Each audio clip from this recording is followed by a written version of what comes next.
CTBC Bank is Taiwan's top financial institution, but we're not stopping there.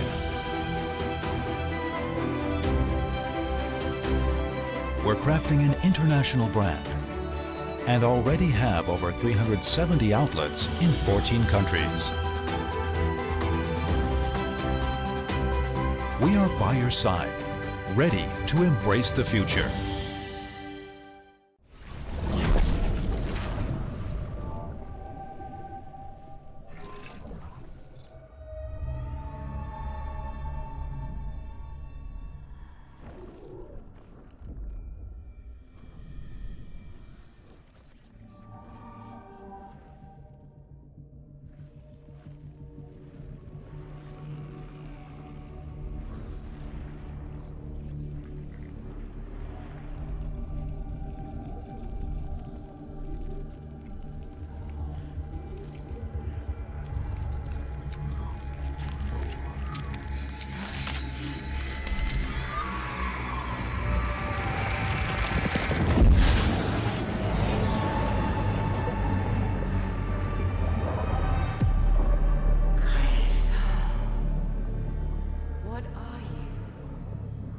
I am everything the void has consumed.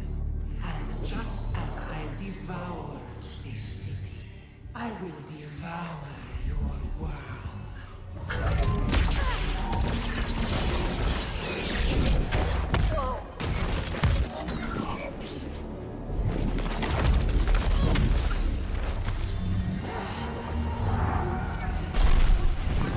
You disappoint me. I am not some mindless void spawn. I am so much more.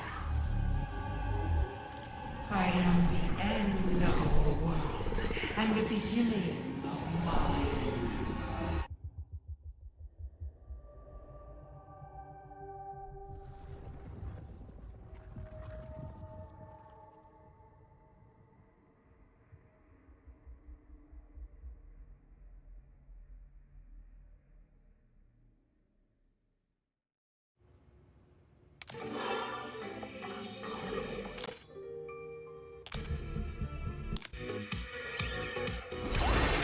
Hit hard, hit fast.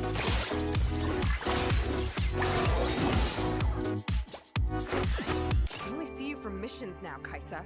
What happened to best friends forever? Akali, I know I've been...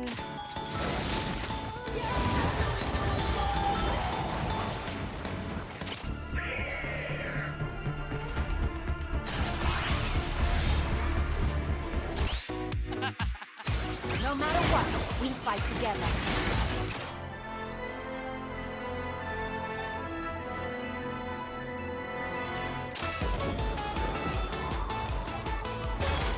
Never be afraid to listen, this little girl.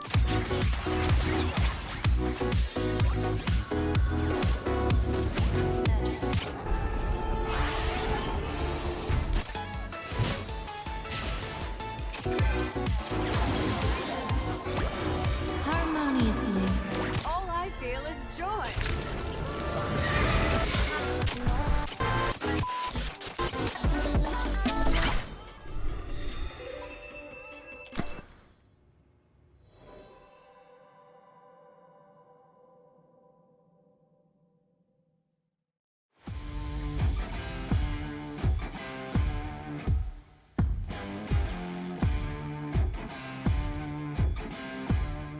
You know, they can kind of go through the late game scaling when YSKM is on a carry top and he's playing Kale, that sort of thing. Pretender But might Pretender, go down here and no. just sold by the Elise. Walked around the corner and kind of forgot about that. roaming, and Misty is a great roamer, but that's all just moot if they don't make anything out of that right now. Hana has to try and run away in his own jungle, but the follow-up from Gory means that it's dead Hana in the jungle over by his...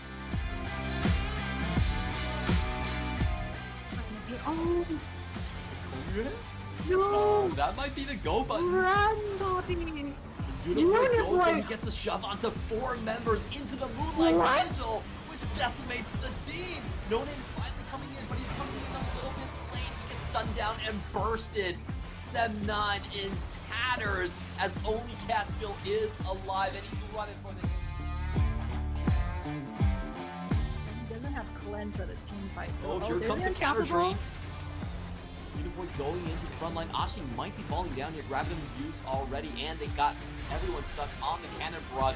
Korea going in with a 3-man keeper's verdict, but they don't find any follow-up here, and you get the first. In goes Arashi straight into the back line. This is Littleby running for his life. That's a double cyclone. The front line is collapsing for Korea. He goes down, and they're still chasing forward. Jeju might follow. They're just trying to get Littleby. The second shot finally gets him, and Sem 9 with a beautiful counter engage. They hit the back line. They need to fight their way out of this. Here comes Rock. Here they go. Charm. They do land. That's going to be one. They managed to really carry something after they have any more. Oh boy, it's Kongye falling into Lil V. It seems that J-Team have run out of steam. And it's 1, 2, 3, 4. Only Uniboy.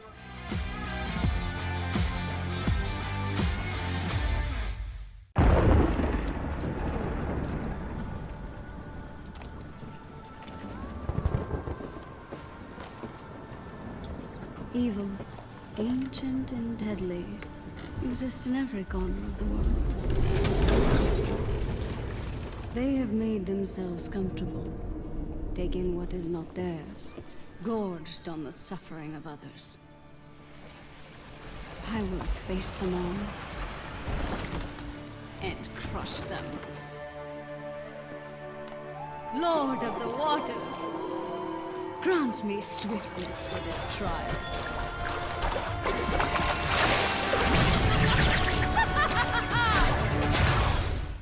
Joy, unceasing and forever. That was fast. Should I have held back? Ha! The epic of Neela does not end here. I slay foes the size of mountains. You were fine, I guess. Ha! Give me 5, demon! Ow! That was way too hard!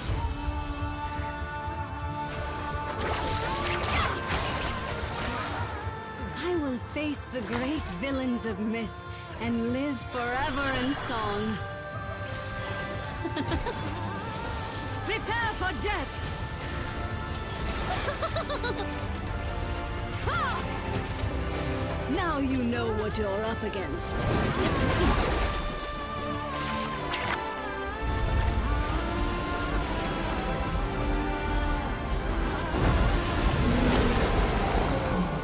I am Neela of the 7th layer. May you find joy in the world beyond.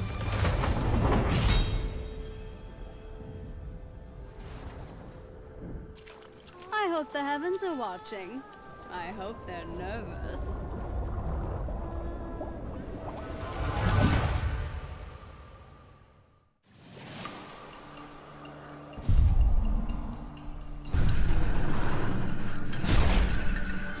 Neela is an endlessly joyful melee marksman who makes waves with the strength of her allies.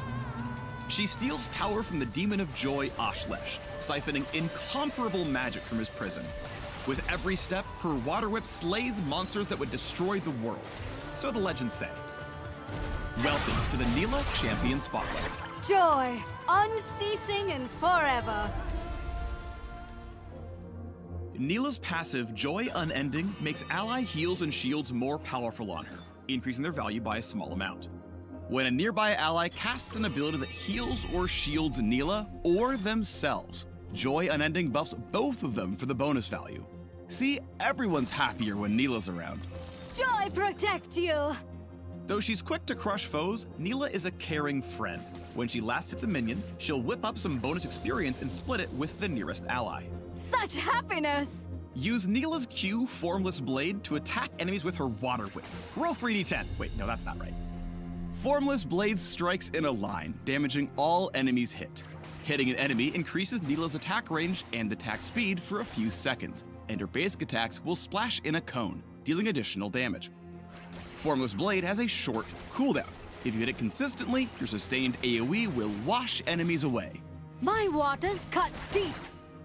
With Formless Blade's passive, damage against champions will ignore some of their armor and heal Neela for part of the damage dealt.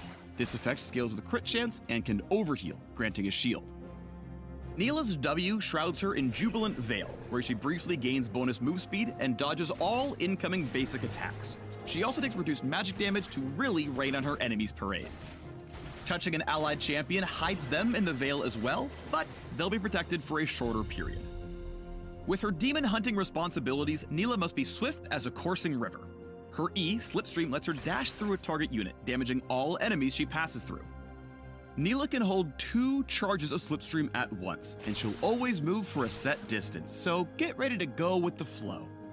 Cast Formless Blade during Slipstream to pull a wave in your path, dealing damage and activating your empowered attacks. Neela unleashes a surge of power with her ultimate, Apotheosis, lashing her whip in an area around her. With the final burst, she pulls enemies in toward the center. Apotheosis heals Neela for part of the damage dealt, converting any excess healing into a shield. This effect scales the crit chance and is granted to nearby allies. After all, joy is meant to be shared. Now you know what you're up against. In lane, longer range opponents can easily poke Neela out, so rely on Joy Unending to keep you healthy and gain extra experience. Neela's self-healing and armor penetration scale with crit chance, so you'll need a few items before you're really whipped into shape. When you're ready to dive in, managing Neela's mobility is key to giving your enemies whiplash. As a melee marksman, she has to be especially alert to stay out of hot water against tanky frontliners and bruisers. Slipstream has a long cooldown, but it holds 2 charges and targets allies as well as enemies. It's a powerful tool for maneuvering around a teamfight, if you use it wisely. Jubilant Veil can also ensure Neela's survival by blocking basic attacks, and you can even use it to protect your teammates in a pinch. There may be an I in Neela, but there isn't one in Team. She wants to be the star of every fight, but be sure to stick with friends who can keep her alive. Without support, your tail might end up with an H2 oh no! Remember my name. Neela's true power lies in mid and late game team fights when your foes are grouped up for cutting down. Activate Formless Blade's passive as often as possible and you'll topple the greatest of giants. Clump up enemies with Apotheosis, then use Formless Blade to empower your attacks and deal tons of damage. Combined with ally heals and shields, you'll slice through the enemy like a whip sword through butter. Joyous. With skill, grace, and a water-bending whip sword, the Joy Unbound will slay with a smile. Continue the epic of Neela at the links below. And how strong are you?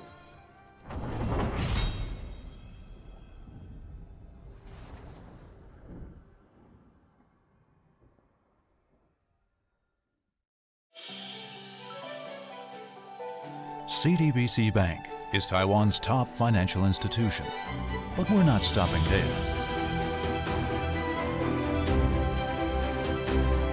We're crafting an international brand and already have over 370 outlets in 14 countries. We are by your side, ready to embrace the future.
What is going on here?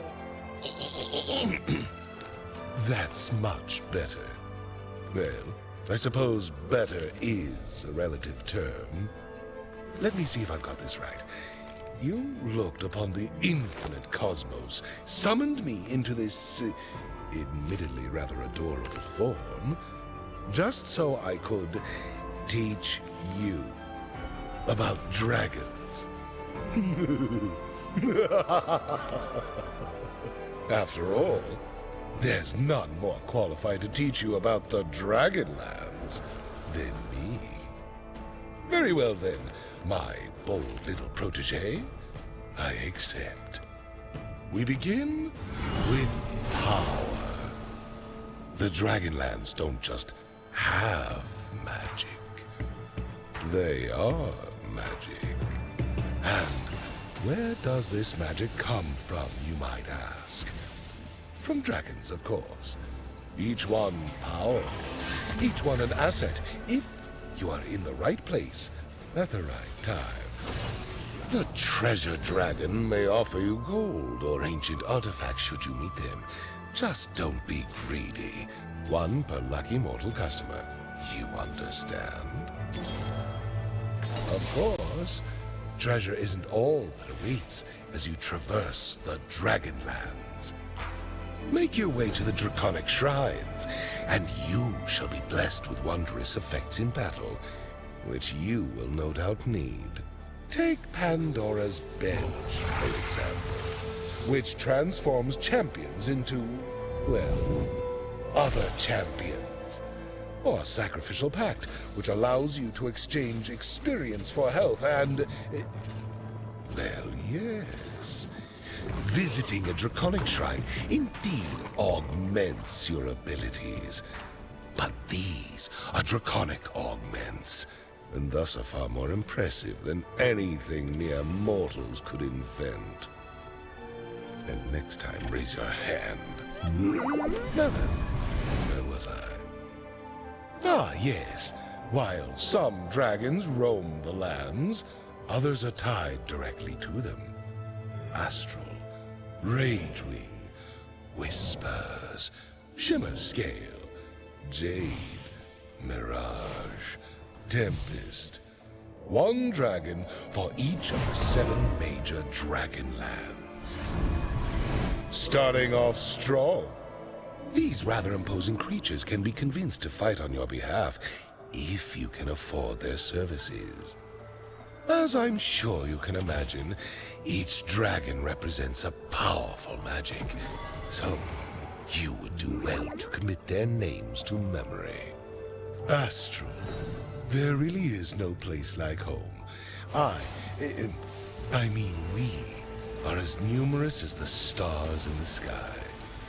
If the heavens align, you shall receive celestial favor in the form of an astral orb, increasing the chance that an astral unit falls into your shop. Better get wishing. I know. Fire and dragons. Such a cliché. But you're thinking too small and too slow. The dragons of Ragewing don't just feel the burn. They channel it, building their rage meters into a frenzy of fast-hitting power. Do you fear dragons that go bump in the night? Well, you should. After all, the Whispers will steal armor and magic resistance from their enemies. It's always those strong, silent types you have to watch out for. And who said all that glitters isn't gold, The magic of Shimmer Scale can make things downright blinding. What with unique items that scale with your gold? I don't look it, but I am practically green with envy. It is dangerous to go alone, so why not bring an army? That is the Jade strategy, after all. Jade statues protect even while asleep, but attack them, and they are bound to wake up. If that is not enough backup, these statues grow in power the more Jade units you possess. No, your eyes aren't deceiving you. Mirage is the most mercurial of the Dragonlands, taking shape only when called upon. The only certainty is that Mirage units will change their approach from battle to battle, allowing you to adapt and bring your victory into focus. Now, where have I seen him before? Our final stop on this tour of the Dragonlands is Tempest. For lesser creatures, lightning never strikes twice. But for Tempest, lightning is a constant current, damaging and stunning your opponents. Make them regret trying to weather your storms. So tell me, are you feeling educated, inspired?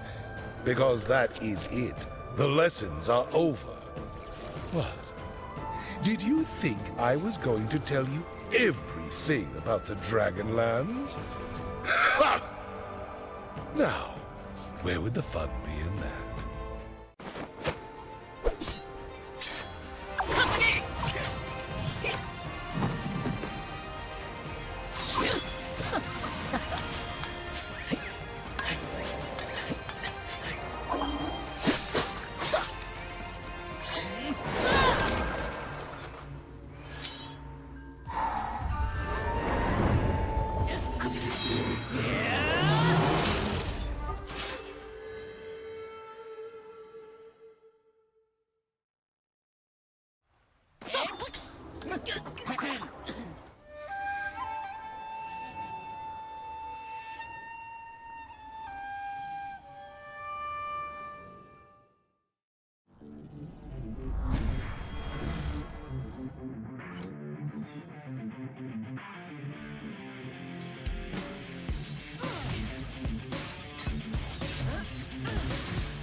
Everyone gives me love to go down in the corner, heaven below.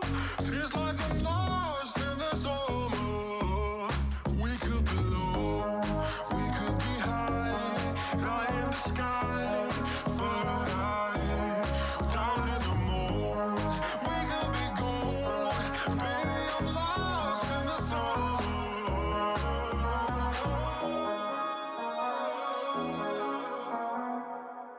But we go.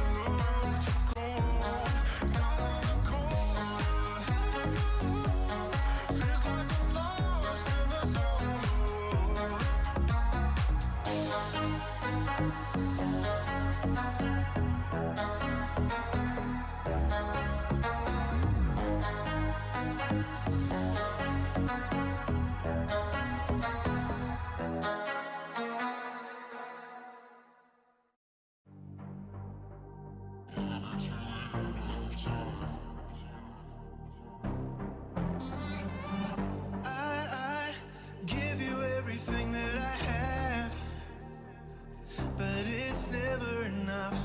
I try to take you through to the end and love you till the end of time. You always get what you want, that I won't stop fighting till you understand that till the end of time.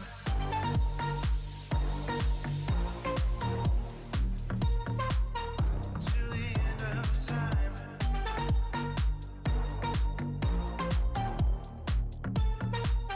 Till the end of time. Girl, I want you every night. Come on over.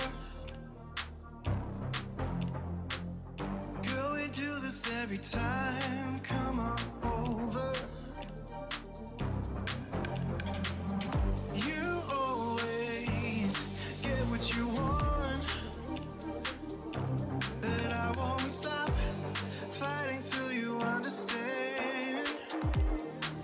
That I'll love you till the end of time.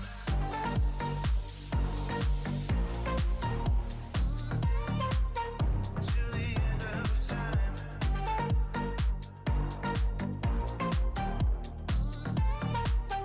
Till the end of time.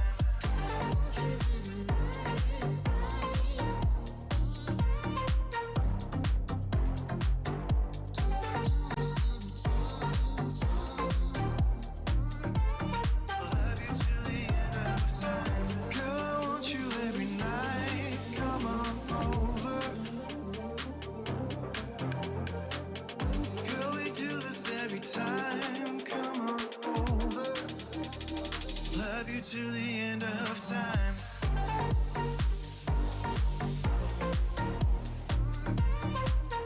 Till the end of time.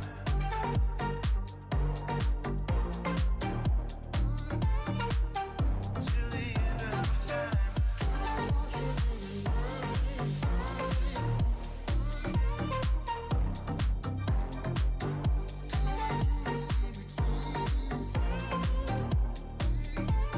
Love you till the end of time.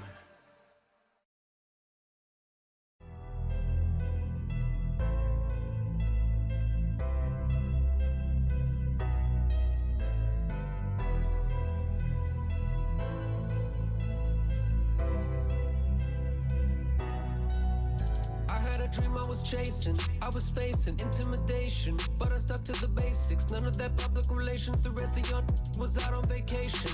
No debating, no conversation, no invading this sovereign nation. I was tested, invested, and blessed, and you guessed it, I made it.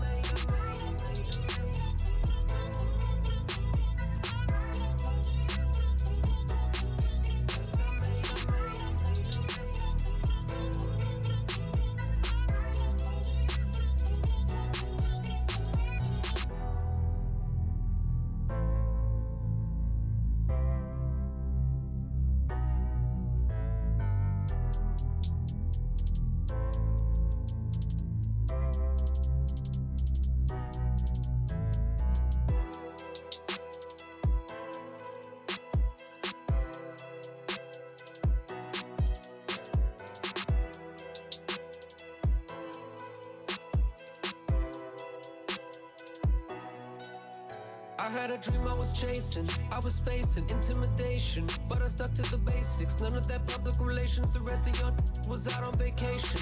No debating, no conversation, no invading this sovereign nation. I was tested, invested, and blessed, and you guessed it, I made it.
Hi guys, and welcome to the Pacific Championship Series Summer Split 2022, week number 5, day number 2.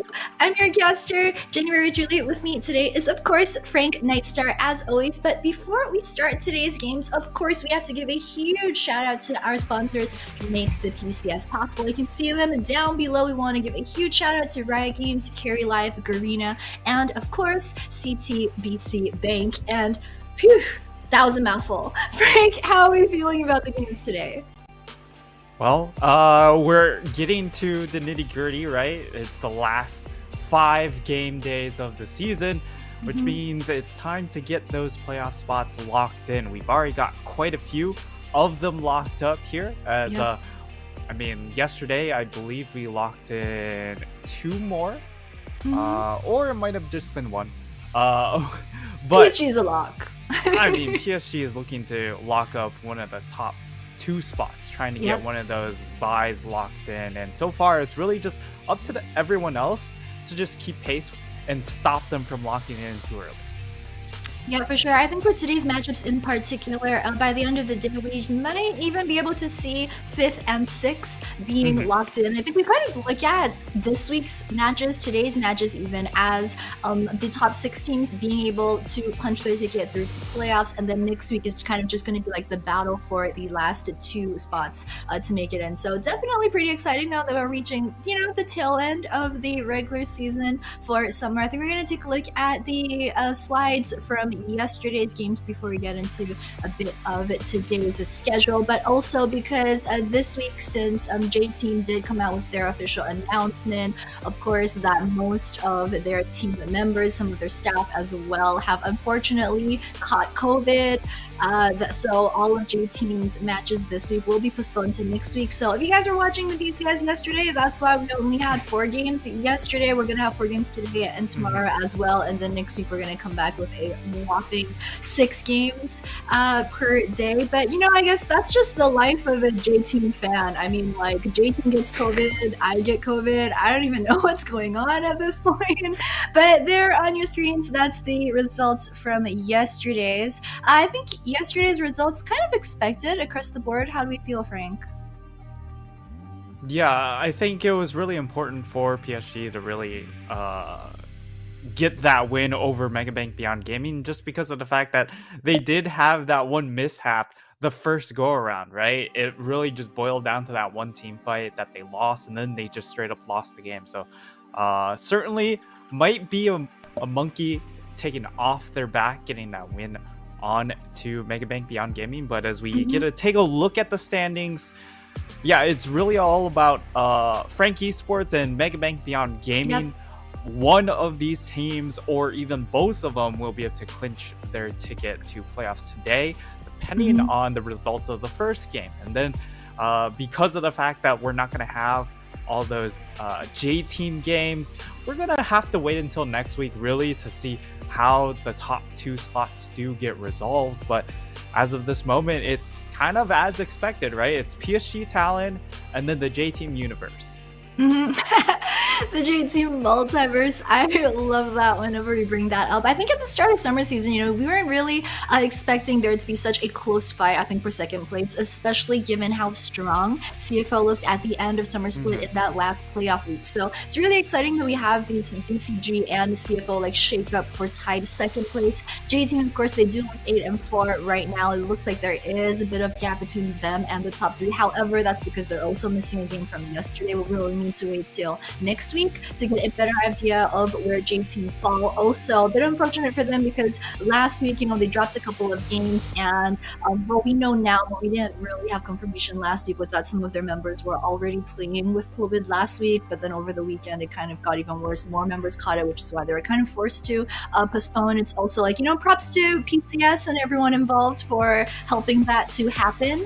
We're going to look at today's matches. As you mentioned, the first match of CTBC Flying Oyster going against Jewish team. Depending on the results of this one, we might get another team locked in through playoffs in the 5th spot. However, if CFO do win the first match, then Frank Esports versus Beyond Gaming will be exciting also, because pretty much whoever wins that one will also punch their ticket through to playoffs. So definitely a pretty interesting day of games. I mean, I know a lot of people were kind of like a bit disappointed that we're not going to see the PSG versus J Team matchup today, which was on the schedule before, of course, plague that must not be named. But I mean, we don't really want to see like a half-strength J Team going up against PSG anyway. So I'm excited that we'll see it next week. Just not yet today, but I'm still excited for today's games, you know?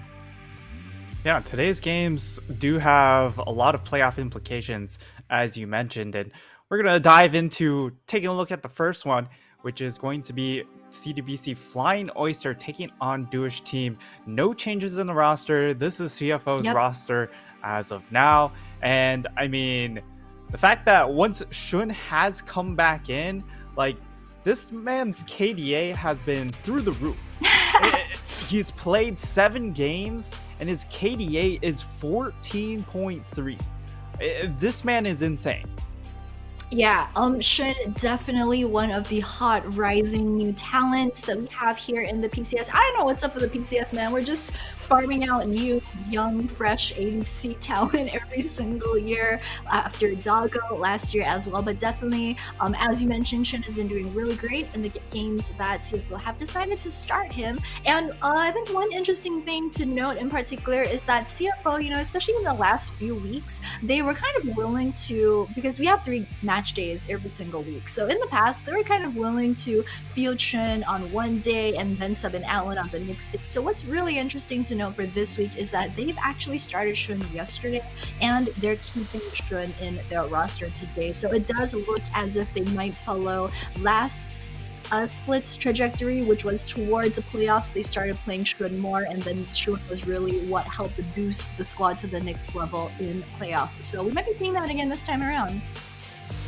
Yeah, Shun really elevating CFO right now, and that is why they have to be a team to be reckoned with their record, with their form coming into playoffs. But Jewish Team will look to spark an upset. Slakunai, top lane, WSL jungle, Xiaotu, Bangtu, and Enhao, the core members still on this roster. And this is a team that's really built to try and surprise in the early mid-game.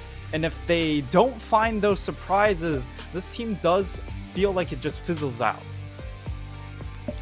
Yeah, and Jewish Team, they're in a bit of a rough spot, because when we were looking at the how the teams are shaking up on the leaderboard earlier, they are currently 2-11. They're in 9th place, and they've only got 2 wins under their belt. The thing is, for them, IMP are in 8th place with 4 wins. So Jewish Team actually need to find at least another 2 more wins before they can kind of sneak into that 8th place, because as the standings are right now, they're not going to make playoffs. They still play 5 games, so they might be able to make it on paper. The thing is, I mean, just looking at their remaining matchups today, they play CFO. It's going to be a very tall order. But regardless, our featured matchup of today is going to be over in the mid lane. We've got Mission from CFO on blue side going up against Xiaotu from Jewish Team over on the red side. And just looking at these stats, you know, goal difference, Mission's pretty solidly ahead in terms of champ pool as well. The Syndra is really interesting, because Mission's not as known for playing Syndra as just some of the games this season. CFO have been getting a lot of mid-focused target bounds versus him, so he's been forced to kind of pull out some other champs that he doesn't usually play. But Silas, of course, I think will be a pretty popular point of contention for both these players, especially on 12-13. Well, yeah, I mean, I would tend to slightly disagree with Mission Syndra. You know, this has been one of his traditional picks, and it's been constantly banned against him in the past. And as we hop into Pick a Man, I don't think the Syndra will be a focal point in this particular draft here. Although, perhaps Mission will pull it out just because of, you know, just adding more lane dominance. I think for Jewish team, lane dominance is going to be the key. Get really strong lanes here so that you are able to snowball into that mid game and surprise CFO. Otherwise, I do think CFO will kind of run away with it. Yeah, I'm not sure if Jewish team. Oh, they don't choose to ban on the Gnar, so they're leaving Gnar as well as Poppy both open to see what CFO decides to go for. Whether it's going to be the Gnar that's super strong for rest, or whether it's going to be Poppy that's really strong on 12-13. So I think Jewish team, if they're kind of like baiting rest into the Gnar, hoping to kind of counter. Although I think historically, especially in summer split, Jewish team haven't had a lot of success with trying to counter the Gnar. Ooh, it's going to be the Jerry lock in for Shun. So that actually leaves. Okay, so they might want to go with the counter for Sivir right now. I don't see a world where they don't go for Poppy here though. Yeah, Poppy definitely the strongest jungler on this patch, and when you look at Jewish team, it's a great jungler for WSL as well. They do lock in the Sivir here. I think Sivir is in a very strong spot. However, it does mean that you won't be able to get both Poppy and Gnar on this rotation, right? So they're going to be forced to choose one of them, and we will see what they end up settling on, and it is going to be denying away the Gnar from Rest here. It's been Rest's most prolific champion during the split, and it's been really overwhelmingly one of the strongest top laners in PCS as a champion. Yep, PCS top laners do love their Gnar. I think CFO right now is probably going to pick up the Poppy. Of course, DWT have already banned Talia, so at least the Poppy-Talia combo won't be available for CFO. I think what Jewish team are probably looking to do is try to pick up the Yuumi and Sivir into a Jerry lane. Actually does not bad. So, they're going to pick up the cow. So, this is pretty standard. I believe that, the teams were playing this type of composition yesterday as well, just pretty standard. Jerry and Alistar versus the Sivir and Yuumi. You kind of go for the Alistar pick for the later team fights for a bit more pressure in lane. It also combos well with the Azir. So we'll see, but Gragas. What? If the Gragas does get locked in, mid-lane Gragas? That will be a mid-lane Gragas. It has been played by... It was by the side of DCG, so Nesty did bring it out, and over in LPL, it has been played by Doinby. So this is a pick that has seen some play in the mid lane, but it also means that they aren't going to be locking a support here for the side of Jewish team. And then going back to your point on the cow, this has been a really big pick into Sivir, especially because of the fact that you cannot spell shield the Alistar combo. So, and that's just one of the core aspects of Sivir is that she's low mobility. So the spell shield is key in order to keep her safe. Now, as we go into the second half of bans, because there hasn't been a lot of jungle attention in the first round of bans, we are going to see that really turn up a notch in the second phase as Trundle and Poppy, I would say the most early game driven junglers, are taken off the table.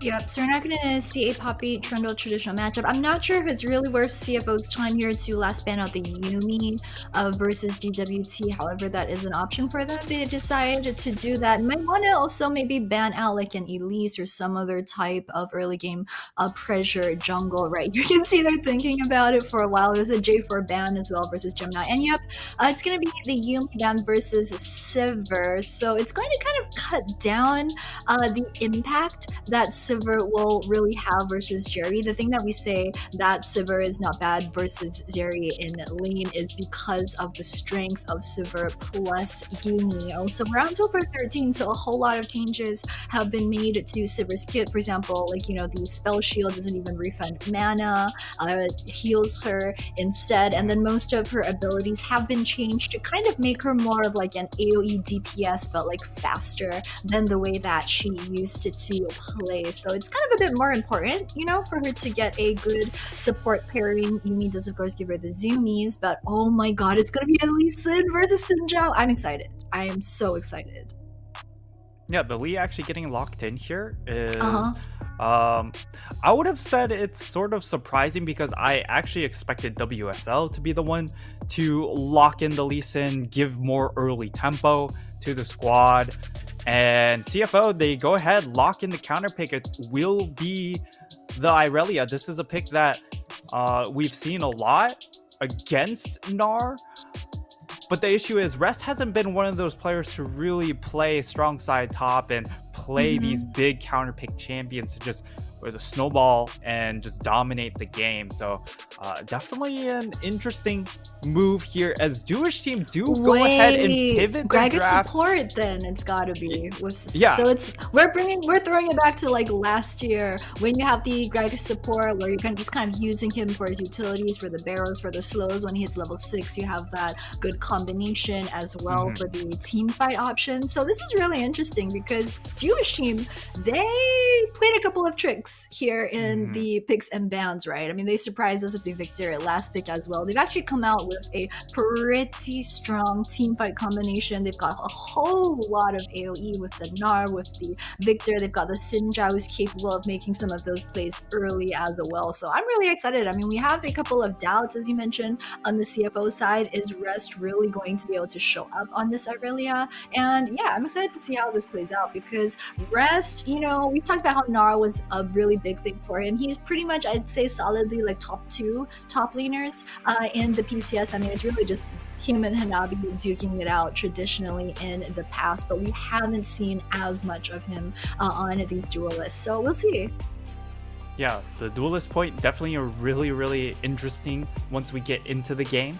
I think for the side of Jewish team though, this seems to be a little bit counterintuitive to what we expected them to go for, with much more of early game driven draft. This is very much a sit back and try and scale as much as possible draft with the Victor, with the Sivir, and I'm not sure how I feel about it because you look at Victor and Sivir, they're very immobile, and then you have to deal with an Azir shuffle, a Alistar jumping in on top of you, the Lee Sin coming in on a flank and kicking you into the middle of their team, and then this Irelia. So I think this is very difficult composition for Jewish team to pull off.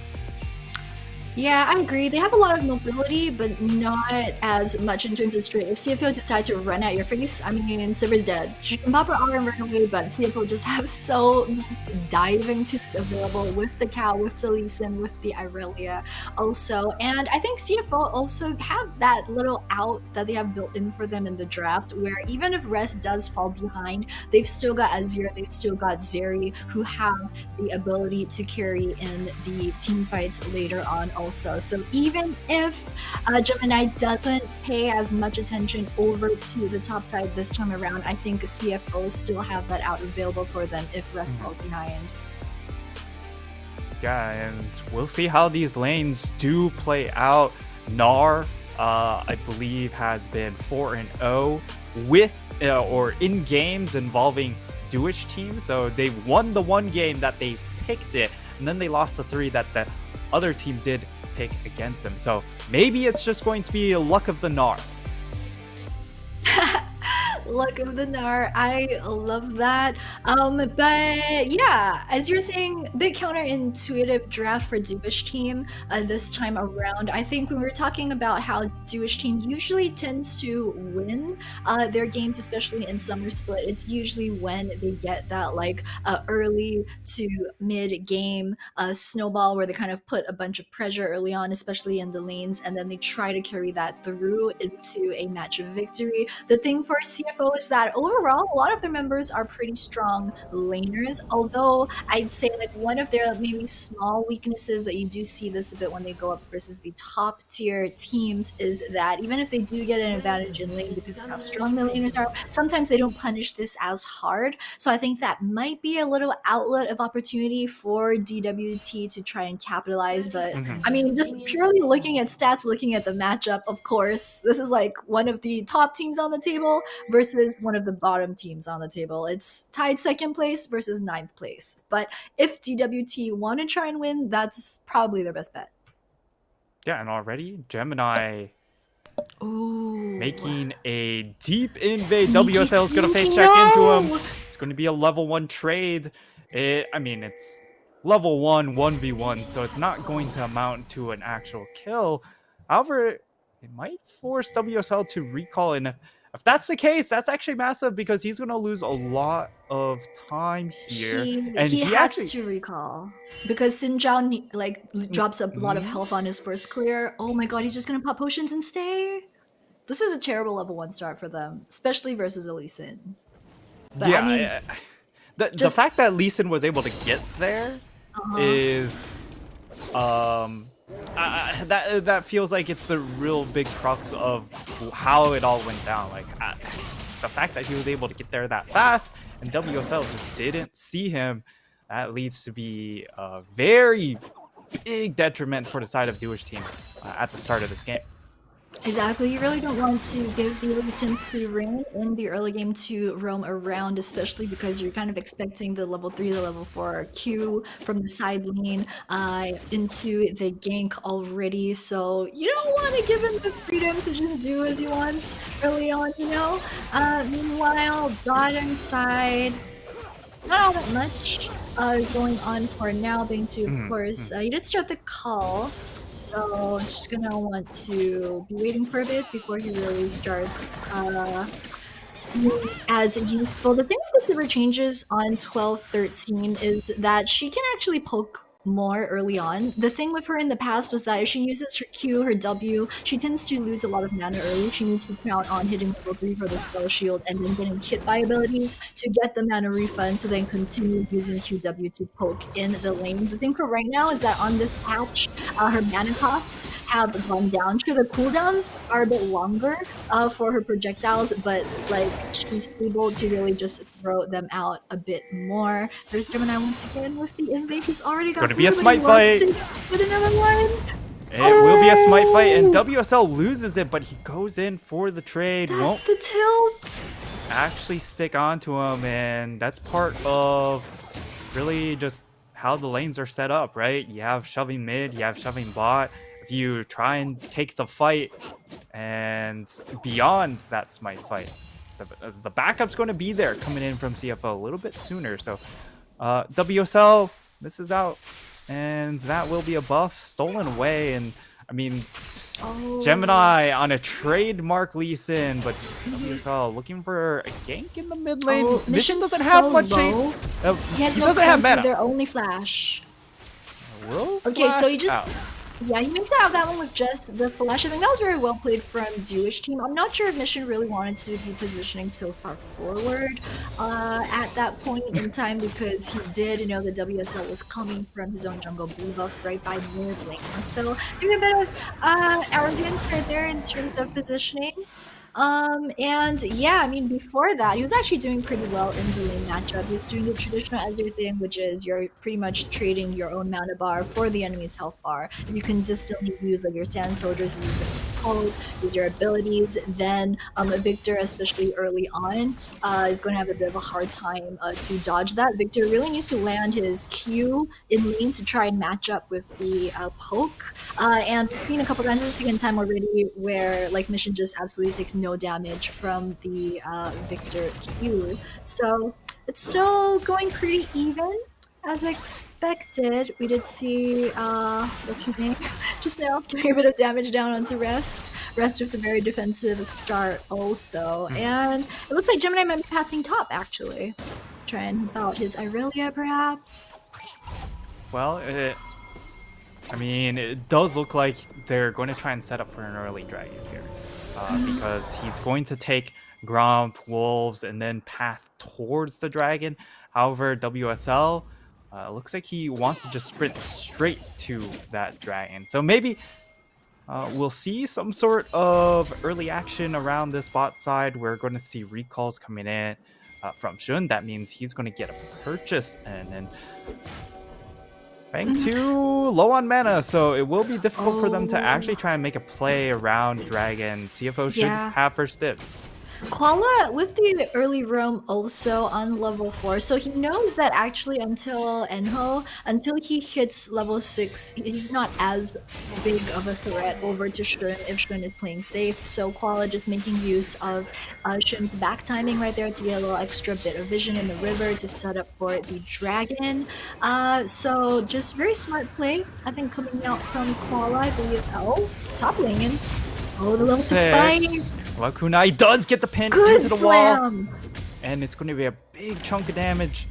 But that's really all it's going to end up being here. And maybe it's going to allow Lakunai to make his way all the... Oh, he could get cut off. It's going to take the honey fruit, but there are a lot of people behind him. So if he shows up in lane, he will no doubt get ganked by Gemini and Koala. But right now, it does look like they are setting up for a mid dive. But the issue is Xiaotu started walking bot lane. He went to go get the honey fruit down there, so CFO don't quite have a play available to him until now.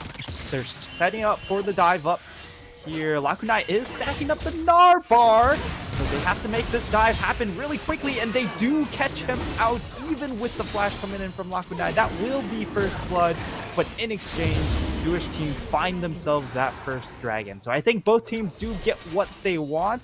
Of course, for CFO, they want to snowball this Irelia. Yep. And on the flip side, Jewish team, they want to try and get some of those dragons stacked up early on. Exactly. So both teams are pretty happy with this trade. I think for Jewish team, they have the added bonus of Herald not being up yet because this is pre-8 minutes. So even though CFO do get the first blood gold onto the Aurelia, they aren't able to then rotate over and also pick up the Herald. So I think Jewish team gonna be pretty happy with that one. Oh, WSL could get caught out. He is level 6. Will throw down the ultimate and will get shoved back by the shuffle. And now it's just him being able to sidestep, but not a lot of sidestep happening here as Gemini just dashes to a ward. Doesn't even make it difficult for himself. So even with the level difference, it will be Gemini securing that kill. You know, CFO are playing this so smart because a lot of teams, when they play versus Mission, what a lot of team strategy is to try and keep Mission down, try and keep ganking him. And if, like, for the Chinese broadcast, there's like a running joke where if Mission gets out of laning phase and into the team fight and he's not more than 0-3, CFO have won. So that's like the running joke on the desk for the CFO games. I think a lot of teams will always try to consistently gank mid lane, and CFO, by now, they for sure know what's up, and they're actually using Mission as a bait to try and draw attention from Jewish team. When they try to gank Mission, they've got Gemini over there to make sure that it doesn't end bad for them. So if that's what they're really doing, then this is just absolute genius, and I love it. Yeah, right now, CFO is comfortable with how things are going, and Xiaotu gets jumped on and will get kicked back, and Mission secures yet another assist. I was about to say kill, but kill credit goes over to Gemini, and because of that kill, it also means that they're going to get first dibs on this Rift Herald. And How does go for the flash belly slam, and if the belly slam landed, definitely would have changed into the ultimate, but shouldn't. His mechanics, 1v2, but Koala on the way. Not He quite doesn't level have 6, but he can still look for the flash engage this here. is so risky because Gragas has ultimate though. He's just really trying to get a whole bunch of long range focus down. Bang 2, his only option is to just kind of throw a couple of Qs behind him and leave, but it's not going to do as much damage. So good play from Shlin. Also Koala as well will want to circle with a very experience, hit that 6. WSL once again waiting in the wings.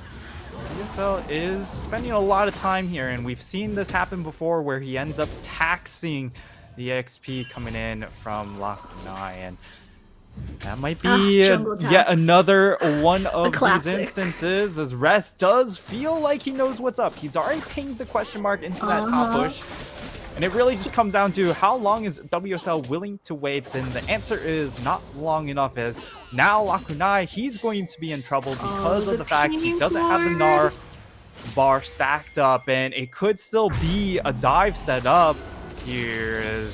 Nope, it's just going to be a recall, and now yeah, Gemini's just... Surprise! Oh, no! Lock it off, lock it off. You got this, you got this. He's pretty tanky kill.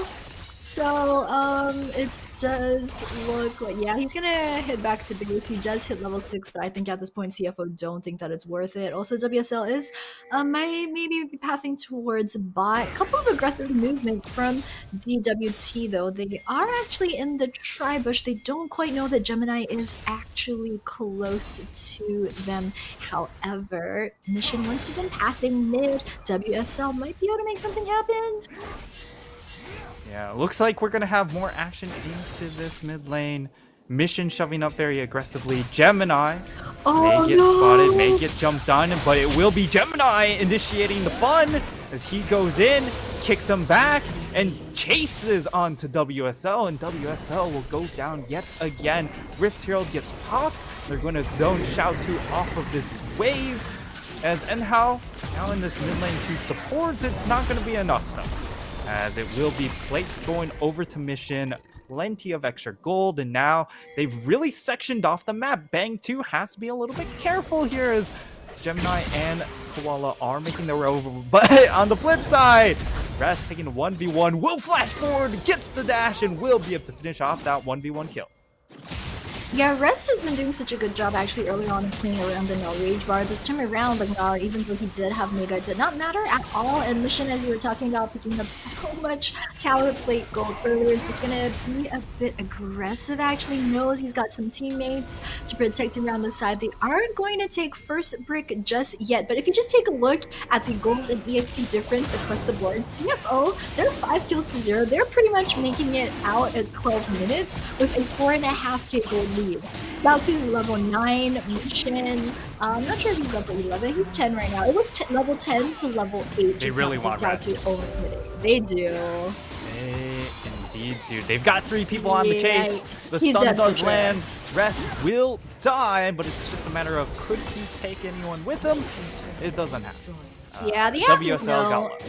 I mean, Res does have teleport, so it's actually not that bad because he hasn't been pushed out of lane yet, even though we're 13 minutes. And we're going to take a look at the 1v1.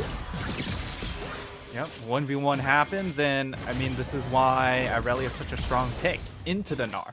You just have so much all-in pressure. Yeah, and Lacune also didn't have a wave to bounce, to get the bounce off of on the way out either, so unfortunate. Even though he did have Mega, but well played by Rest. He's kind of at the stage where he's already capable of winning the 1v1. He's got the bit of the Rune King completed as well as the Steel Caps. So, two going in. Gemini, he's Be a dead. kill. That's a big shutdown picked up, but now Koala flashes forward, does get the CC landed onto Bang 2, but solid disengage coming in from Enhao, and now on the flip side, it will be a 2v1 situation. Rest trying to make it out. It's not going to be enough, though, as the chase is there, and Duish team find an opening and are able to bite back. Oh, however, Xiao2 gets shoved in, forced to use his flash.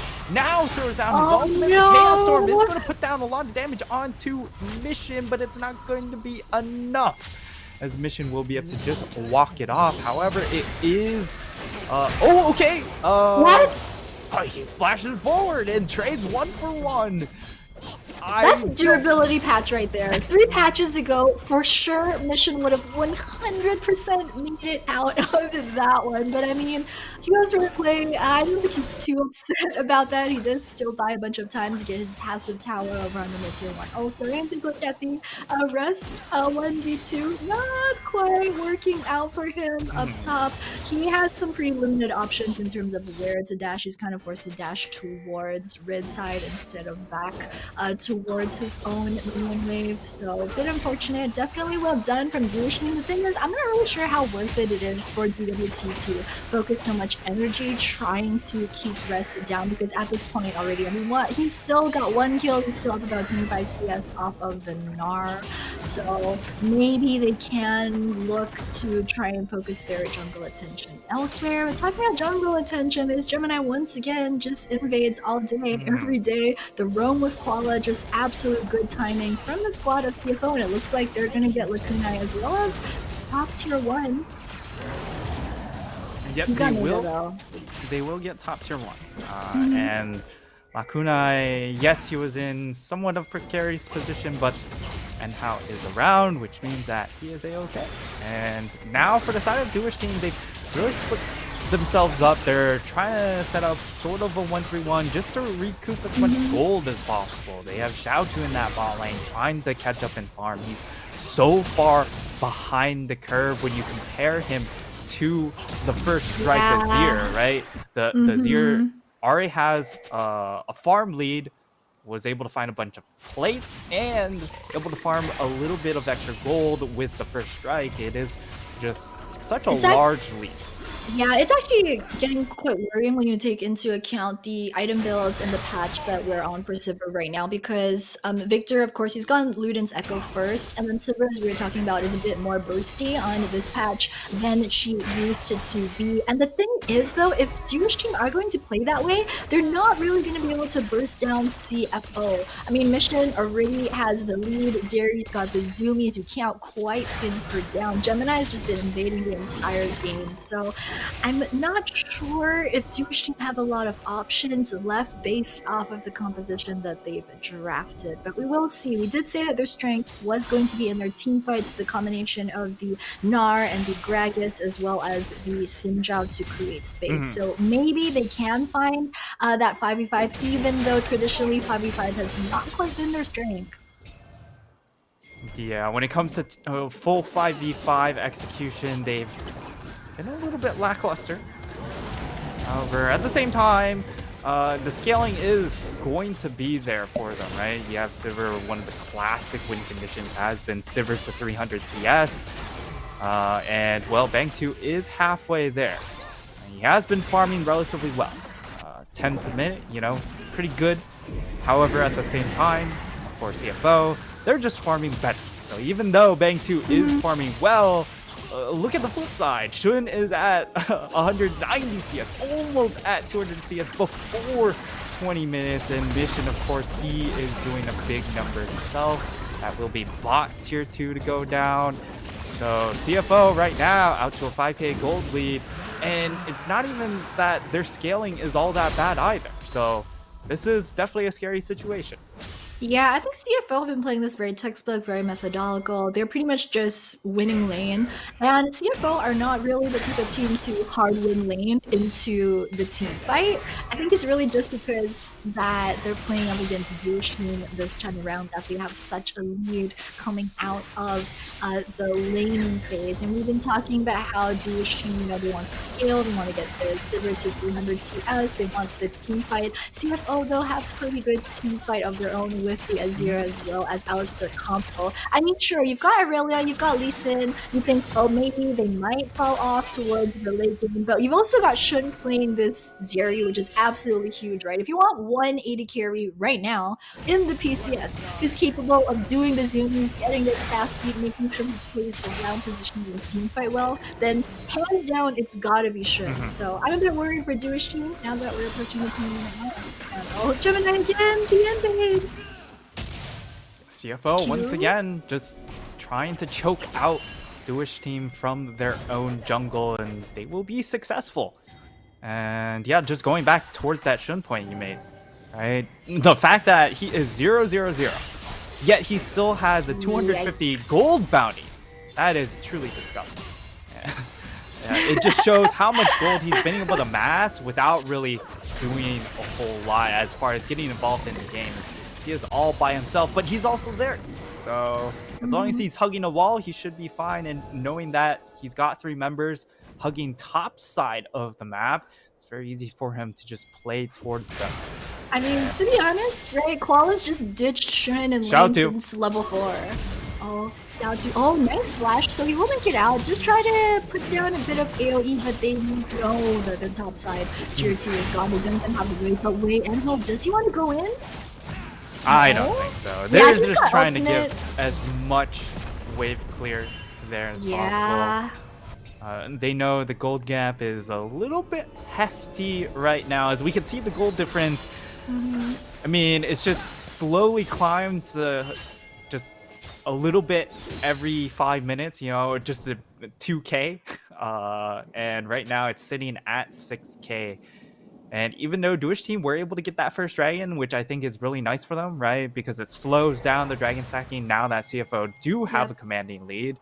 It's still not a great prospect for them. Bang 2 out in mid lane trying to catch farm.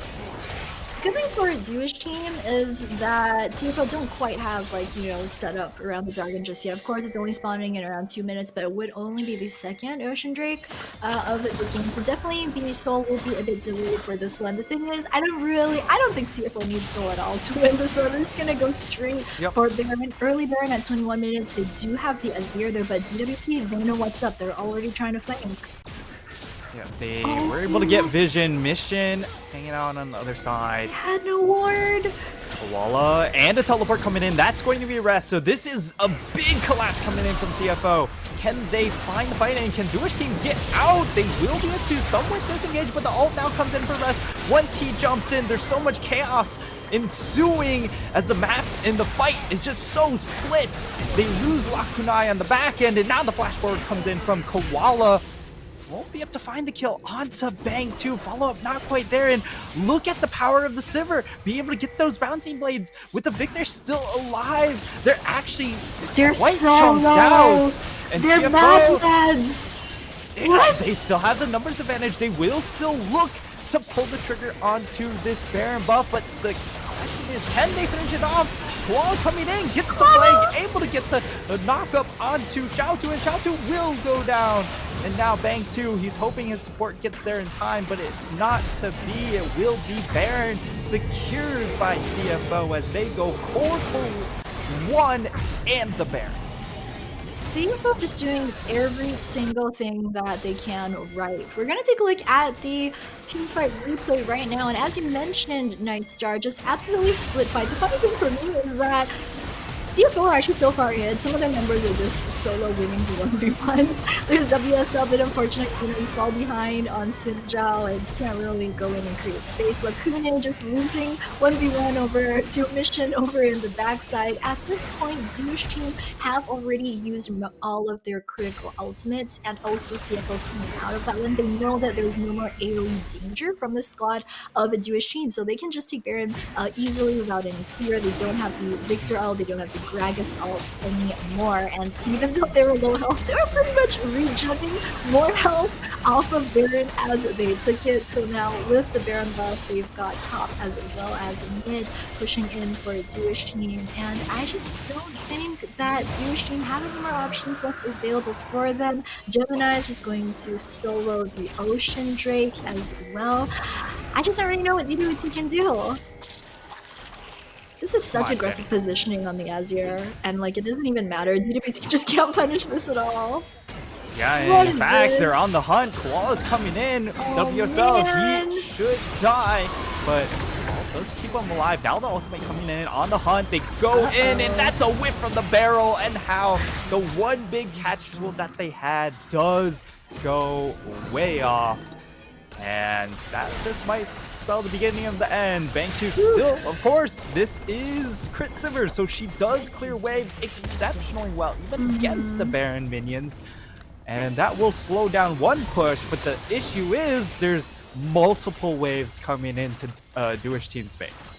Yeah, and how, and why, and what are you doing, man? Haven't seen the impact of this Gragas. We were kind of hopeful when we saw the Gragas being picked into the Alistar in the picks and bans. They just really Xiaotu, he is caught out. He's going to get impact. Not back again. And good night. Yeah, that's a lot of their damage gone, and that also means CFO looking to just straight up end the game. WSL jumps on in, doesn't have the ultimate to create any more space though, and that will be him to easily fall down here. And with this next wave of Baron minions, that could just spell the end of the game here, as Bang 2 got a tall order. He has to clear out everything, and Shun will slowly chip away the minions, and Hal jumps on in, and he takes the belly button. And that's pretty much all she wrote. There is Bang 2 just trying to get as much HP as possible to, I don't know, farm up the stats. Get a bit of happy farm before he dies at the end. I mean, Bang 2 tough for him to handle is the CFO squad as Mission has his ultimate. Once again, they're just Canada stats, not even bothering to hit the nexus right there, and just taking a look at their player cam, CFO, like, it just looks like a normal day in the office for them. They're not even really all that happy about getting this win versus DWT, I think. Especially based off of the way that that game went, I think we kind of expected today to be a pretty easy victory for them, and that's pretty much what happened. Yeah, pretty chill day for CFO guys. Fast day in the office. First game of the day, which means they've got plenty of free time to figure out what they want to do with the rest of the day. Oh my god, team dinner? Yo. Yeah. Great time. Safely though. Safely. That is true. No one wants none of whatever J-Team has got. CFO, they close out very easy game 1 victory. I mean, I guess the only surprising thing that we got to see was Rest taking the counter pick up top lane and actually dominating the 1v1. Usually we see him kind of get left alone. So typically he likes the Gnar more because then he's able to contribute to those team fights later on. But here, I mean, like when you pummel the 1v1 so hard, even when Lakunai came in with perhaps a better team fight champion, he still just got bodied because he would come into these fights without Mega Gnar, so he'd be looking to build it up and instantly die before he even hits Mega. Yeah, so definitely a really good showing from CFO. I like that going into playoffs, they are showing a bit more options in terms of their draft. You know, I like that, as you mentioned earlier, that it seems like they are wanting to hard go in with Shun into the playoffs, which is what found them so much success over in spring. And then also the fact that Rest is pulling out champs other than Gnar, even though he is very good at Gnar. This is kind of a good warm-up for them when they do get to playoffs and when they do play against some of the higher ranked teams in the table. So Jewish team, I'm props to them. They did come up with a couple of creative things here in draft, the Victor last pick and then the flex pick of the Gragas that we all thought for sure Xiaotu was going to play in mid, but then the old switcheroo at the end with the last pick of Victor. On paper, it looked like if they could utilize this composition, they did stand a chance because their team fight composition really looked to be quite strong, but I think just falling behind too much in winning phase, I think just pound for pound, the members on the Jewish team squad were just not able to go up against CFO in lane. Yeah, and when you again, our pre-game prep for this game was, hey, can Jewish team pull up a early game driven composition and surprise CFO? That mission damage, yikes! That's like Victor plus Silver combined this time around. Just This was, I mean, this was easily a mission MVP, or it could have been Gemini because there's no way they give it to Rest, right? Come on, no way.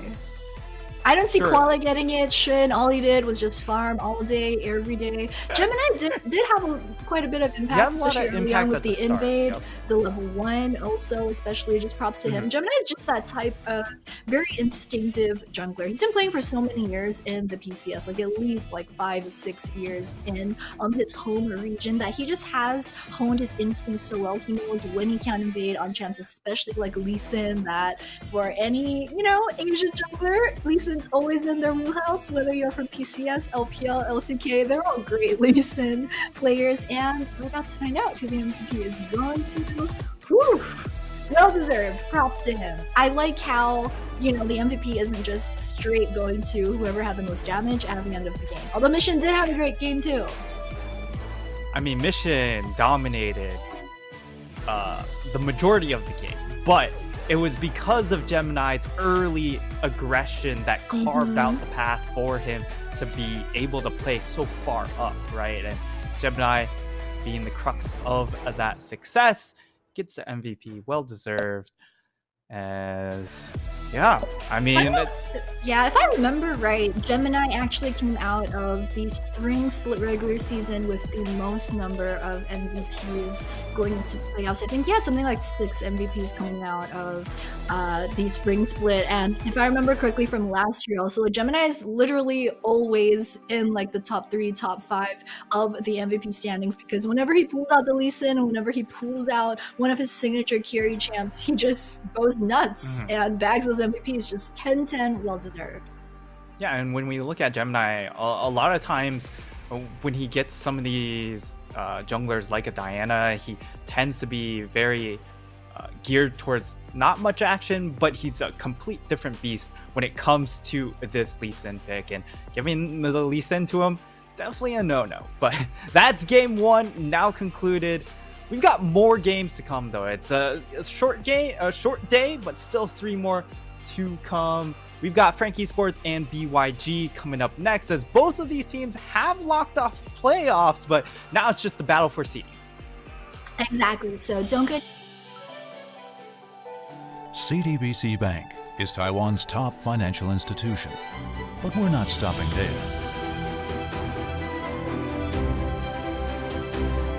We're crafting an international brand and already have over 370 outlets in 14 countries.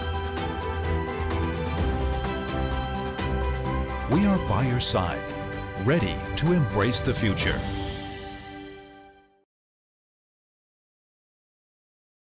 Get what you want,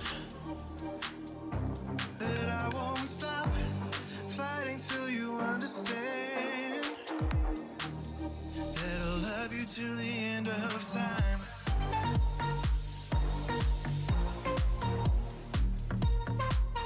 Till the end of time.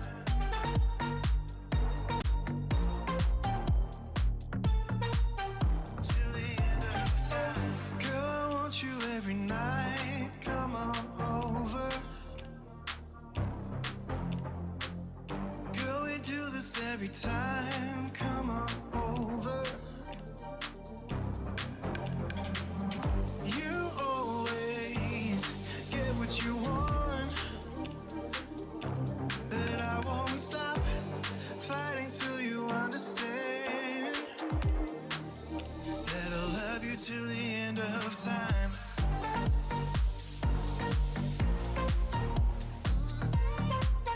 Till the end of time.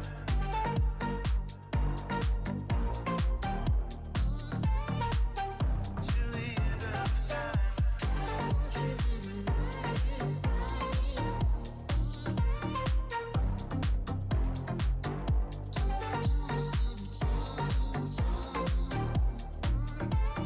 Love you till the end of time. Girl, I want you every night. Come on over. Girl, we do this every time. Come on over. Love you till the end of time.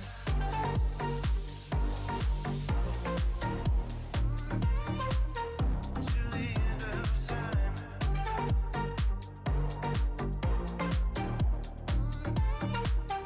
Till the end of time.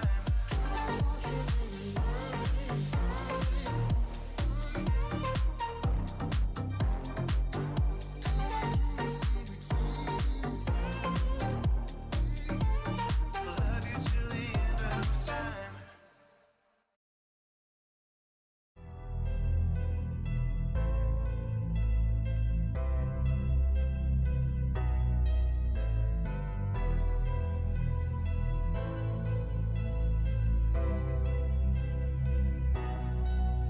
I had a dream I was chasing, I was facing intimidation, but I stuck to the basics. None of that public relations, the rest of y'all was out on vacation. No debating, no conversation, no invading this sovereign nation. I was tested, invested, and blessed, and you guessed it, I made it.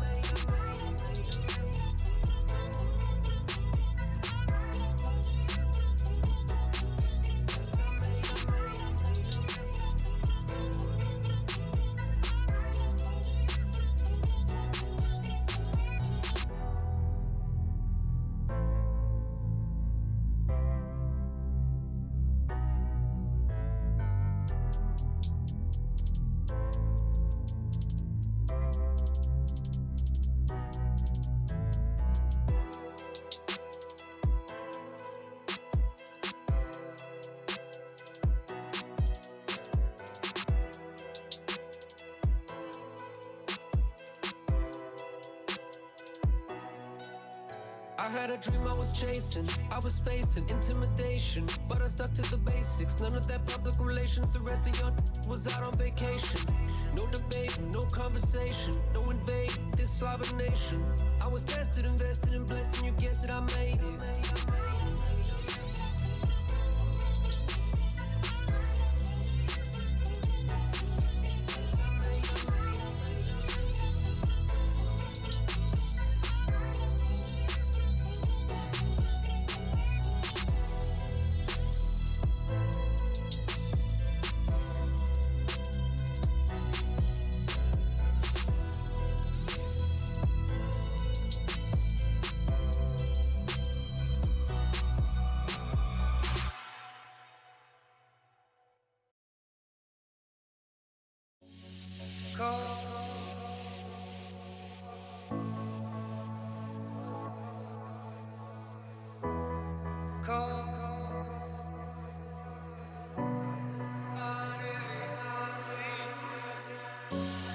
I'm waiting for your call, and all I've been risking all.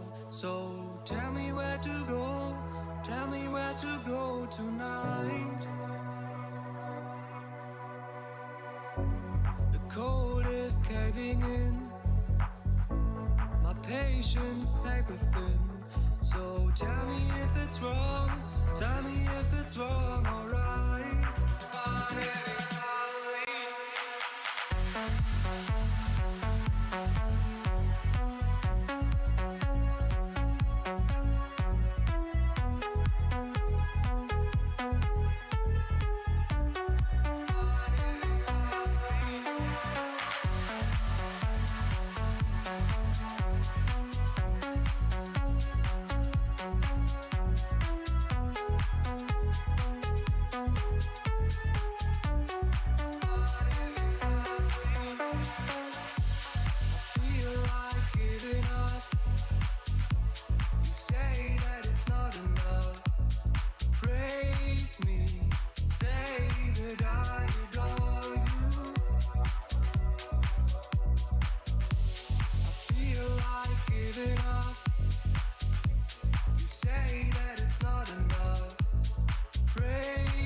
Call, and all I've been risking all. So tell me where to go, tell me where to go tonight. The cold is caving in, my patience paper thin. So tell me if it's wrong, tell me if it's wrong, alright.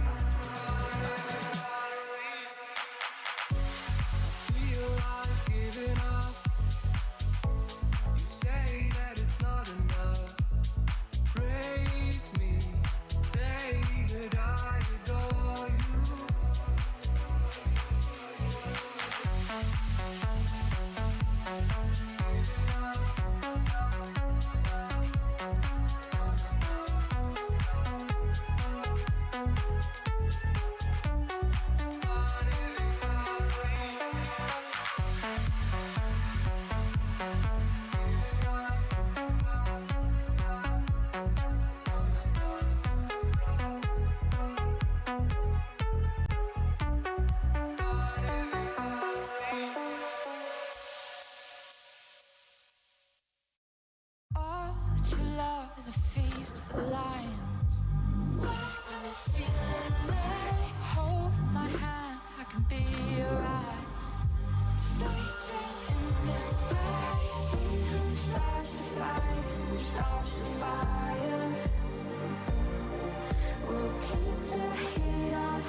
Break the rush, turn tide, so big enough.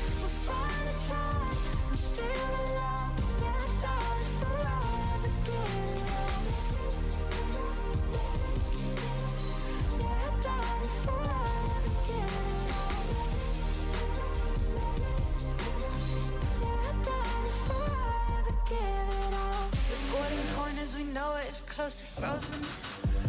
What a time to feel alive. We'll be by the river when the floodgates are open. I think about it all the time. Stars to fight, stars to fire. We'll keep the heat on high. I will let it simmer.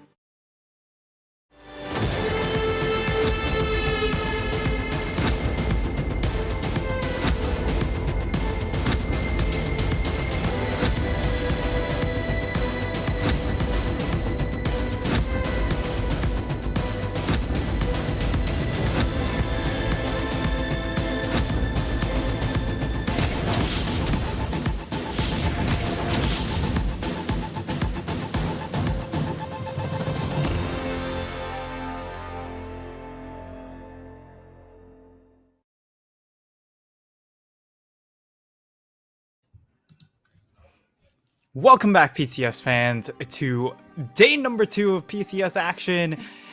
I mean, game number 1 was a bit of a snoozy. We're hoping game number 2 between Frank Esports and Beyond Gaming, that'll be more of a doozy. But before we dive into the game, let's give a shout out to our sponsors, CDBC Bank, the winner of last game. They sponsor our league, but also shout out to Riot Games, Carry Live, and Garena for taking care of all the operations. Now, Jenny, now we can talk about Frank Esports and Beyond Gaming, who have both locked in playoffs after Duish team did take a loss. Yep, so Frank Esports as well as BIG are definitely confirmed in the 5th and 6th spots right now. Pretty much for these teams, towards the end of the regular season is just about kind of jostling for how far up the leaderboard they can go, because both of these teams are 7 and 6. They are tied 5th place. BYG kind of coming off of the loss of their PSG rematch yesterday, but I mean both these teams, just in terms of pure standings, still have the potential to make it into the 4th place spot if they do manage to overtake J Team. So it's a bit hard to kind of catch up to the top 3 teams at the top of the table. We've been saying, 1st and 2nd, get that bye. But if you can squeeze into the 3rd and 4th spot, you will get a better matchup the first time around. So there's your Frank Esports roster on your screens. YSKM, who's gotten so many fans throughout the summer split. Hollow Pretender, who's also been proving himself over and over again. And Eminem, as well as Karis in the bottom lane. And talking a bit more about YSKM, I mean, he picked the Fiora yesterday, or rather his team picked him the Fiora yesterday. The team also played that AP Ashe with Leandries, an ADC position that we do see on 12-13 recently, but it didn't matter though in the end because they still lost out to CFO, but it did show quite a bit of promise. I think the Ashe easily is something like 25k damage by the end, easily like the highest damage out of all 10 members, but towards the end it just really didn't matter and CFO were able to bag that one. However, they're going up against BYG today, who is more even in terms of skill level, so we'll see. Yeah, and Frank Esports definitely feels like a team that does feel built similar to CFO, but they just don't have the punching power that CFO does. So when you're up against when you're CFO light taking on the originals, definitely can be a bit of a struggle. But against BYG, I mean, both of these teams, there's a reason why they are 5th, 6th, right? Because they have their ups, but they are also extremely flawed. As we get to take a look at the Megabank Beyond Gaming lineup, it's Lee Kai really committed to here up in the top side, Husha Minji, Wako Kino. And the big glaring weakness that we see from the Beyond Gaming boys in comparison to the Frank Esports team is the fact that Frank Esports, they show a lot of diversity in their champion picks, whereas on the flip side, we don't necessarily see that from the solo laners on the side of Beyond Gaming. Yeah, for sure. I think if there's an outlet for Frank Esports to win through for this game, it's going to definitely be try to punish the solo laners of Beyond Gaming, which turns out for Frank Esports is a good way for them to win because that's the way that they've always liked to win in most of their summer split victories. Today's matchup, I mean, top lane, it's going to be YSKM versus Lee Kai. In the mid lane, it's also Pretender versus Minji. So, I mean, YSKM and Pretender have definitely been some of the better performing members on the squad of Frank Esports. Esports, and it just matches up perfectly for them that they go up against the weaker members of BYG. So today's featured matchup, as you can see, it's the YSKM versus Lee Kai show over in top, and Lee Kai does seem to have pretty good stats for the KDA. Does have less games, however, because BYG have been rotating between Lee Kai as well as Liang still in the summer. But I think one of the most notable stats for us here today is definitely the solo kill stat. It's 14 times that YSKM has just managed to solo bolo his way through the top side for a solo kill, but Lee Kai on the other hand with just 2 solo kills, 1v1 top in summer. Yeah, that number feels a little bonkers for YSKM because that's more solo kills than games that they've played. It is true. Absolutely ridiculous. You're not wrong. How dominant he has been in that top lane, and this is the most glaring mismatch because of Lee Kai's dependence on the Gnar pick, whereas on the flip side, YSKM has been constantly punishing Gnar picks every single time, although it didn't pan out very well yesterday against Rest Gnar, but I think it really just came down to a couple of misplayed 1v1 situations. We're into pick ban. We'll see if Beyond Gaming do go ahead, lock in the Gnar, and how things pan out in that regard, but they've already gone ahead, banned away the Fiora, even though the Fiora didn't do well yesterday. They want no part of it. Yeah, so they're trying to instantly target ban YSKM. The thing is, he's actually whipped out so many champions in Summer Split alone. There is Silas as well, so this is interesting. Oh, Lee Sin versus Husha. So they're actually leaving a lot of power picks available on 12-13. You've got the Poppy, you've got the Zeri also. Talia has been banned out, so we won't see the Poppy and Talia combo this time around. But Frank actually has so many options about what they want to first pick. No. This would be an interesting pick because when we take a look at 12-13, probably the most powerful AD carry is still going to be Zeri. However, the Sivir, when you do give her the time to scale up, Sivir has been absolutely disgusting in certain situations. So I think for Frank Esports, they're comfortable with getting one or the other. And for Beyond Gaming, I mean, you lock in the Yuumi here, you can still pair it with either or. So you can take the Zeri or the Sivir and you'll be happy with those pairings with the Yuumi. So yeah, I think they'll go for maybe the Yuumi Poppy. Yeah, maybe the Yuumi Gnar also. So they are going to lock in the Yuumi. And as you mentioned, I think the strat for both these teams was they leave at both power AD picks in the Sliver as well as Jerry. They also leave at both power junglers, Poppy as well as Trundle, although Frank did lock in the Wukong. So you can see BYG is being spoiled for choice. I think, Sliver is just too strong on 12-13 right now to not lock her in with the Yuumi combination. It's just really rare that we see both of them make it through on the same side. So that's what they will do though. And Wukong wouldn't be the wildest thing if it is a flex pick. I'm not sure how interested Frank Esports actually are to go for the Gnar Deny pick versus Lee Kai. So they might look to lock in the Zeri and Lister combination. Would be just, typical 12-13 things if they do go for that. I mean, boring, but it works. Yeah, if they do that though, BYG gets Gnar on the third rotation. And like mid lane right now is so open that they don't really need to pick a mid right now. They're not in a rush. But Jax? What? Yeah, I mean, this has been YSKM's fallback pick for blind pick top.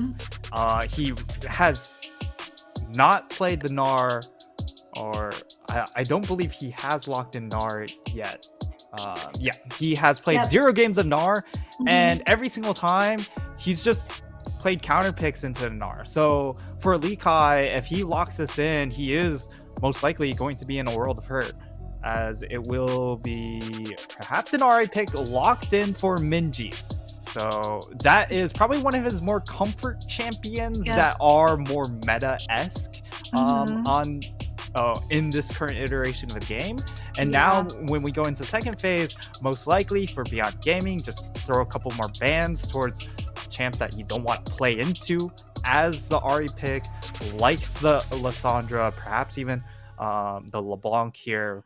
They can And ban Jerry too, and the thing is, Frank Esports already self-banned the Lucian, so they don't actually have Lucian and Alistair available for them. Calista's been banned out also, so they're really short a lot of options that would be good to combo with the Alistair. There's the Aphelios gone as well, so not a lot left on the table for Frank Esports. The Ari pickup for Minji, though, very smart for them. I think Minji has had the best performance in summer on Ari as well as Silas. Silas not available this time around, and the rest of Minji's champs are like Oriana, which we don't really see anymore in the current patch. So there's the Poppy gonna be banned out, at least Trundle open. Oh yo, I would love to see Nyla, but we can't. But I mean, we can for playoffs, just not yet, Yes. I mean, I was stoked that we saw Belveth already last week, but yeah, they're just having fun.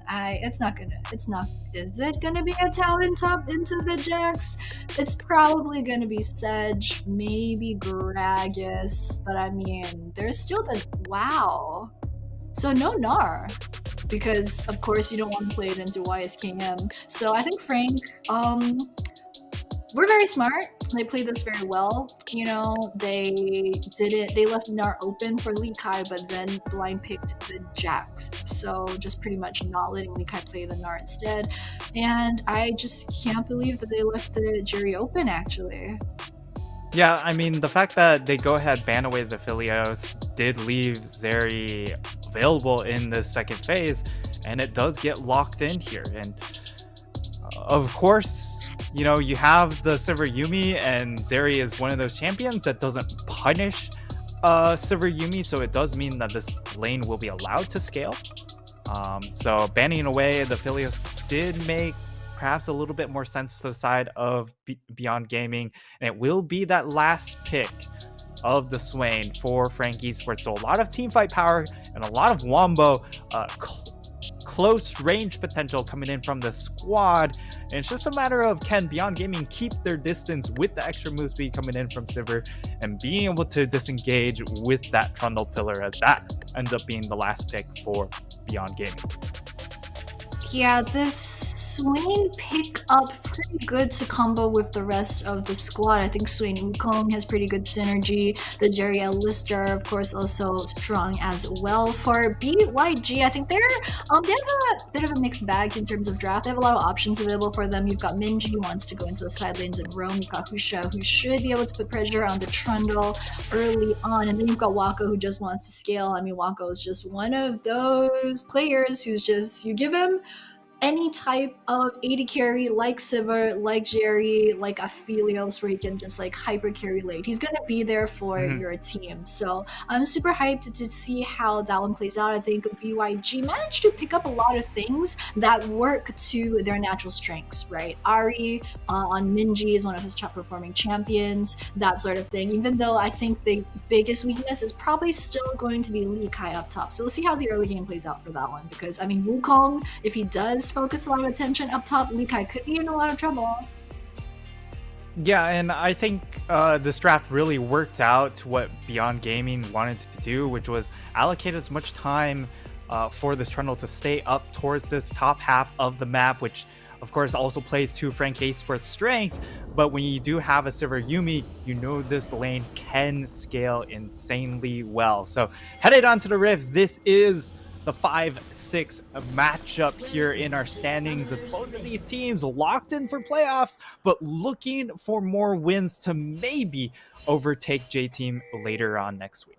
30 seconds. Yeah, and it's all a bit up in the air, right? What kind of condition J-Team is going to be coming out of COVID next week. They managed to postpone their matches this week, but I mean, COVID's kind of always a bit tricky. Sometimes you don't only take 1 week to fully recover. And Any also sickness, right? Yeah, and they kind of, got it a bit staggered as well. It was for some people, and then they're starting to recover, but then other people are also just now falling sick. So we don't really know how J-Team will perform in week number 6. It's definitely leaving some spots open for Frank and BYG to try and squeeze their way in. Yeah, it looks like we're possibly looking for a late invade, but I mean, the prowling projectile does find someone in the bush, which means that they will go ahead back off from their late invade adventures to try and get that late ward in. And it will be red buff starts coming in from both sides. So how do you feel about where both of these junglers are starting, and what are your thoughts on how they want to execute this early game?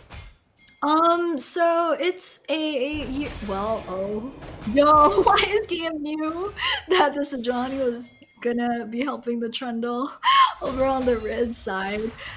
So he just kind of caught him out over towards the tri-bush. It is a bit interesting. They are going to both be pathing, well, for BYG, they're going to be pathing towards the bot side this time around. I think can we get a pause? Yeah, we're gonna try it. It's a pause. I mean, it's not PCS day without some pause, right? That's true. So That's true. I've been pretty happy about, how the current patch, at least this week, yesterday we ended like bang on time, something like 8:56 p.m. The games were done, and I was like, wow, we're early? This has never happened before in our lives, casting PCS. But I mean, we got word from our producers. Hopefully the break isn't going to be as long, and I'm just a bit embarrassed because when the game's going on, I kind of, sit back in my chair, I put the mic closer to me, I kind of lean back, get comfortable for the next 30 minutes, but it's all good, we're all friends here, no one minds, right? I've got COVID, come on, I get a pass. Just chilling back. That's Being chillin', the that's what way. we're doing. Yes. That's what get some ice CFO cream. did that last game. I mean, Bing chilling just worked for them. They Bing chilled Well, for 30 minutes and then just won. Shouldn't Easy. it? But That's true. I mean, Mission had no show. As That's we're back true. into the game, and immediately it's a trade in that bottom lane. This is great for the Yuumi at level 1 because, well, the Alistar doesn't do anything. So they hit level 2 here. Pretender still looking for more trades against Minji. I mean, it's just trades all around. Oh, they're both so low early on. Minji also has the electrocute, so actually level 2 it's a bit harder to proc that to punish. But it really doesn't matter because you're kind of going up against the Swain also. Swain? Pretender is running the Ghost Flash. Hello, very early invade this time around actually. I mean, looks like he's gonna path top. He wants to try and steal Krug's. Oh, Husha coming in. Oh, they landed charm. Does pop the flash coming in from Pretender, and the move speed is going to be enough for him to just really walk on out of here. He's going to be forced the long way though.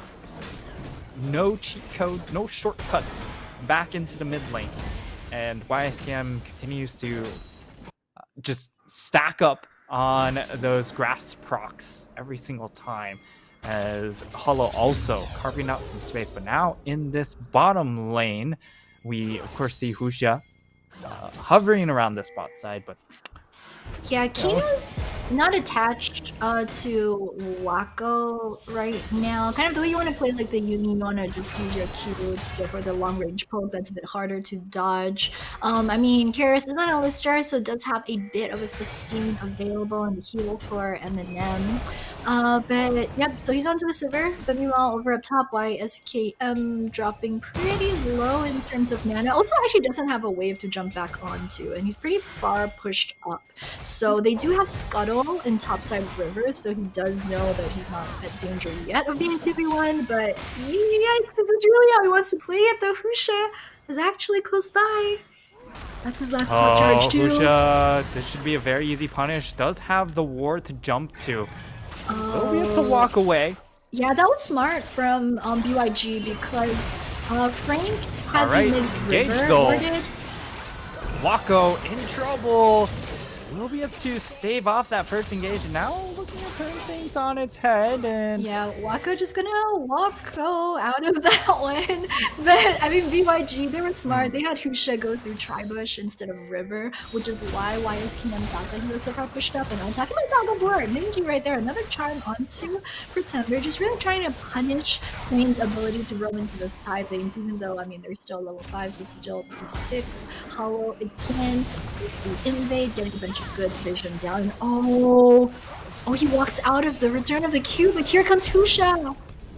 The flash now burned. Can they find the execute on No! the Pretender? Flash forward comes in Hollow, but it's first blood for the Swain, and now Hollow maybe trying to chase after Husha, but way too healthy and also way too close to his tower. So Hollow will go ahead back off, take away that control ward in that pixel bush, and all things considered, while it was a nice trade for Pretender, gold-wise, BYG do get a little more out of it since they did get the assist for it. Yeah, but both teams also pretty much dead even in terms of gold even after that. When we take a look at how that started, Minji actually lands a pretty good combo with the charm and then getting the extra damage down from the QW.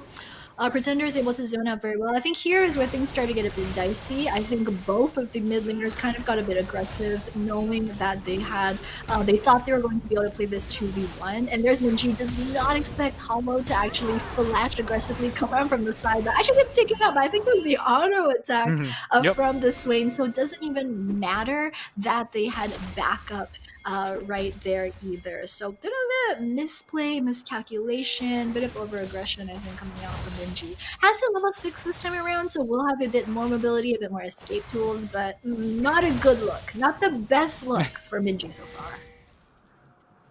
Yeah, Minji has been one of those players that has struggled in lane, and while Pretender hasn't been the most dominant laner, has still been strong himself as YSKM jumps in, gets a really healthy trade against Lee Kai, and it's really just about the sustain battle, right? Because you have Corrupting Potion on both of the solo laners, whereas on the flip side, neither of the solo laners on the side of Beyond Gaming, they've got Corrupting Potion. They don't have that extra bit of sustain. And that's why Pretender keeps going for these trades, but now Husha showing up, that's going to force the ultimate coming in from Pretender. I think that's just good enough for the side of Beyond Gaming. Fortunately for Frank Esports, because they've already secured that dragon, it doesn't feel like there's a need for this Swain ultimate, unless if they wanted to go for 5 though. He Rift doesn't Herald. have his ultimate. Okay, that's the ultimate. Try and chase. And Eminem going for the 1v2 is going to put down a lot of damage, but they will be able to walk it off. Well, kind That of. was very good timing from Frank also, because Waku's Ghost is only just coming up right now, and Kino also is about like 15 seconds off of the heal. So very good timing from Frank, just recognizing that BYG's bottom lane did not have their escape or heal available for them then, and they're able to dish out so much damage. Of course, the back also. So we might see a lane swap. We see Union and Silver just heading towards mid lane right here. We've got Husha as Lee Kai just trying to pick up Shelly. They will be able to get it pretty easy. They do have keyboard control of the bot side river bush right there, so Hollow steps in, knows what's going on, but also knows that he can't contest this at all. So good from BYG, you know, their bot side gets punished. They recognize there are a couple of members from Frankie Sports bot, and then they instantly rotate to go for the Rift Herald play up top. So we like to see that, you know, good fundamentals, always nice to see for BYG, even if a lot of fans, especially coming out of last year's PCS, might have expected a bit more coming out from this squad this year. Even if BYG haven't quite been able to live up to those expectations, they're still a fairly solid team. Yeah, and BYG, they do get slightly punished for that rotation over to the Rift Herald though, right? Where Wako Kino started pathing over to Rift Herald, but because of that, they do end up dropping, not sure how many minions, but it was a decent chunk of minions to that bot lane tower. So Eminem will have a healthy wave coming towards him, while I'm also having a healthy wave, and they already have minion advantages. So this gold lead will get more and more favored towards the side of Frank Esports, as right now it's just kind of a small lead, but again, when we talk about their composition, it's very Wombo heavy. So for BYG, it's definitely dangerous coming into this next dragon when you consider the Wombo potential coming in from Frank Esports. Yeah, and here's part of the wombo coming towards mid. We'll get spotted out by the pink ward though. Pretender does have the blue buff. I think we saw Husha just kind of hover around the river just now. Not sure if he wanted to give blue over towards Minji. Yep, they're gonna give a hit over right now. Minji is kind of looking for a good timing over at mid to shove and then walk out of lanes and pick up the blue buff. So they're gonna get the handoff right now, or is what they're hoping to do. Eventually. Eventually, they'll get there. Husha, with this Rift Herald, maybe looking to just plop it down into the mid lane. Maybe looking for an opportunity, but now walking in with the Yuumi. It's definitely a lot of dueling power here, and something Hollow does not want to really contest until he has backup as now carries, making his way over. Do they go for this play, though? It doesn't look like it. Trying to scare him off. Send him out of their jungle. Go home. Yeah. Send him back home. No League of Legends for you today. There's the pillar gonna come out. Oh, good Minji, sight. yeah, his charm's not gonna land into Pretender, so he's just gonna walk out. Like, oh, what a good pullback. Big as value. Well. Yeah, stonks. That's just stonks, man. I mean, Dragon's still only 1 minute, so this doesn't really have a lot of long-term significance because they can't really get a setup off of this. But Pretender just mechanicsing Minji right there. Didn't need to pop Ghost, was 1v2 and played it to perfection.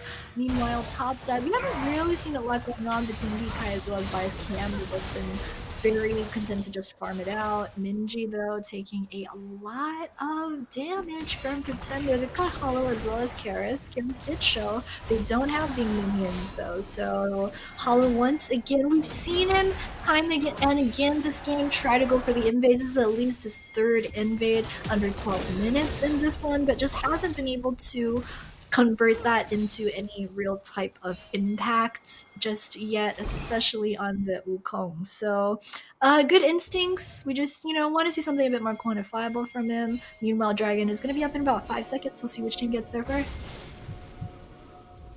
And if we look at the itemization here, Pretender going for the early stopwatch in his runes. That'll be something to keep note of when we come into this next dragon. But the big part is Minji does have his mythic completed. He does get lashed on. He's going to get jumped on. That will be the last chapter coming out. Hollow getting very, very low. He might just burn down. It will be the subjugate to secure the kill. Big kill for the side of BYG as now Dragon is spawned. So they will have Dragon advantage here in the side of Friend Peace where it's be forced to...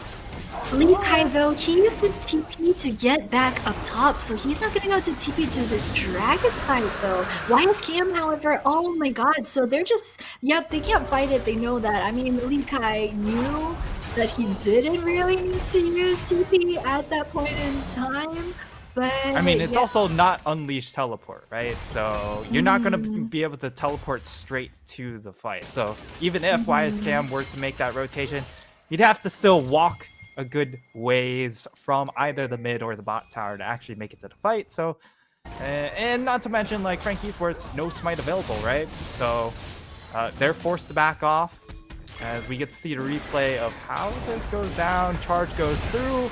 Minji, of course, on the Ahri, being able to play super far forward with a flash and also triple dashes coming in from his ultimate. And Hollow ends up just getting caught out. And with how much lockdown is available from both the Charm and the Everfrost, it does convert into a kill. So nice little play there from BYG, but the issue is they're still down in gold. Yeah, they're down a bit in gold, mostly due to the tower plates. I think there are 3 tower plates. Oh, they took 3s for the 480 golds. It's still 20 CS difference in top and bottom. Yeah, it's the Jax as well as the Jerry with the extra CS gold. It's not all that much. It's about 600 over at the almost 15-minute mark. And also, we're past 14 minutes. There's no more tower plate gold to really give that little bit of advantage anymore. BYG this time, they're gonna get the Rift Herald. Would help them. They've got literally no lanes pushing for them at this point in time. Don't even really need Likai. Minji with the realm on top. YSKM, he's gonna recognize that he does not have a favorable wave position for him to escape on the Jax. So he's just gonna walk out of that one before trouble comes in. He's gonna dip. And BYG with the smart rotations, they're just gonna drop the Shelly over towards mid instantly to pick up first brick. The first brick taken by them as they will get the second charge. However, on the flip side, they lose that bottom tower. So it will be an even tower trade, and Frankie Sports, they don't lose too much when it comes to the gold aspect. And it's just about funneling Eminem as much as possible, right? Where he gets solo lane EXP, it gets him more levels, and that's pretty scary when it comes to Zeri, right? Because you max Q, but the more levels you get, that makes those electro lasers, extendo beams hit really, really hard later on because you do have those additional skill points added. And I think one pain point for Frank Esports is I'm not too sure what options the Jax has in the late game in terms of who to jump on for the squad of BYG, because BYG actually have a lot of anti-dive in their composition. They've got just like the point blank Ari Charm if the Jax jumps in. They've also got the Silver Spell Shield. They've got Yumi who will just instantly lay down her ult if YSKM decide to go for it and engage. There's also Lee Kai who can just throw his R if anything untoward does happen. So I'm a bit worried for how YSKM can kind of play this later on. They definitely need to combo it with the Wukong with the Swain going in at the start to try and burn some of the other utility on the squad of BYG. But just solo 1v1, I think it will be a bit difficult for YSKM. However, we've seen him pull some crazy things out in the past in the summer split, so I still have hope. Yeah, I mean, it really boils down to how well can YSKM split up the map with this side lane pressure offered up by the Jax. Now he might be in a 1v2 situation, 1v3 possibly. He's currently taking a 1v1, but Wako Huxia somewhat nearby. Huxia is going to commit to helping him out, throws down the pillar, gets the slow, and now the ultimate comes in from Lee Kai, and they should be able to secure this kill onto YSKM. He will slowly burn down, and Lee Kai will finish off that 1v2 situation, and now YSKM, YSK, no, Frank, they're down one member. It looks like BYG want to posture for river control here. Oh, there's a Yumi out. The ultimate does land onto Hollow, but it will actually be to the detriment of Ninji. He's going to be one ulting out. He has no more charges left on his ultimate, and that will be an exchange of ults. As now we're taking a look, like BYG, they have no ultimates left available, and Pretender still has his, so that will be the member to watch out, and they're going to be forced out of the dragon area. As now YSKM coming in for a flank. This choke point is incredibly hard once Eminem throws in a couple of those zaps. However, They're trying to, hold on, they're not trying quite to there wait yet. for Lee Kai to draw him out, but they don't have time. Oh, that's the flash in coming in from Pretender, buying a lot of space, but can they charge forward enough? The ultimates just aren't there for the side of BYG, as that will be the pick off onto Lee Kai. He even throws out his ultimate at the very end in futility. So Frankie Sports now looking to secure themselves a dragon, but it looks like the side of BYG, they're still interested. Teleport coming in. Minji showing up for the fight, maybe a little bit late. Do they go for a chase? Do they continue chasing? It will be the chase, but Minji will be the one to fall. And now Wako Huxia still trying to stick around, and Eminem, he definitely is more than willing to trade a little bit longer, keep them a little bit interested, as Pretender pinned now to the wall. Does get his back stopped, but I mean, that's all it's going to be. Just a little bit of annoyance. I mean, BYG, what are you doing, man? We all believed in you. Just error after error, mistake after mistake. They did get the kill. I'm not sure even just how far back this replay is going to start. So it's going to be where, if you watch Lee Kai, BYG are actually waiting for Lee Kai to get his ultimate up. It's the only one I think that they have a chance of getting up, because Booming had used it earlier on. Okay, we've got a bit of a tech well- issue. I wasn't sure if it was just my remix, and I was just trying to, analyze this team fight from memory and not from the visual, which, all good casters should be able to do. Just, cast off of sound, cast off of visual. Wait, shh, if we all keep quiet, I can hear the game sound. Oh, well, it's gone. Anyways, so that fight, right? So we don't really, gosh, I am way too comfy in this chair again. But anyway, so that You are hard fight, chilling. I am hard chilling. That's true. BYG just played a bit too relaxed. So if we go back a bit before the team fight, what happened was they were able to get the 3v1 onto YSKM. It started out great for them. It was 30 seconds until the Cloud Drake was going to come up. So they recognized that they get the pick onto YSKM. But then what do? They get just a bit too antsy, and then they try to pick a fight mid. But why? Dragon is literally coming up in 30 seconds. Save your ultimates. They use Kino's Yumi ultimate over in mid side, I think, to try and catch out Pretender, when what they should have done was just man advantage their way into the next Dragon over at the fight. And then, after they lose Dragon, after they lose the fight, what do they do next? Minji shows up in the river and then just feeds his way into the squad of Frank Esports. I mean, BYG, I love this team. I expected better. I wanted to see better. I am so tilted. I don't even think the team is this tilted. I am tilted. I am like hard tilted. COVID Jenny hits different. Yo, I'm just like locked in my room. I have to like make sure, like when I open the door, that my family's not outside, so I don't spread like the plague to them and stuff.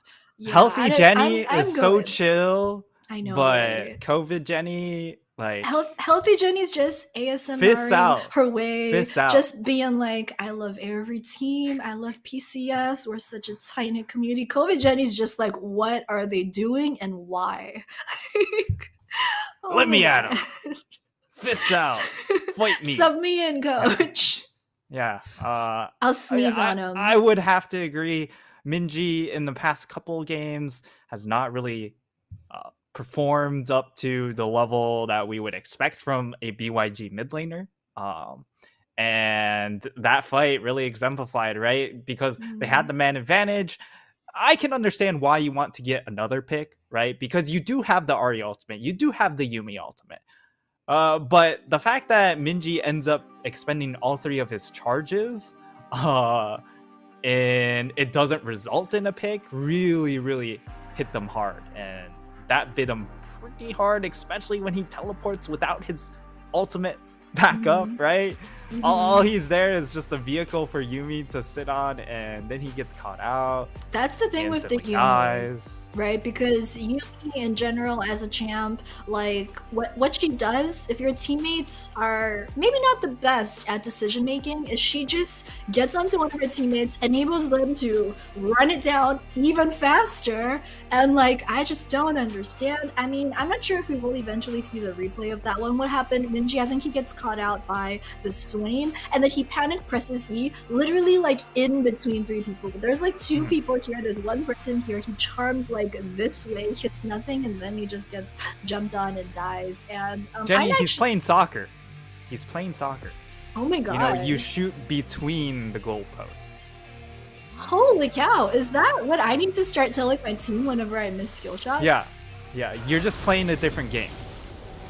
Okay. But now we get the we get the replay here, and again, while BYG they have the health bar advantage, the issue is they don't have the ults, and so Gary's his ult does fade, but the one ultimate the side of Frank Esports do have is this ultimate coming in from the Swain, and it just buys so much space. It's such a distraction, and allows YSKM then to just hop forward and play super aggressive because everyone's so occupied with running away from the Swain. The teleport comes through, and this is what you also highlighted, right? It's This just is Minji coming in 4v5 and just sprinting straight to his death. Like, and he gets caught out right here, and then he just used, like, he had vision YSKM in that ward too. What was he doing? I mean, he was panicking. We were all panicking with watching this thing play out because this was just not a pleasant experience for anyone involved. But we're gonna put that behind us, take stock of the situation. Hey, BYG Jenny. are still, yes? I meant to boom right now. You know. Even if they sprinted it down that moment, they're only down 300 gold. You know? Yes. Genius. Yes. See, it didn't cost them. What did it cost? Not much. Nothing. Apparently, Exactly. it's gonna be the answer to that one. I appreciate you trying to Positivity, boost my mental. Jenny. Exactly. So, like, in everything PMA. besides COVID, we want to stay positive. COVID, we do not quite want to, stay positive. But I really appreciate it, because Frank, of course, you're a hard supporter of Frankie Sports, naturally. Your namesake team. So I do appreciate that you're, here trying to help boost my spirits at the way BMG is playing. Yeah, and if anyone at Frank Esports want to let me know where I can get a Frank Esports naming a YSKM jersey, please hit me up. And we need to make that happen. I feel like we for sure need to make that happen. someone, I hope someone from Frank Esports is watching this, or word gets out to one of them. As you can see here, 22.5 minutes into the game, kind of hit a bit of a lull state because we're waiting for the next dragon to pop up, and clearly both of these teams are not really teams to just hard flip, so we're not going to see a very daring attempt at the Baron buff, especially with how much scaling these 80 carries have. They don't exactly destroy Baron quite yet. Yeah, we've got a bit of a run-in, run-out type of situation, especially on the side of Frank Esports. Lee Kylo is going to, after swapping over toward bot side, take down, finally, the bot side tier at number 1. Still kind of pretty slow game in terms of towers. Frank Esports only 1 tower taken on their side, BYG still only 2, which is kind of the reason why we haven't seen the map really being opened up yet. We've seen these team fights that have really been happening around objectives such as the Dragon, or even around in the mid lane. We haven't quite seen a lot of dragons in control just yet, but this might all change. Wacko, his Q not quite going to land. There was a bit of a change on 12.13 to the Q. Instead of 1350 speed out and in, it's now like 1400 out, 1250 in. But anyway, just stats because I'm a nerd. Next dragon is available. Will be the second stack for Frank Esports of the Cloud Drake. And BYG, let's go and start it off. Yeah, right now it does look to be a little bit difficult for YSKM. He actually jumps into the pit, so applying a little bit of pressure here, and now he jumps forward, throwing down the counter strike, buys a little bit of space. Carries jumps in, gets a 3-man knock-up. But the sustain coming in from the Yumi isn't enough. It's not, as the Pretender's charging forward. He's trying to get these kills. He ends up getting a double kill, and it will be Frank Esports running away with this fight. No damage done. Husha will go down at the end as well. And Frank Esports play that fight to perfection as BYG fall apart at the seams. No, Bibby, what is you doing? BYG, we're the ones to start out that fight. We're gonna take a look at the replay, hopefully, of how it all went down. Ask and you shall receive, Jenny. Yikes. They got the scrying orb over around the back. The thing is, they in position. Wise team, all he needs to do is jump straight in and zone, and then they just land so much good CC, good stuns onto the back end of BYG that Frank Esports, they're also kind of doing two things at once. They're cleaning up BYG, and they're also going to be able to pick up the Cloud Drake after this, but just very split fight, I think, from the side of BYG. We had this question the entire game about how Frank Esports would be able to play the team fights. They need first the engage from Hollow or Pretender, which is, and then they need the YSKM follow-up. This time around, they actually didn't even need that. They had YSKM just jump straight into zone, and they were just able to stack the rest of their CC. So definitely a well-played 5v5 from Frank Esports. I think BYG just got a bit panicky right there. They split up. They weren't really able to kind of protect each other with their abilities. Wako was kind of also left alone. Oh, here comes the play though. That's going to be the engage coming in for carries. Also with follow, and that will be the 80 carry falling very, very quickly. And without Wako, they just don't have the damage. The chase is on. Eminem goes in. He's got the zoomies. He is going to chase down one more. Gets himself a triple, and this is going to be not the quad because YSKM wants in on the fun, and with the Baron buff, this should be a lot of structures getting shattered in the Beyond Gaming base. And it's absolutely wild to me how Frankie Sports managed to, in the last 5 minutes, just the last 5 minutes, Waka's up in 2 seconds. Karis is a bit low. He might be able to get a bounce off, but I don't. Yeah, Frank are just going to kind of respect the Wako respawn and then just back out of that one. I'm not really sure how much them because Frankie Sports are going to still have the Baron buff as well. Replay. Yep, of the mid-side fight. Break it down. So Yumi ultimate right there actually goes completely wide. It doesn't really land on anyone on Frankie Sports. And I think really the crucial point for BYG here is that they do not protect Wako. This team fight as well as the fight at Dragon. The thing is, you pick the rest of your squad, which was Ari and Trundle for early game and Sejuani for Lee Kai for the team fight. So literally, your only damage source is your Sivir. It is your scale until late game Wako. And when it comes to late game, what do BYG do? They do not protect the Sivir. And that's just kind of unfortunate. You could see Kino also just kind of panic hit R when they were under their mid-side tower and didn't get any of the possibly caught out. He gets stunned. A lot of ultimates invested, but he's still alive. He's buying so much time, and now Hollow jumps on him, uses the knockup and gets a 4-man knockup, and now the reinforcements are coming, but it doesn't look like Eminem needs any of those reinforcements because he is just so far ahead. It will be BYG able to walk off with a couple members still, but Pretender, he'll be able to walk down Husha eventually. Level 16 or level 12, there's a very small chance he actually gets to walk away. Eventually burns down. Kino and Minji. Someone call the SPCA because that's just cat abuse right there. I mean, Frankie Sports. That's animal abuse. That really is. Like, someone called the cops. Not for me, for Kino, for BYG, for this entire squad. I mean, Frankie Sports, that right there, when how YSKM, well, they managed to get YSKM, but it was still really close at the end right there. I don't think that Frankie Sports should have been able to do that when you get YSKM caught out of position. That was just absolute goal difference at that point in time. I don't know, man. I think from the 20-minute mark, BYG was just, I don't know if it was the technical issues, the pause, or whatever that might have affected them. Maybe coming off of their loss versus PSG yesterday might have affected them somehow as well. But we were talking about how close today's match was going to be between Frank and BYG, both tied 5th currently at before this game on the leaderboard. And with this win over BYG, Frankie Sports, they're through to playoffs.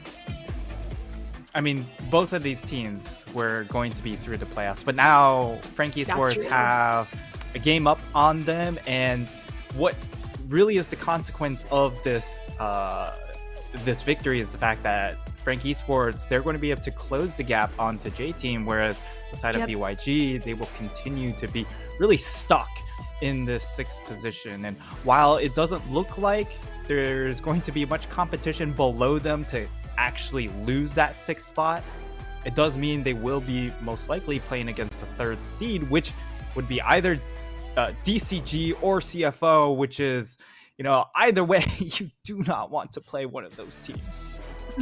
Exactly. I mean, as you mentioned, you don't want to play versus DCG and CFO, who are tied 2nd. Right now, Frank Esports, with this win, they are now 8-6. J-Team are 8-4 currently, so even though both teams have won 8 games, of course, J-Team do have another 2 matches, 3 at the end of this week for them to really catch up. So it might look close right now, but depending on how J-Team play next week, depending on where the cards fall at the end of week 6, we will see how it plays out. But I mean, what a game for Frank Esports, you know. That was so close up until around like 15-18 minutes. The goal difference is less than 1,000 throughout, and then just coming back from the pause, coming back from that dragon fight, just things just absolutely fell to pieces for BYG. Just bad decision after bad decision, and I just feel like it wasn't really the normal BYG that we expected to see. You can see the goal difference over time right there is like about 24 minutes in.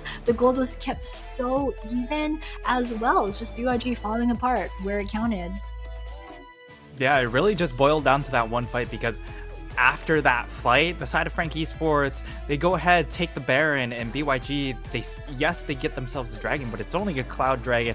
It doesn't give you any battle stats, and Frank Esports, they were able to really effectively snowball, and you can see that while the Ahri pick may be Minji's most comfortable champion, it didn't really offer a whole lot in their composition. They weren't able to play a lot of early game, get a lot of picks in the early mid-game phase, that once it gets to the full-blown team fight, the Ahri cooldowns are just too long in comparison to something like a Swain, who's able to just constantly chase down, get more and more heals, and the Ahri only has single target damage, and it's not even all that much. Yep, we're gonna take a look at who's MVP for this game, and it's gonna go over to Pretender on the swing 2-1 and 11. Seems pretty well deserved, I think Hollow, even though he did try to make a lot of invades, a lot of moves, it didn't really amount to all that much in the early game. I think Pretender, YSKM as well, had some pretty good performances, and it's definitely fair enough MVP. Yeah, I mean, when we look at his performance, he was playing super aggressive in the lane phase, which is something we haven't seen from Pretender this split whatsoever. And he's been slowly building that part of his game up, right? If Frank Esports are to make a run in the playoffs, they need Pretender to be more aggressive and be that playmaker in that mid lane. And he played his role in this particular game, was aggressive in the lane phase, and also flashed forward to create space for the Jax, for the Zeri to then follow up and clean up these fights. Yeah, he did play out the 1v1 versus Minji on Ahri very well. Also, we saw a few times just straight up 1v1 pushing the Ahri out of lane, getting the Ahri low. Also played the 1v2 very well. Also, there's that one instance over in the mid lane where he was getting ganked at the tower, and he didn't even have to expend his ghost or any summoners, and he just kind of played it out, managed to get the stun down on both Pusha as well as Minji, and they were like, wait a second, who is ganking Q right now? And yeah, just very good play. It really bodes well for them going into next week and going into playoffs also. So huge props and congratulations to Frank Esports. Don't go anywhere, guys, though. We're going to go for a very short break before we come back with our third match of the series. It's going to be Sem9, currently in 10th place on the table, going up against Impunity, who are 8th. So definitely a pretty exciting match. You don't want to miss that one. I'm gonna go grab some popcorn or something. I'm gonna text my parents to tell them to leave some popcorn outside my door so I can like snack on the popcorn while we watch the next game. But guys, you don't want to miss it. We'll see you in just a bit. CTBC Bank is Taiwan's top financial institution, but we're not stopping there. We're crafting an international brand and already have over 370 outlets in 14 countries. We are by your side, ready to embrace the future.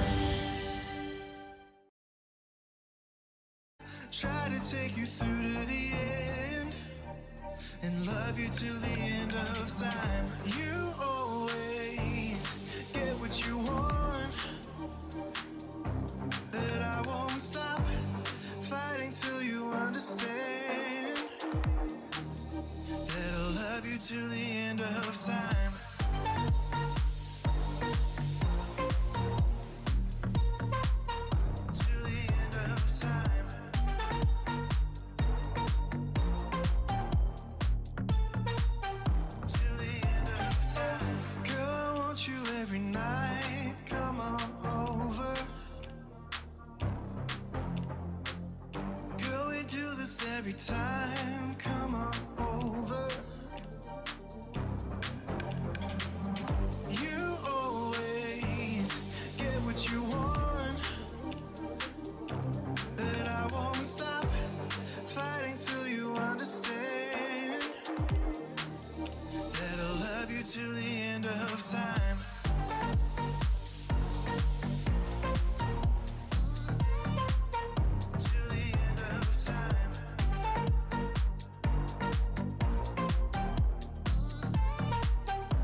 was chasing, I was facing intimidation, but I stuck to the basics. None of that public relations. The rest of y'all was out on vacation. No debating, no conversation, no invading this sovereign nation. I was tested, invested, and blessed, and you guessed it, I made it.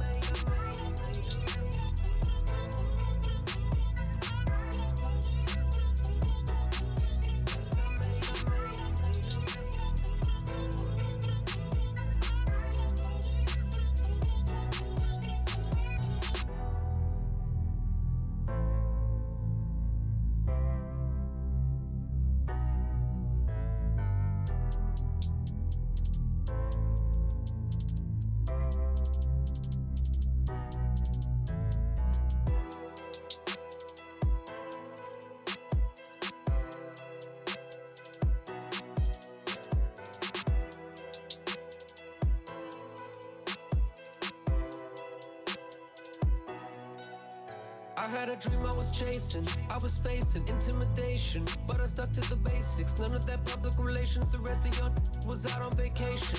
No debating, no conversation, no invading this sovereign nation. I was tested, invested, and blessed, and you guessed it, I made it.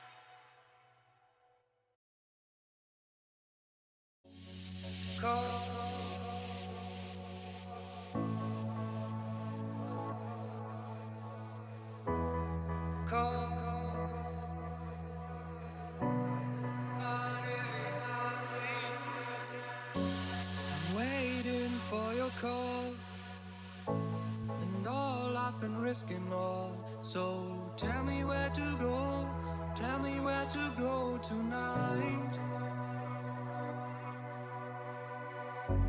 The cold is caving in, my patience paper thin. So tell me if it's wrong, tell me if it's wrong, alright.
Call, and all I've been risking all. So tell me where to go, tell me where to go tonight. The cold is caving in, my patience paper thin. So tell me if it's wrong, tell me if it's wrong, alright.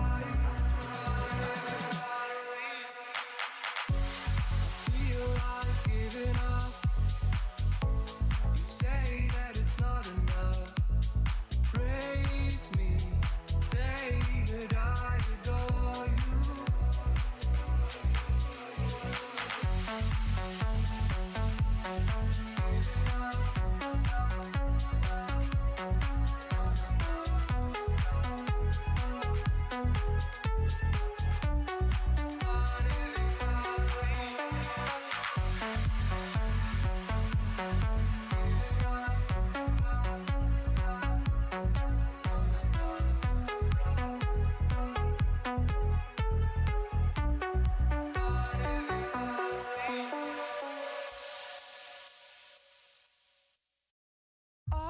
True love is a feast for the lions. Tell me feel alive. Hold my hand, I can be your eyes.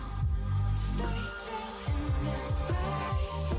Stars to fight, stars to fire. We'll keep the heat on high, and we'll let it simmer, let it. We'll fly the line, break the rush, turn the tide, 'cause we're big enough. We'll find a time, and still alive. Yeah, darling, forever give it up. Yeah, darling, forever give it up. Yeah, darling, forever give it up. The boiling point as we know it is close to frozen. What a time to feel alive. We'll be by the river when the floodgates are open. I think about it all the time. Stars to fight, stars to fire. We'll keep the heat on high, and we'll let it simmer, let it.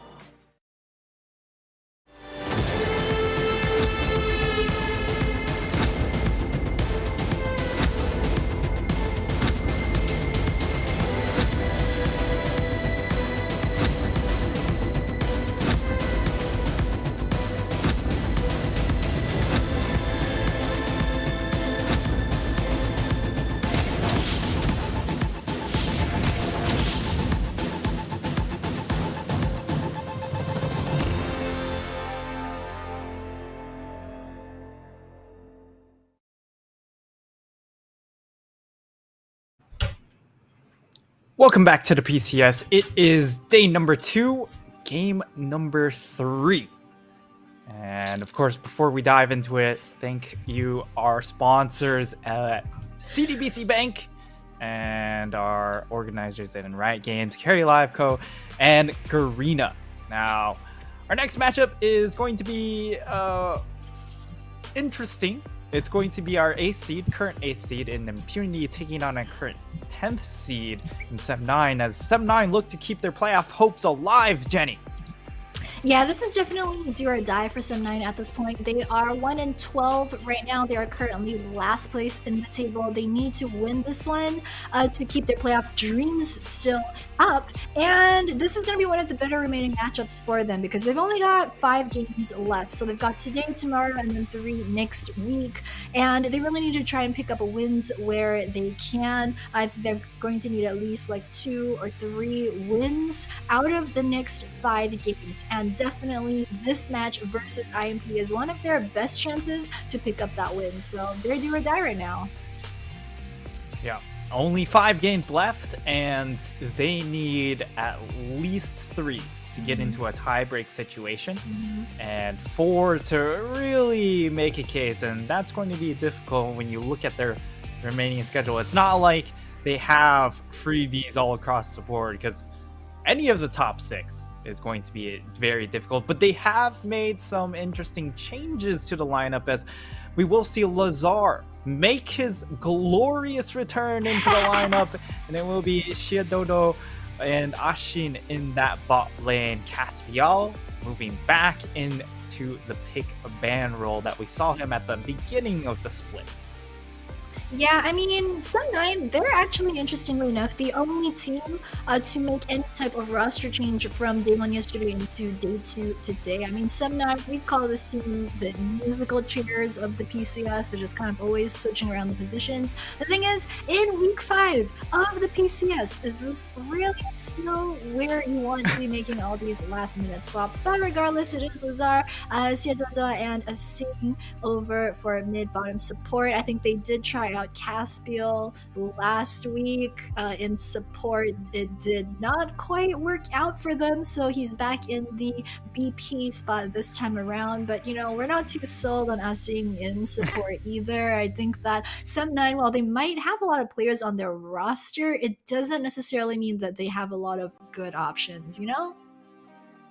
And speaking of another team that has been rotating players, it's been Impunity, as they will not be making any changes coming in from day one. It will still be Husky, it will still be LZ, and it will still be Yusin as the new members staying in.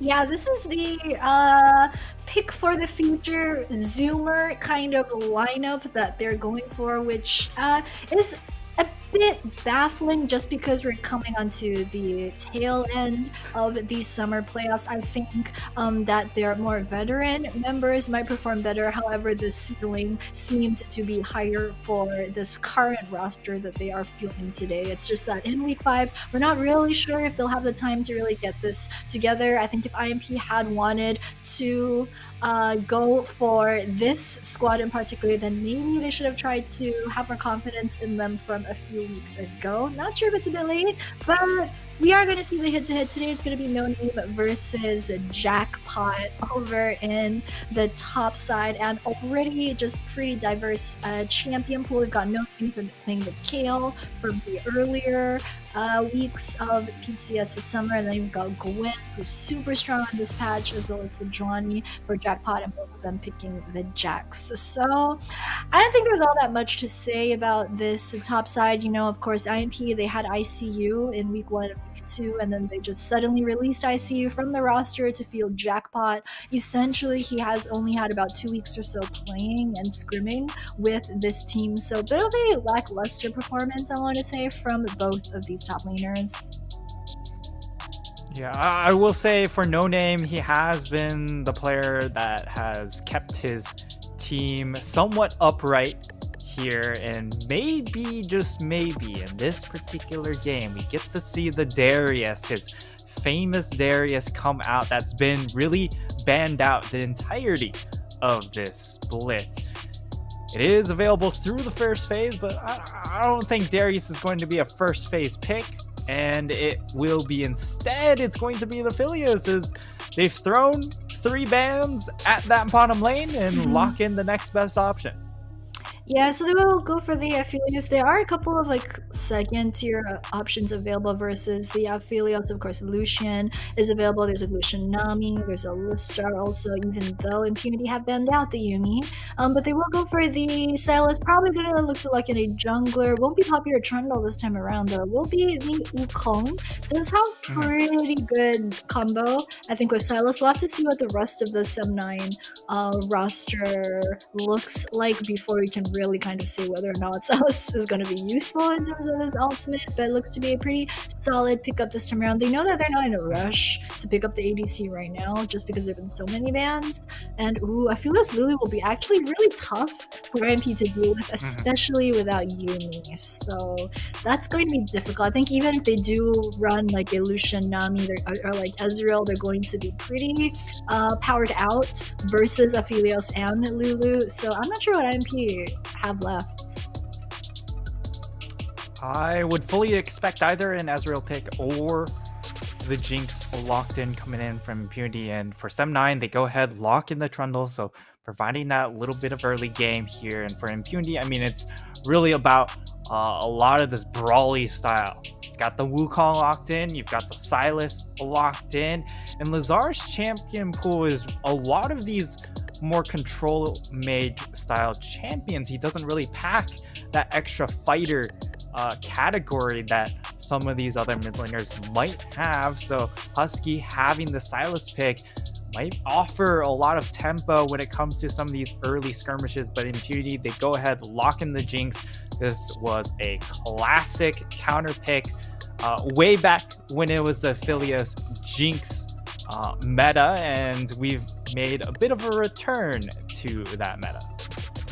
Yeah, the Jinx, of course, is going to have a bit more of like that range early on versus the Aphelios and Lulu. It kind of helps you poke a bit more and last hit just a bit safer with that. So Renata, Tonkin, they're just pretty much banning out more of the team fight heavy supports that IMP could go for. They already have pretty strong team fight with the Silas Wukong combination. Maybe a Nautilus, but I'm not really sold on Jinx Nautilus. for a bot lane. Rakan would be good. It would give a bit more escape potential, especially if like Chandra shows up for the gank, throws down the pillar. I think Rakan would be helpful to get them out of there with a disengage. So a lot of mobility actually from the squad of IMP. They will need to pick a top, however, but they're gonna wait to see what S9 do. And I would love for Lazar to play the Vex, but I'm not sure if we'll see it. However,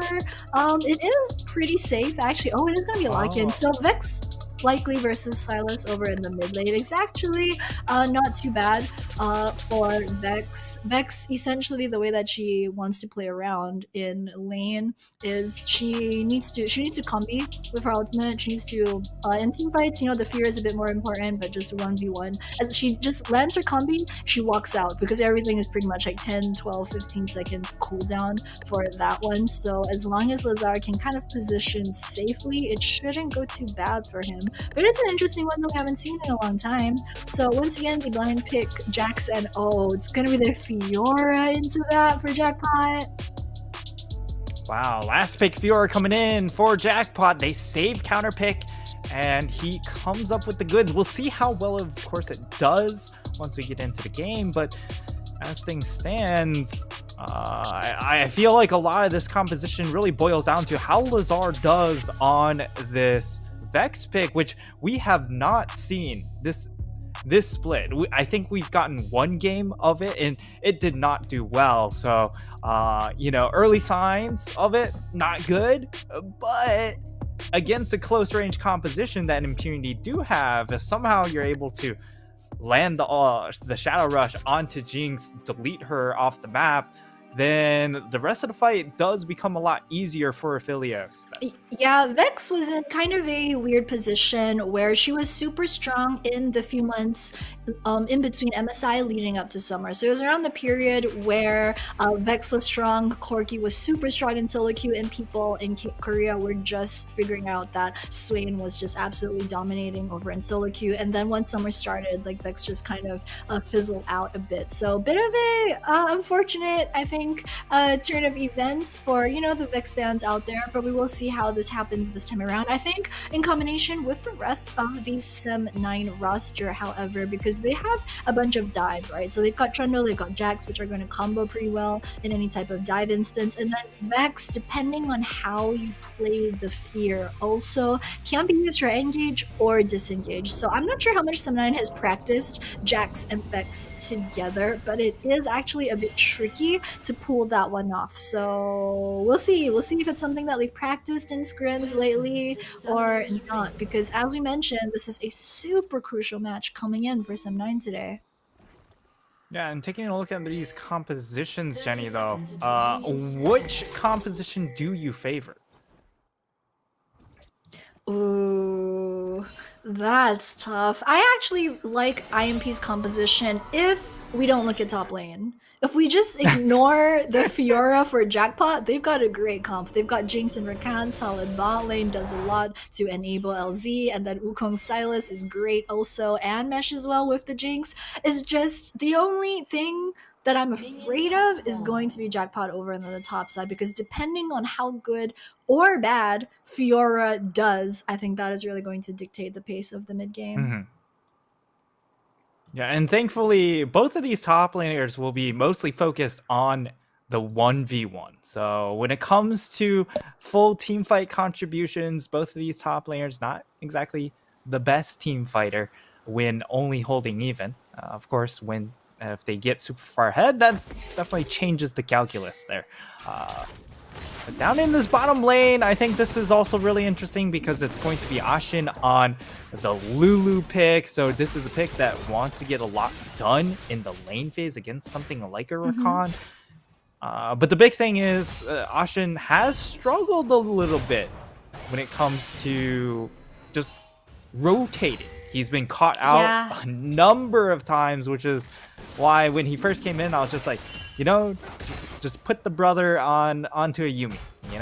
He can't get caught out unless if his bot lane partner is trolling. Y'all's brothers now, Frank? Is that what's going on?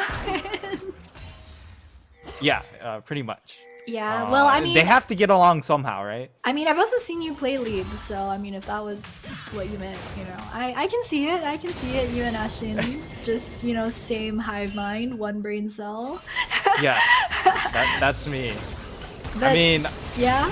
Okay, that's an engage already onto Ashin. Alex, He's from the side. getting taken low. He's gonna have to flash, and that's also a heal expended. But Alex, he's gonna flash forward, dash forward, and get the final blow. First blood into the hands of Alex onto the Wukong, and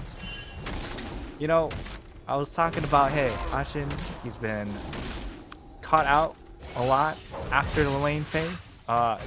It happened in the lane phase, Jenny. Yeah, I mean, this is just textbook coming out from Impunity Esports, right? So what they do is, I mean, it's pretty telegraphed. You've got Alex over on the Wukong, and when you think about what type of lanes that you want to snowball for the side of IMP, it's got to be Fiora, it's got to be Jinx, right? So then you take into account like where Alex started. After that, he just passed straight towards bot for the level 3, and it's just a very open-ended case for them to give the first blood over to the bottom side. It was picked up by Alex though, although LZ and Yusin did pick up the assist gold.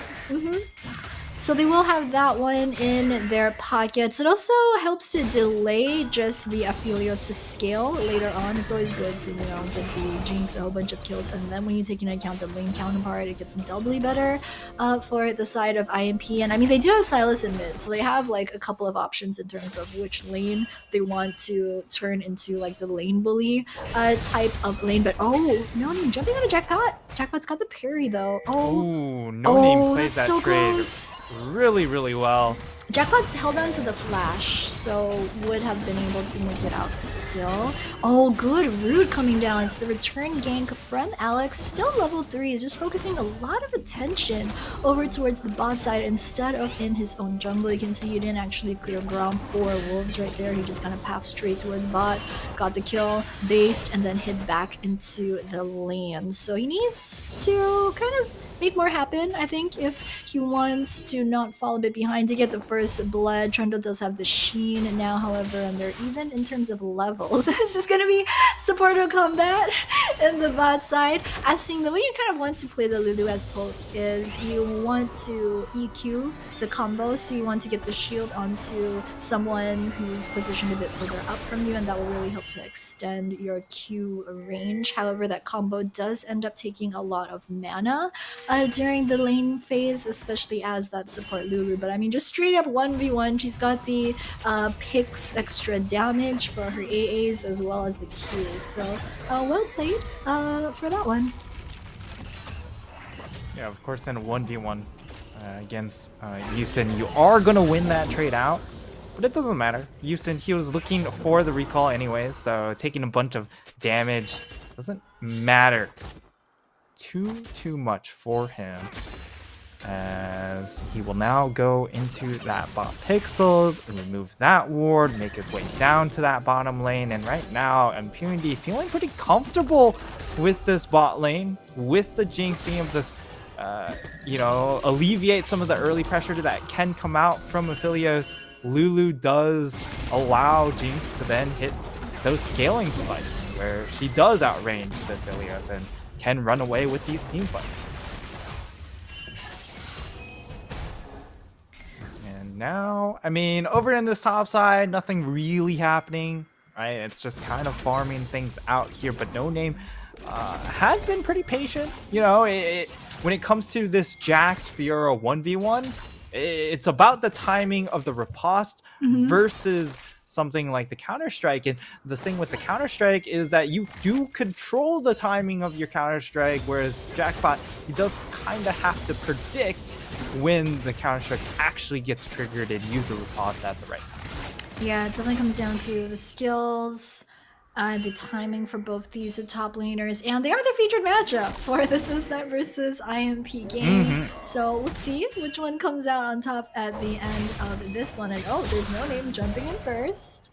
dodge actually from both sides, and Jackpot looks to want to re-engage. A lot of damage gonna go down. No Name actually also taking the minion damage, and no, Jackpot with the solo 1v1 takes 2 tower shots, but makes it out of that one with the good timing on the pot usage as well. Yeah, and this was so well played coming in from Jackpot, being able to trigger all 4 vitals, and he goes for that fight knowing that Trundle showed up on that red buff ward. You see here, you see that fight start out, and he uses the ultimate immediately, and he continues for the tower dive because of the fact, hey, Trundle is bot lane. There's no way he could counter gank me here and ruin my day, so he just takes the 1v1, wins it out, and it doesn't matter how low he is because there's no response close by from Sentinel. Yep, and decides to ruin No Name's day instead by outright winning the straight 1v1. And we give him a lot of credit, you know, for just knowing the timing, knowing how to dive and play that one out. But we also have to give credit to, I'm not sure if it was Arashi or Lazar who actually had the deep ward over in the bot side blue jungle. And that was really what allowed Jackpot to know that Alex. Arashi... Oh yeah, Husky or Alex. Yeah. Might be.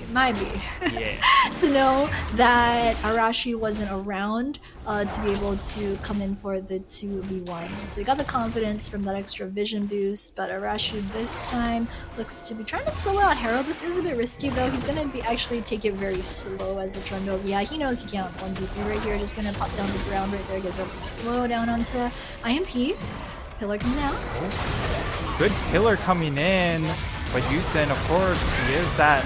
Oh, Rakan jumping in now with the engage, and Alex bails out. And unfortunately, there's just more members coming in from the side of 7-9. They'll be able to chase on the Jackpot, and he should get run down. It will be a double kill for No Name. So even though Jackpot finds that 1v1 at the start, I mean, it all kind of goes down into the drain right there with No Name securing himself 2 kills. We get to see the replay as Yusin on the Rakan, trying to bait out some cooldowns, playing very far forward. Husky backs out, Yusin also backs out, but then the turn, like Alex comes in with the Wukong ultimate and Yusin tries to follow up, but the issue is the Jinx is too far away from the fight, and Shidodo being here, I mean, it just goes south very, very quickly for the side of the team.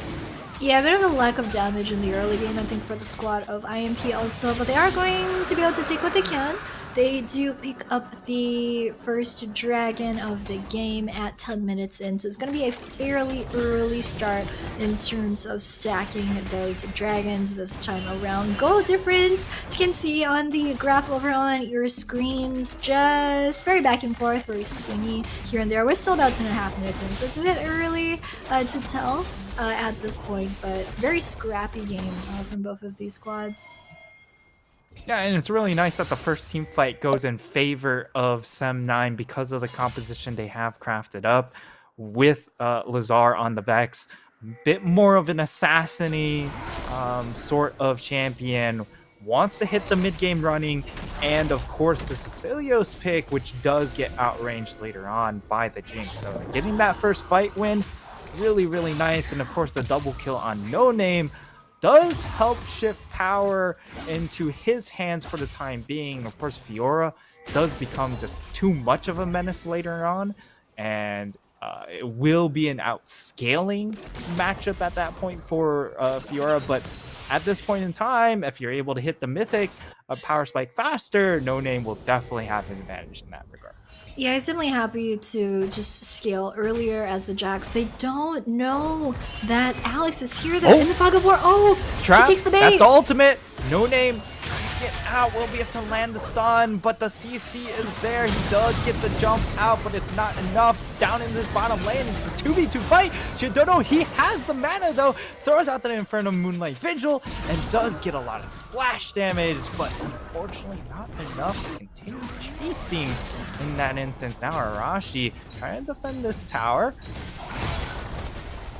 Alright, it looks like they That's They're just so much getting tower demolished, gold. probably. Yeah, they kind of wanted that one last AA to make it that 320 gold, but they're gonna be happy with one. Not sure they'll have enough time in the next minute and a half actually to follow up to pick up the second tower play, but definitely one is good for what they want to do right now. And he stops the back of Ashin. Ashin just not patient enough. Doesn't let the back go through and just hope and pray. Instead, he ends up moving just a bit, cancels the back, and gets caught out. He uses now on this top flash side, no name.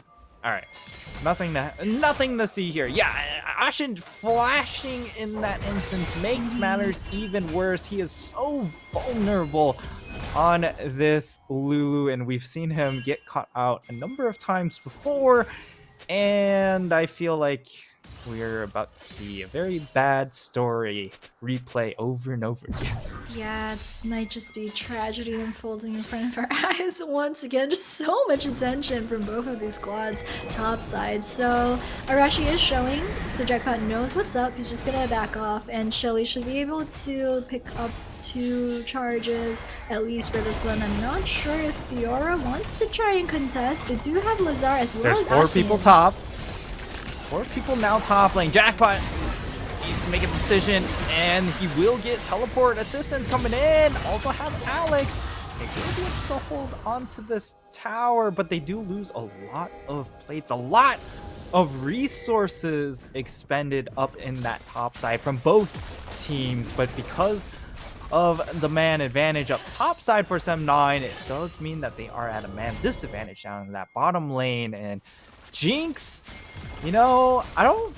Oh, she got like that. Impunity win this trade. She got that. They get a couple more plates for the Jinx, right? It was So, 2 seconds right before the plates had disappeared. You managed to get, I think, 4 of them, which is a pretty hefty amount of change right there. So they're definitely going to be very happy with that one. And Sem9, they were hoping to get the top tower as well as first break. They didn't get that. It actually went over to the Jinx instead. So that definitely will cost them. You've got the fact that they pulled 4 members over towards top. I mean, sure, Asing did blow flash earlier when he didn't need to. The good thing for them is that he is on Lulu. You don't really need the flash for any type of aggressive engage. You really just need to be close enough in range to pop down the wild Garou onto like your Jax, your Trundle, your Vex, and that's really about it. So if he can try to not int in terms of his positioning, then it won't really cost him all that much.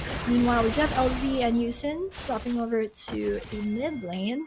And this is just very good, I think, for the squad of IMP. They do have the mid as well as bot side push, so they do have Prior over the second dragon, and S9 look absolutely in no position to contest.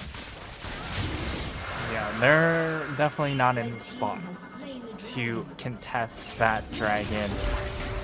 They had some defensive vision, but not really a lot of forward vision, and Shiedodo being able to get some chip damage on to LZ is going to be nice here, but Impunity are still making their way over into this Rift-Trolled area. We might see a replay. What happened the first time around here is Ashin.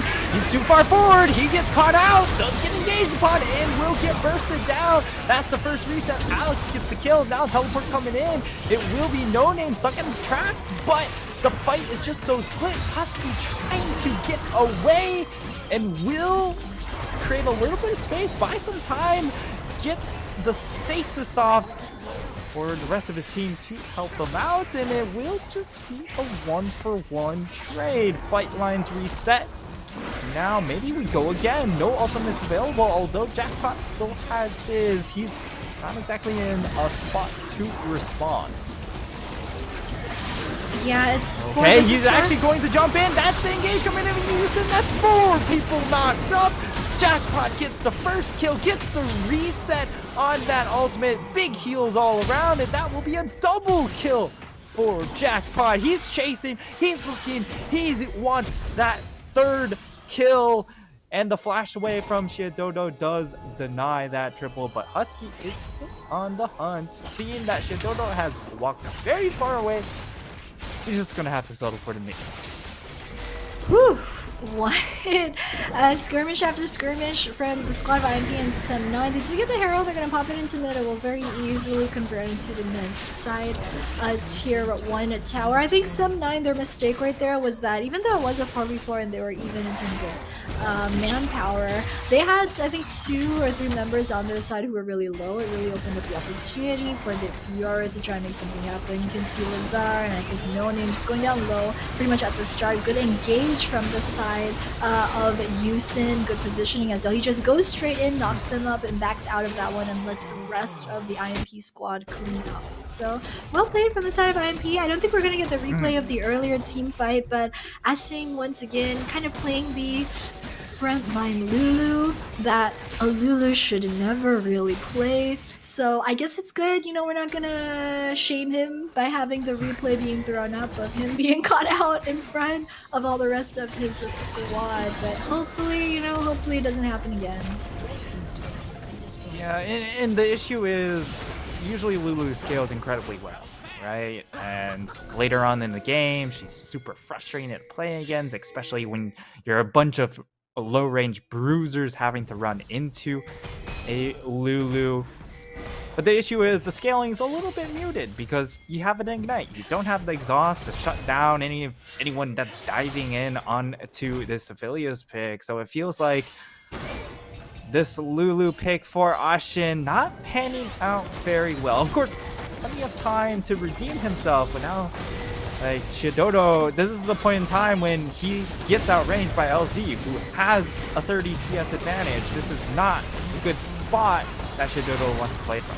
Yeah, sometimes just dropping towers left and right. IMP playing this very well. They're really just, you know, using the superior range of LZ to just go in, Q, get those towers, and then just back out with the protection from the rest of his squad. You can buff him or just disengage if S9 decide to turn. So IMP are about 5,000 gold up right now at the pre-20 minute mark. The thing is, Sem9, if they want to turn, they will lose the team fight. So we've had the Aphelios Lulu, as you mentioned, versus Jinx Rakan. The thing is, in this matchup, it's about scaling, right? You want to not allow the Jinx to scale. You don't want the Jinx to get a hit. That's kind of exactly what Sem9 had let happen for LZ this time around. So they're kind of running out of options as we head into the team fight part of this game. Sure, they do have the lead onto No Name, and that's pretty much probably going to be the only way that they can try and play team fights later. Yeah, but even then, like Jackpot, he is very close to 2 items. He also got 2 kills in that last fight around the Herald, so that was massive for Impunity. And now it's just very, very difficult for Jax to deal with this Fiora because now the cooldowns are just extremely, extremely low on that Q. So she's just constantly jumping around. As it will be Impunity to start out this dragon, and it does look like Sem9, they are not interested in trying to contest. They throw down the blue trinket just to confirm that this dragon will not be theirs. It will go into the hands of Impunity. IMP have just had such good timing on the dragon as well as control. We saw him pick up the first dragon 10 minutes in. Every 5 minutes, pretty much, they've just been getting the next one. And I don't understand why Sem9 don't try to contest this, although they are far behind in gold. They're just kind of looking to stem the bleeding at this point, but by just not contesting the second dragon, which I think they might have had a chance for, I think it's really will open the door for IMT to push this. The thing is, the good... Oh no! Engage the jump. Okay, he's alive. He's alive, and now Lazar looking to find a turn. He finds the 3-man fear into the backline. LZ, if he goes down, that's a lot of their damage down, but he actually lives! He lives! He gets 3 stacks, and now all things, all aboard the ship of disaster. It's Titanic for Sem9 as everything goes down into the drain. Oof. I mean, that was pretty much the miracle engage coming out from Lazar. Like, there was no way that Lazar could have played that engage any better. The thing is, we've been talking all along about Vex, needing to combo with the Jax. The way Sem9 started out that fight was that No Name got caught and nearly died. So by the time Lazar countered and then turned and went back in, they couldn't combo with the Jax anymore. And that just means that Sem9, they're dropping objectives, they're dropping people over in mid. They just lost Baron to IMP as well. And this just looks like a slow choke out, I think. For Sem9. There's Yusin, once again, great engage in right there. They don't manage to finish off No Name. He does get the jump onto Rashi right there, so Will avoid going down. But just as you can see, beautiful start from Lazar. The thing is, they're fighting this pretty much 4v4 because they don't have the Jax around anymore. But then once the TP comes in from the 5th member of IMP, it's just lights out for them. So a bit unfortunate. I think that team fight was probably the point in time where Sem9 realized no matter how well they play this, it's just too much gold diff. Yeah, Sem9, they go for the Hail Mary. They saw the angle, and Lazar had the perfect engage, and Ashin had the perfect follow-up, getting a follow-up knockup, but because Xiaododo wasn't quite close enough to get autos off, they lacked the burst damage coming in from just one member. Of course, this is the Everfrost, so brings a lot of utility, a lot of catch power coming in from the Vex, but not enough burst power. And now they're looking to find a pick onto Jackpot. But yeah, the rest of the base is a bit on fire, so even though they make the chase onto Jackpot, they lose their inhib tower up top side, and now Rashi gets a good killer. Caught up, but now the turn. LG is so strong. Ashin, where are you walking to, buddy? He just gets absolutely blasted, and that's the rest of the team's fight. It's done. It's done. Okay, actually, they get to stay alive, and the tower is actually doing a lot of work, guys. Tower does damage. Who would have thought? Yeah, now Impurity. Do they want to overstay? They've got 3 members low. I actually think that they're gonna mad lab their way through and brute force this one. They'll get them. 3 members, They're they're probably they're gonna get mid inhib also. Yeah, they'll get some structures, but I don't think they're gonna game each other. Yeah, they're gonna respectfully back out of that one. As you mentioned, S9, their base is on fire and everything is not okay. It's really not okay for Sem9. We're gonna take a look at this once again. Charm gonna land onto Arashi and then Lulu, the thing is, he was trying to get in range to Wild Growth onto the Trundle, but he did not need to triangulate from the top. He could have Wild Growth from the bottom. I don't know what he was... I think he was running to try and polymorph the Jinx.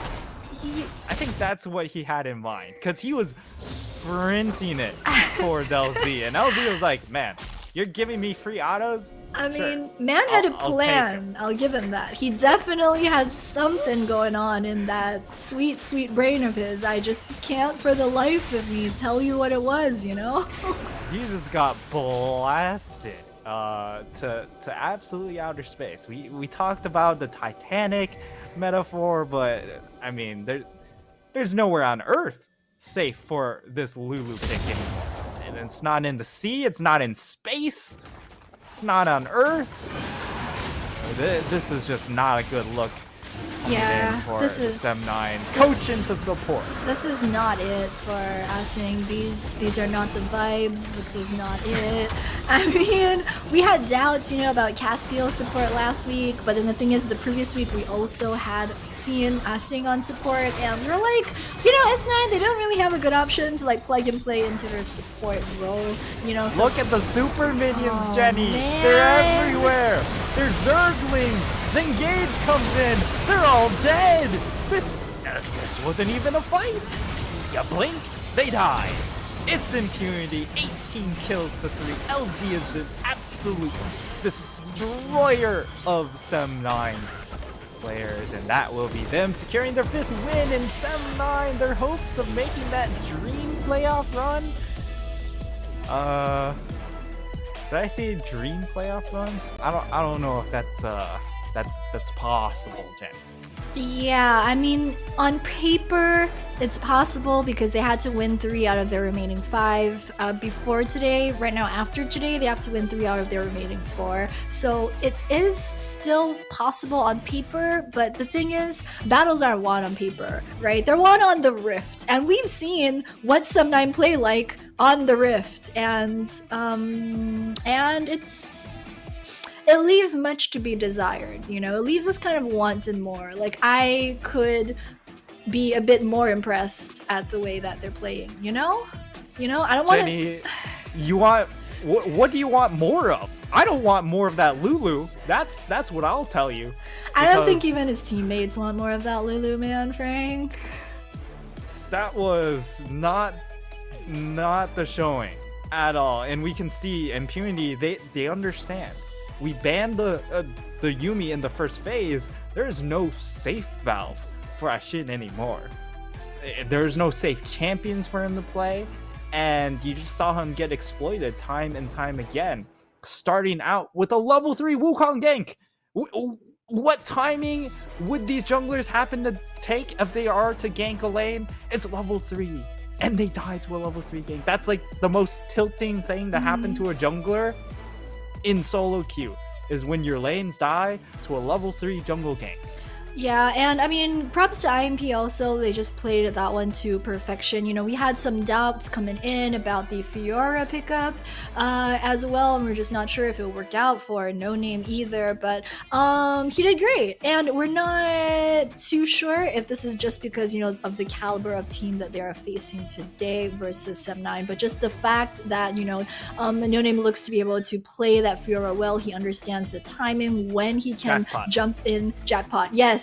Jackpot versus No Name. Yes, I have COVID brain. It's just like it's been a long day. But yeah, the fact that like he knows like when he hits that level 6, when he gets that spike, how he plays around it, he waits for Jax to not have the minion wave to be able to jump back onto it, goes for the tower dive, knows Trundle is showing bot side, just playing that absolutely textbook. It's just a very good thing to see because there's a good chance that IMP are going to be able to make it into playoffs. So they would definitely have at least one match starting out in the lower bracket. They're going to wait for the 3rd, 4th versus 5th, 6th if we follow the same format as last time. So they will wait for someone to drop into LB. So they will have at least one best of 5 series. So it does bode well for them going into what is likely looking to be playoffs for IMP.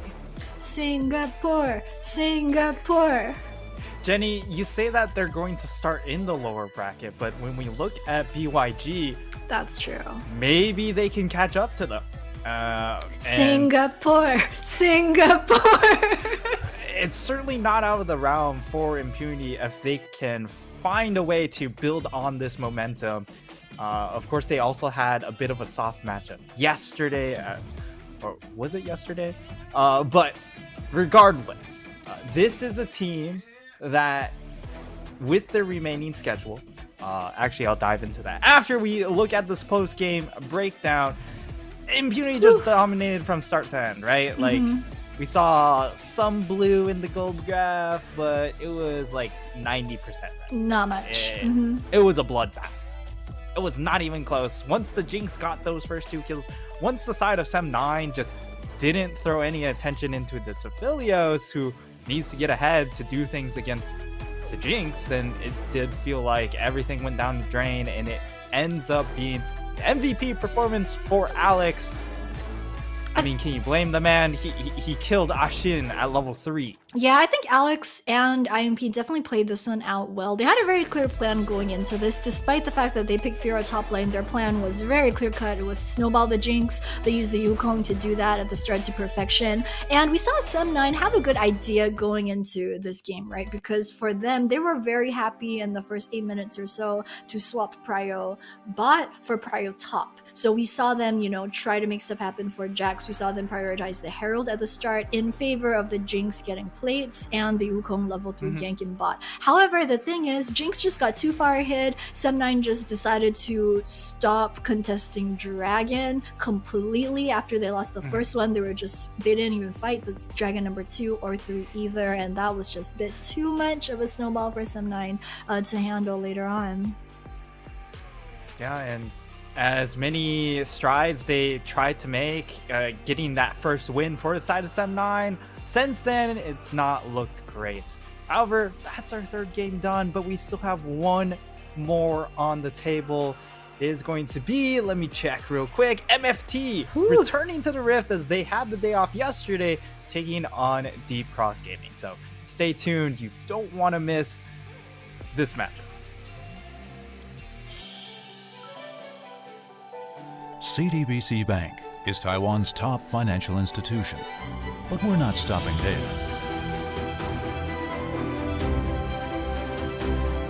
We're crafting an international brand and already have over 370 outlets in 14 countries.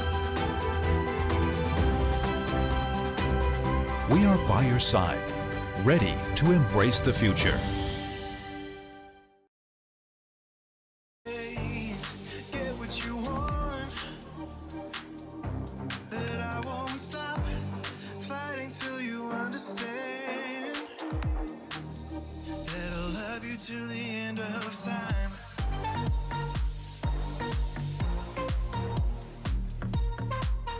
Till the end of time.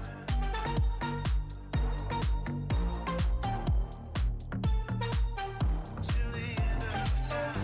Girl, I want you every night. Come on over.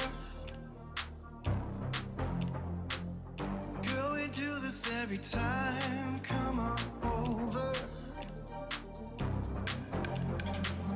You always get what you want, that I won't stop fighting till you understand, that I'll love you till the end of time.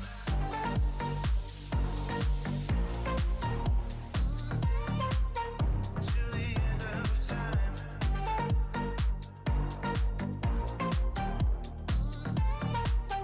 Till the end of time.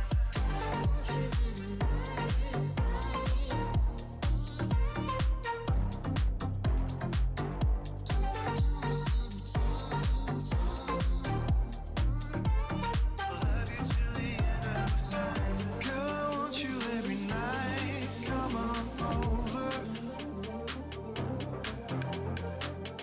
Girl, we do this every time. Come on over.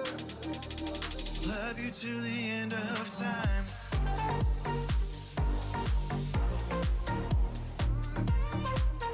Till the end of time.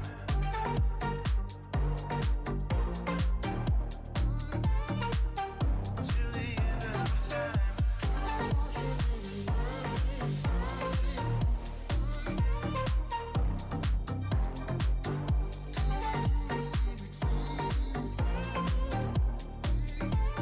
Love you till the end of time.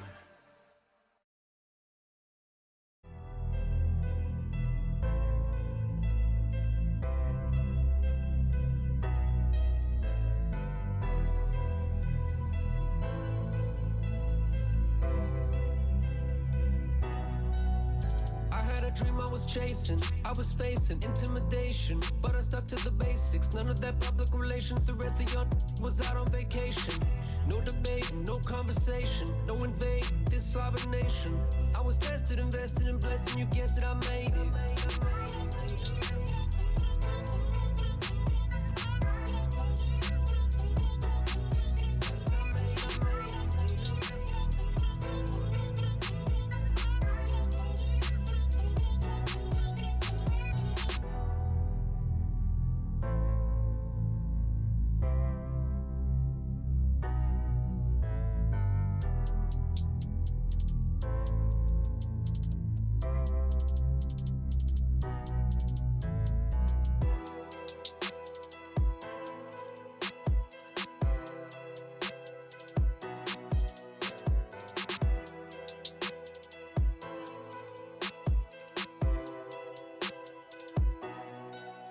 I had a dream I was chasing, I was facing intimidation, but I stuck to the basics. None of that public relations, the rest of your was out on vacation. No debating, no conversation, no invading this sovereign nation. I was tested, invested, and blessed, and you guessed it, I made it.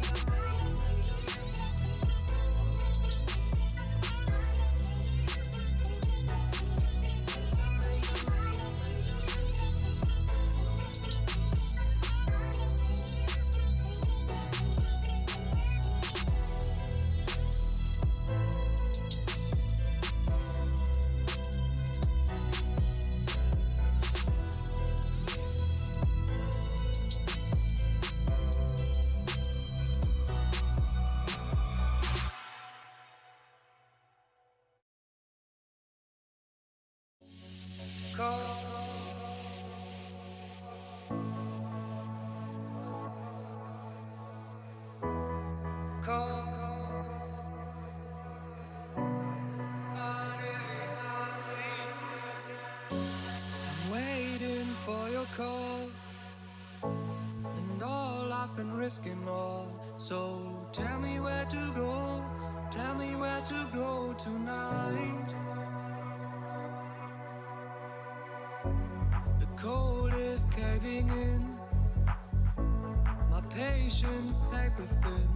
So tell me if it's wrong. Tell me if it's wrong or right.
Call, and all I've been risking all.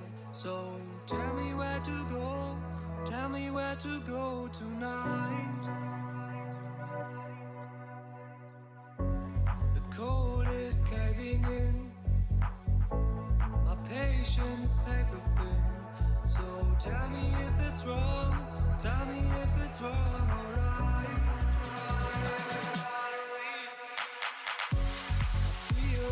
Giving up.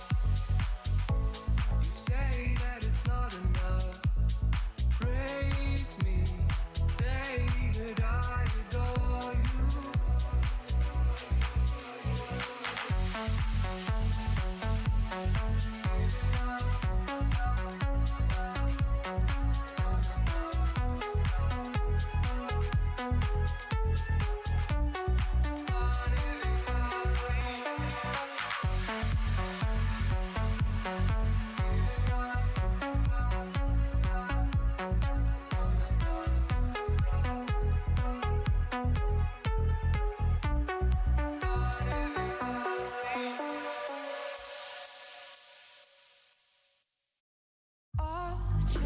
A feast for the lions.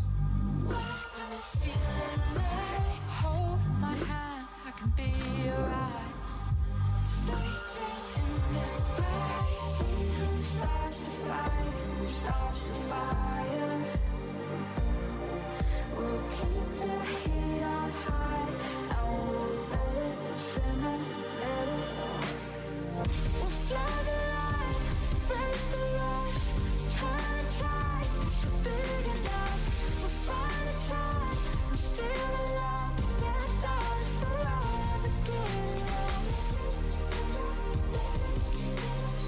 Yeah, darling, forever give up. Yeah, darling, forever give it up. The boiling point as we know it is close to frozen.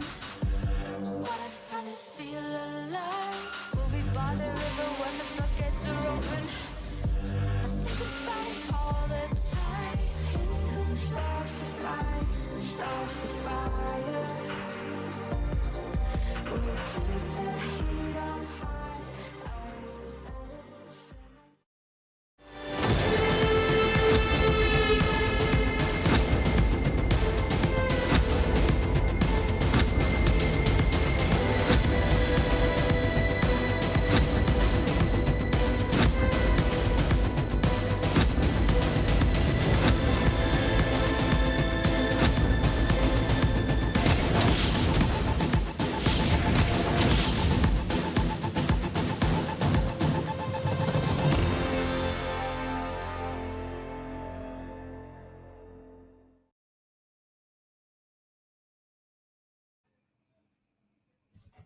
Welcome back to the PCS. We are headed into our last game of the day. It is going to be DCG taking on Meta Falcon Team. And before we dive into it, of course, thank our sponsor, CDBC Bank. They're the ones that keep the lights on. And then, of course, Riot Games, Carry Live Co., and Garena for making things possible. All right, Jenny, we're finally here on the last game. I know for you it's been a long day. For me, it's been four very short games, or 3 very short games, about to be a 4th one. What are your thoughts? What do you want to say about MFT DCG? I'm pretty excited for this one. I mean, today we've just had a whole bunch of creative games, right? We just saw 8th place playoff versus 10th place. We also saw 2 very even teams with Frank versus BYG. All of them one-sided, though. Well, I mean, look, I'm trying to talk up a storyline here, Frank. Jeez, cut me some slack. Right. Jeez. So, DCG versus Meta Falcon Team. On paper, it might look like it will be easy face roll for DCG from start to end, but I think that MFT do have a bit of wiggle room to try and show us something creative. Whether or not it's going to be like the Nocturne that they picked last week, that was not it. But, I just like that. Your face. Come on. We gotta give these teams some hope, Frank. We gotta give all the fans who stuck with us till, well, it's only 8 p.m. Till now, through all 5 weeks of PCS summer, we gotta give them something to look forward to. And for me, that's just gonna be the draft that MFT might come up with. Look, if MFT bring up a spicy draft, I'm all for it. Just not the Nocturne. That pick did not work out. Maybe if they change some pieces around it, but starting out on the blue side, it's going to be DCG, Deep Cross Gaming. They haven't made any lineup changes. It's still starting 5 that we've seen all year round. And they are probably one of the hottest teams coming into this week. They've looked really, really strong the past couple weeks, along with CFO and with PSG. They haven't stumbled with like losing games, but they have looked a little bit shaky in game once we get on the Rift. And DCG, CFO trying to build upon their momentum as of yet to maybe threaten PSG up at the top. Yeah, I think the biggest surprise, of course, coming into Summer Split was just how good of a performance that DCG was going to put up this summer, because in Spring Split, they look like a solid 4th place team, right? Behind PSG, CFO, and then J Team that they also lost to during the playoffs. So it's just a bit of a surprise coming into Summer, especially when you consider the fact that I think it was DCG that had that upset loss versus Dewish Team as well. If they hadn't actually dropped that one game, they would be beating CFO in the standings on the leaderboard also. So really props to them for coming out of the gate strong during the Summer Split. Meanwhile, NFT roster on your screens: Taka665, home to Whale, as well as Issue, who has in the past kind of shown that he is a bit of an issue sometimes on this team. But Jenny, yes, I thought we weren't going to call him out. What happened to building the storyline? We were going to call a spade and call an issue an issue. Oh, okay. Yeah. Right. Well, look, my man named himself that, right? If you name yourself like Feeder or like Inter, I mean, it's really not my fault. Okay. All right, Jenny. But we're going to take a look at the mid lane matchup. Home to stepping in for when I think has been a really big plus for the side of MFT. A lot of his champion pool, while it feels like it might be a little bit limited, but it feels like it's a better meta fit than what Wen has brought to the table so far. However, like Nesty, this meta has really played towards him, right? It's a lot of these champions he can play pretty comfortably. The Swain, Talia, Silas. Yes, he's not 1v1 killing anyone, but when you have to deal with his Talia, I think this is a pick that has to be taken away or banned. There has to be some sort of attention because teams just haven't figured out how to play against Talia in these dragon fights. Yeah, I absolutely agree. I think that the last few patches, pretty much from 12.11 to 12.13, have worked in favor of DCG in that they have helped to mask and kind of patch up Nesty's weaknesses. In Spring Split, you know, he was like trying to pick things like Bard, go get funky and creative to try and mask the fact that he's pretty much a roaming side lane type of mid laner. You don't play Nesty for presence in lane. So the fact that champs such as Talia, Galio, Swain are really strong in the last couple of weeks have really helped to push DCG to that next level. So far, none of those champs that we talked about actually on the ban table just yet. Yep, there's going to be the Swain, Gnar, Azir, as well as Kalista. Not available this time around. So there's still Poppy Trundle, there's Jerry, there is Aphelios, there's Sivir. There are a whole bunch of options still left open, Frank. Yeah, and for the side of MFT, we'll see what this last ban is going to be, because I fully expect it to be the Talia, and if that is the case, of course, we have more than likely it's either going to be an Aphelios Jinx swap or a Zeri Sivir combination swapped, and it will be Poppy actually taken away. So it feels like for DCG, this should be, well, I was going to say it should be a Talia lock-in, but maybe they just value the Yuumi a lot more. Yuumi, of course, very, very strong in these team fights. We didn't get to see it earlier today pay off as well for the side of Beyond Gaming, but I think it was a lot of other things felt like went wrong in that BYG besides that Yuumi pick. Yeah, I think DCG's thinking right here is that both Sivir as well as Jerry are still open, so they're happy to take whichever one that MFT don't pick up right here and combo that with the Yuumi, because Yuumi is strong with either champion. Of course, Sivir Yuumi bit broken right now. You really get all that help from Yuumi, and yeah, MFT look like they're going to be taking that one away from DCG. I think Sivir has just a bit more wiggle room, a bit more options in terms of support pool, so should be a jungler pickup from DCG, although they could go for something like Talia and then maybe Sinja, maybe Trundle in response to this one. Zeri Talia also would be good for them if they don't mind the jungle pool getting pinched. Yeah, I would tend to think that the Zeri Talia will be the combination. Of course, you're not super worried about the bans to come out in the second phase if you do go ahead and leave Nesty's pool for that second phase, but the Talia has just been such a dominating pick for DCG that does feel like it's a no-brainer. They'll lock that one in. For MFT, be interesting what they lock in on this pick, because the current hover is onto the Nautilus. Nautilus, a classic counter to the Zeri, even though Zeri hasn't been out for very long, but because of the point and click ultimate, it helps alleviate some of the annoyance of trying to lock down a Zeri in some of these later game team fights.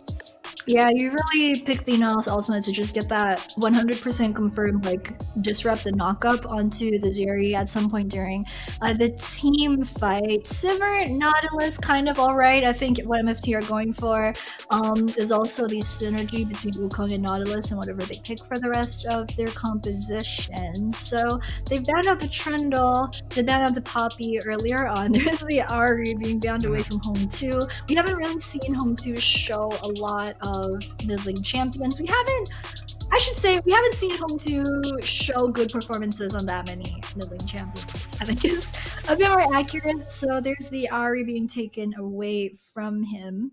Azir not on the table either. Talia, there aren't that many good options I think left for Home 2 to play versus the Talia. There's maybe like Galio, Victor, Lissandra. Oh, she's just been banned too.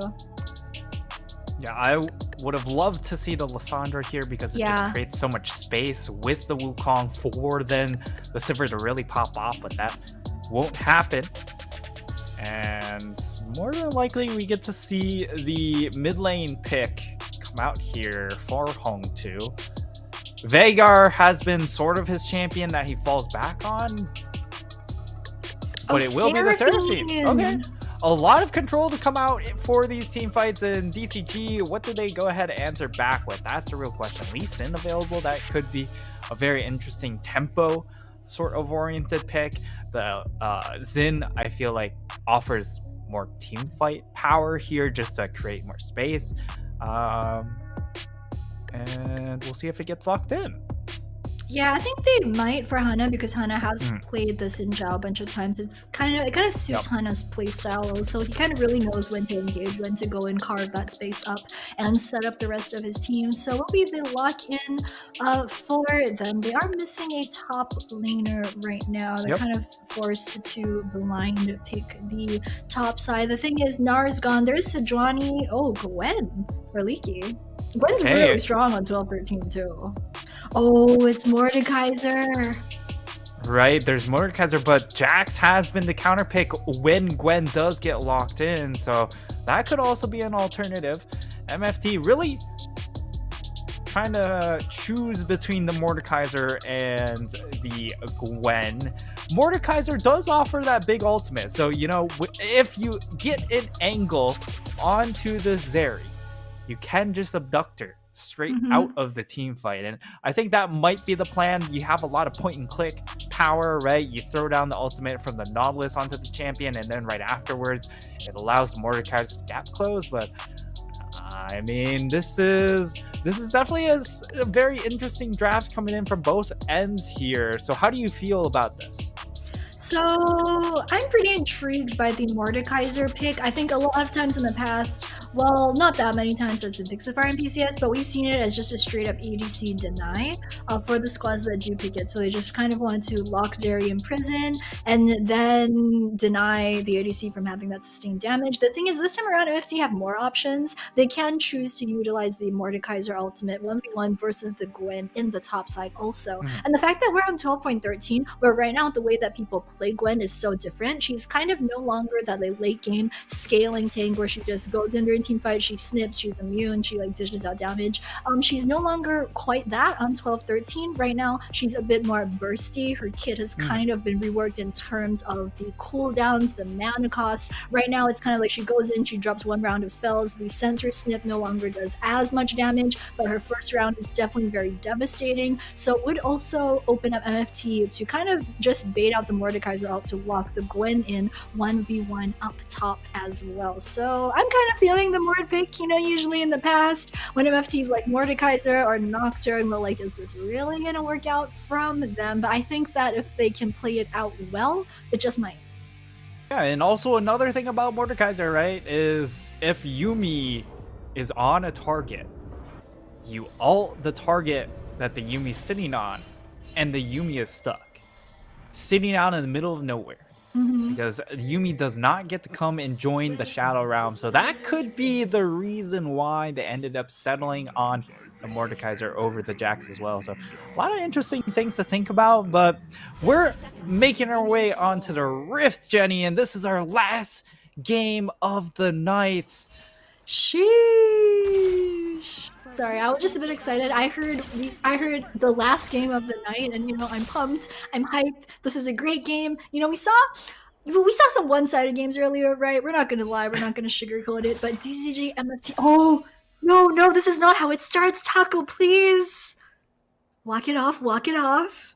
Oh, thank God. That was not how I wanted this last game to start off, Frank. He is walking.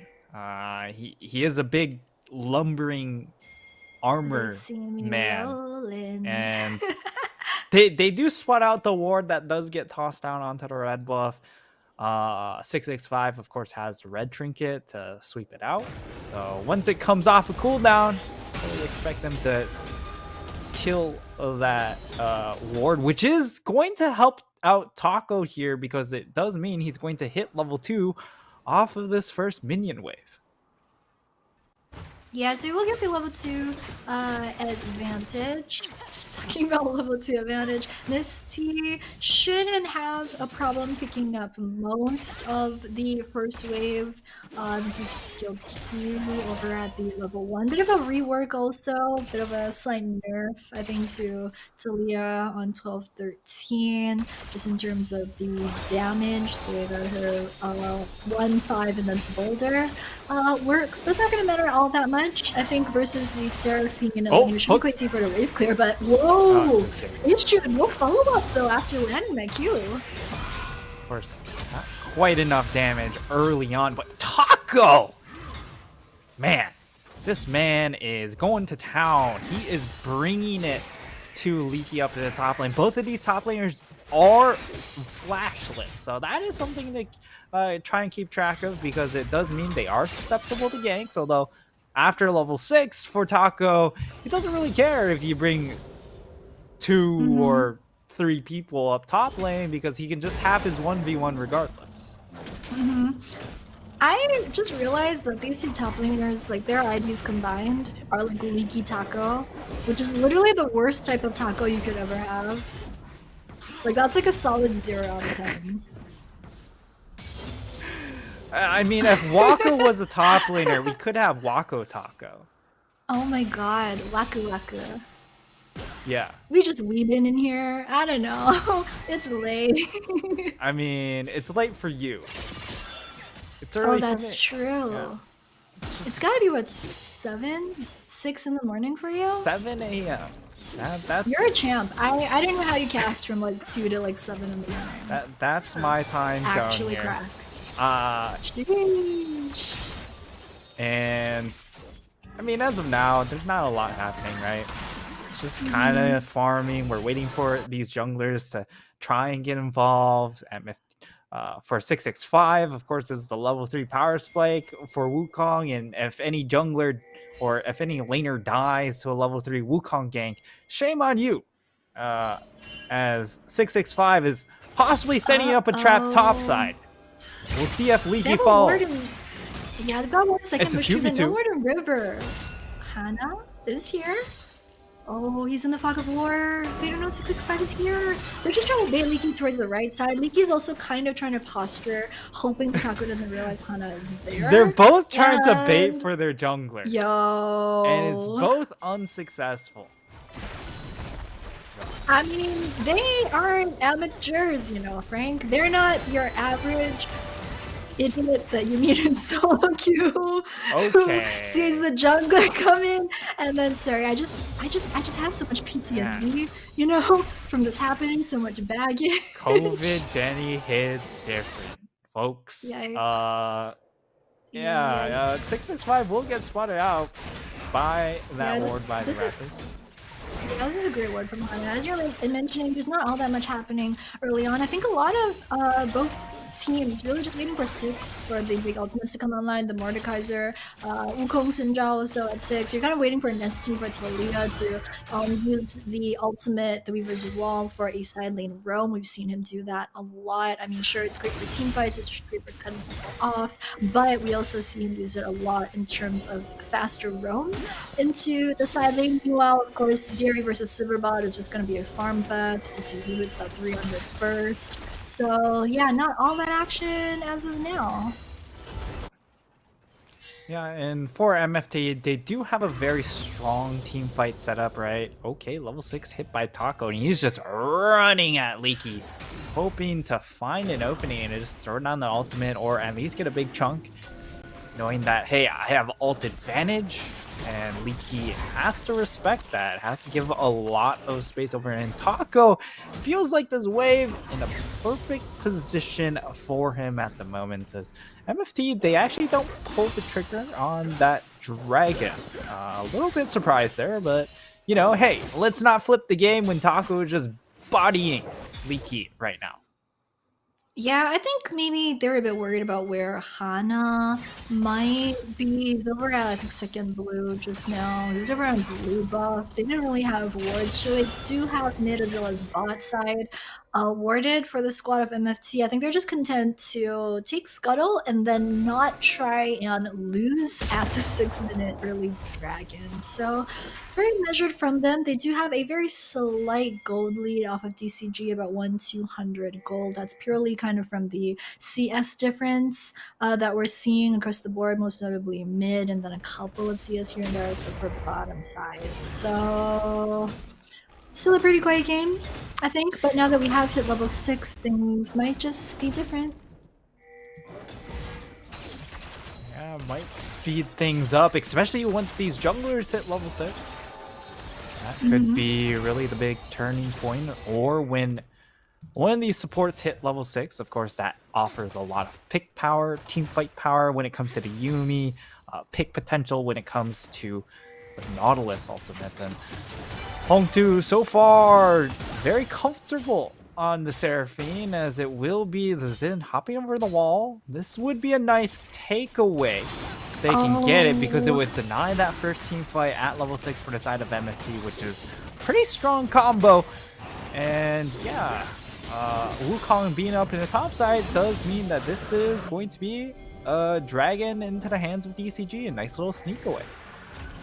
Yeah, very nice from them. I think MFT really only had the one pink ward over on mid side, but I think they didn't notice the way that Hana was actually pathing towards the dragon, and that's actually going to give them the opportunity for him to try and steal this blue buff away. There is a red ward for red ward over in the bush right there. Will initially look like they want to try something. It's just going to be a Q poking over the wall. Not all that much damage right now. I think the damage on Q did go down, especially in the early ranks on 12-13, but Plant couldn't spot out Leaky.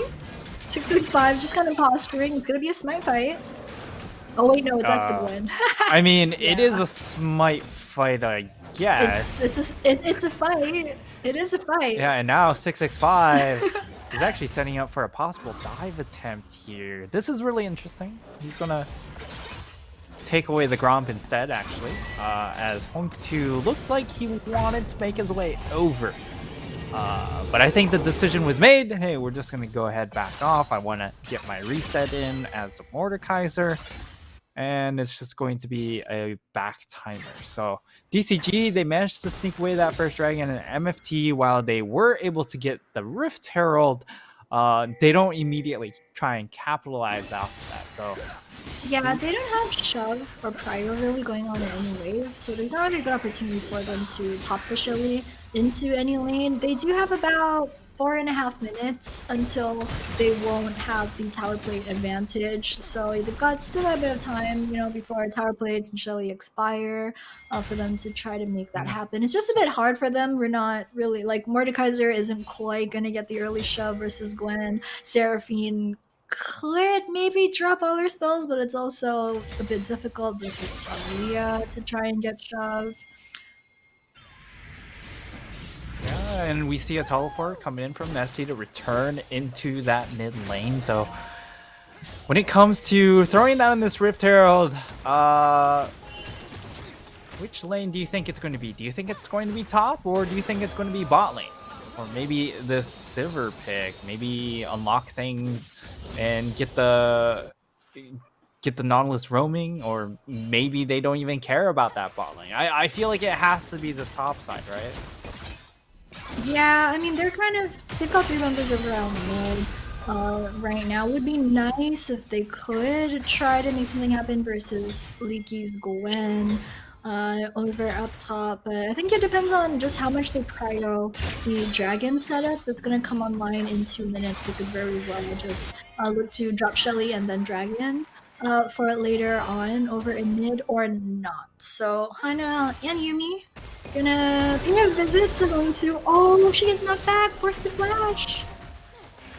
The knockback lands, but unfortunately, Nesty doesn't get the Unraveled Earth lined up in a nice spot that they are able to actually get the stun and then chain it into a kill. So missed execution there coming in from Nesty, and Bunch of Taco cross map continuing. plays. Yep, Just top. smack away at that top side, and timer is ticking. 90 seconds until the next dragon. I think that's when we should see, of course, MFT try and make a play with this Rift Herald. So still a little bit of freedom, and now we're gonna see 665 take away the Scuttle Crab.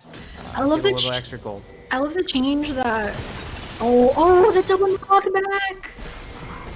There's not quite. Oh, it was in his clone. Anyway, there's not quite follow-up onto the Wukong. However, he's just gonna walk up that one pretty healthy. Pops the potion as well, but good job on this. It's gonna be a mid.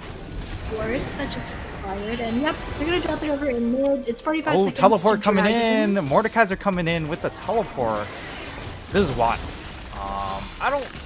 What? I'm very confused because Taco, he's just walking back top lane, but Taco top.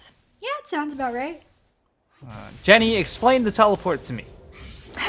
So Dragon was up in 45 seconds. I think MFT, what they wanted to do was they wanted to get Prio mid, they wanted to get Shelly, maybe knock like 2 plates, 2 charges maybe onto the mid side tier 1, and then use that shove to rotate into a Dragon. But I think it was probably about 30 seconds too early for that play. They kind of saw blood because they had 2 versus 1 after Misty didn't have VE available already. So I think just a bit of an antsy play from MFT. I like that they seem like they want to contest the second Dragon. However, that's a point of contention that we were talking about in our previous game, that teams weren't contesting second Dragon enough. So I like that MFT are already here and going for the setup.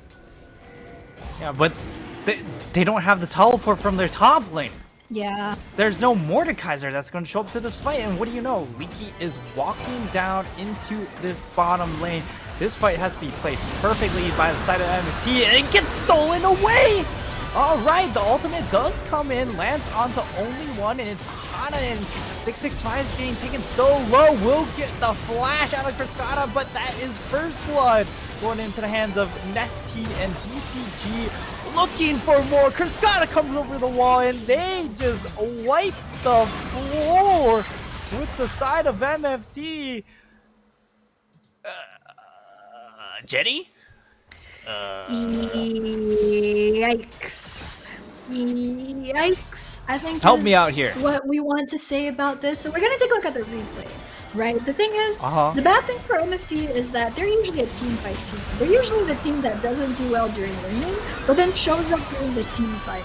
So Home 2, I think, only gets the charm onto Hana as well as the Yumi. It doesn't really have a lot of impact. I think MFT just really caught on the back foot and just forced to back out of that one. And I think kind of not on the same page with what they wanted to do, especially at the start of the fight. I think Home 2 was forced to like panic press the Seraphine ultimate, but didn't really have the best setup or position for that. And the thing is, for MFT's composition, you have the Inoculus, which is kind of like a secondary engage, it's kind of like a deny the Zeri from team fight. So you really need the Wukong to go in first, and then get the knock up, and then it's just about the follow up from Seraphine, from Nautilus, right? But that just didn't happen during this team fight.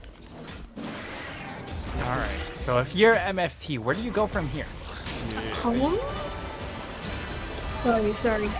So, What? home? No, we're only 15 minutes in. They got a chance. They still got a chance. They ain't giving up just yet. They're going to go over to Shelly. No. Uh-huh. No. Yeah, so they get Shelly. They're going to hopefully try to make better use of it this time around. However, they are losing Prio in top mid as well as bot. So most options in terms of the next dragon fight. That's an ultimate. Oh, this is a 1v1. I think Taco's winning it. He doesn't even throw out the skill shot. He just bops him. But Hanayumi's zooming topside. There's the Q. Oh, it lands. Got Woody coming in. I mean, there's no escape. There's no escape. He is a big dead. And 665, I mean, he's got his support coming in. The issue is he's a level down. So he's missing those stats. And when you're taking a 2v2 or, against the Yumi. The Yumi just heals so much in some of these fights that yeah. Yeah, that Definitely don't heals want to go for that. pretty sick. I'm glad that, you know, we've kind of moved away from the patch where staff was like just absolutely broken on like Yumi, on Seraphine. We've kind of moved away from that. The thing is, Yumi is still pretty disgusting. The later the game gets, the more her heals are going to scale also. So that's always going to be hard for MFT to try and deal against. DCG will pick up the top river Scuttle. Nesty just farming out jungle because why not? He deserves it. I mean, I haven't really seen him create a lot of side lane pressure. He did have the ghost early on, he switched it for heal, but kind of the like the couple minutes where it was running that ghost, he didn't really go into the side lanes that much, so a bit disappointing. He is level 12 already, so there's not as big of a window for him to make use of the roaming Talia. But I mean, the rest of his team have been doing great, right? They're more than 2,000 gold up. They look like yep, completely just chasing away Taco from the lane swap over here. He's still caught in the 1v1. Is up on Sias versus Leaky, but kind of, yeah, we saw him win the 1v1 when he walked Gwen in, but the rest of his team just not doing as well. Misty right now forced to use Mover's Wall to back out, actually. Oh no. See ya. Laters. Yeah, that's Nesty going to just go ahead, give up that top tower. You know, no problem. They already have Herald anyway, so not much you can do about that one. And the interesting part about the Talia in the hands of Nesty has been really the fact that he doesn't really actually roam with the Talia pick and use it to aggressively make plays in the side lane. He'll either use it to get to the fight from sort of like a quirky package tool, or it really is very much a divider to set up for these dragon fights. And Leaky possibly caught out. Here's the whole squad. Leaky is immune, remember that, but the charm does land and Leaky will fall. 665 gets the kill. That's a nice two-man play, but they will give up third dragon. DCG onto Soul Point. Yeah, are into Soul. At least the good thing for MFT, you know, it's three different drags. DCG don't have any of the double stack of any one particular Drake, but we're also seeing just 12-13 Gwen.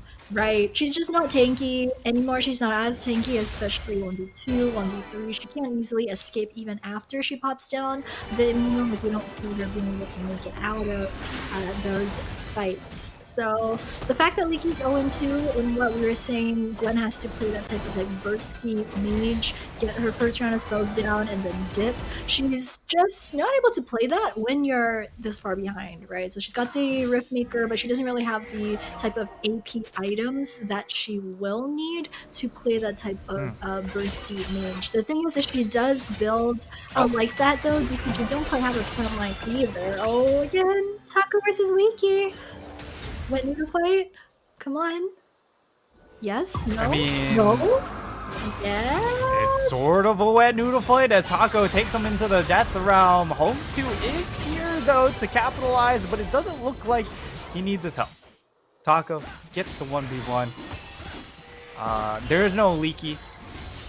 It's just the Taco. And the Gwen not having a good time.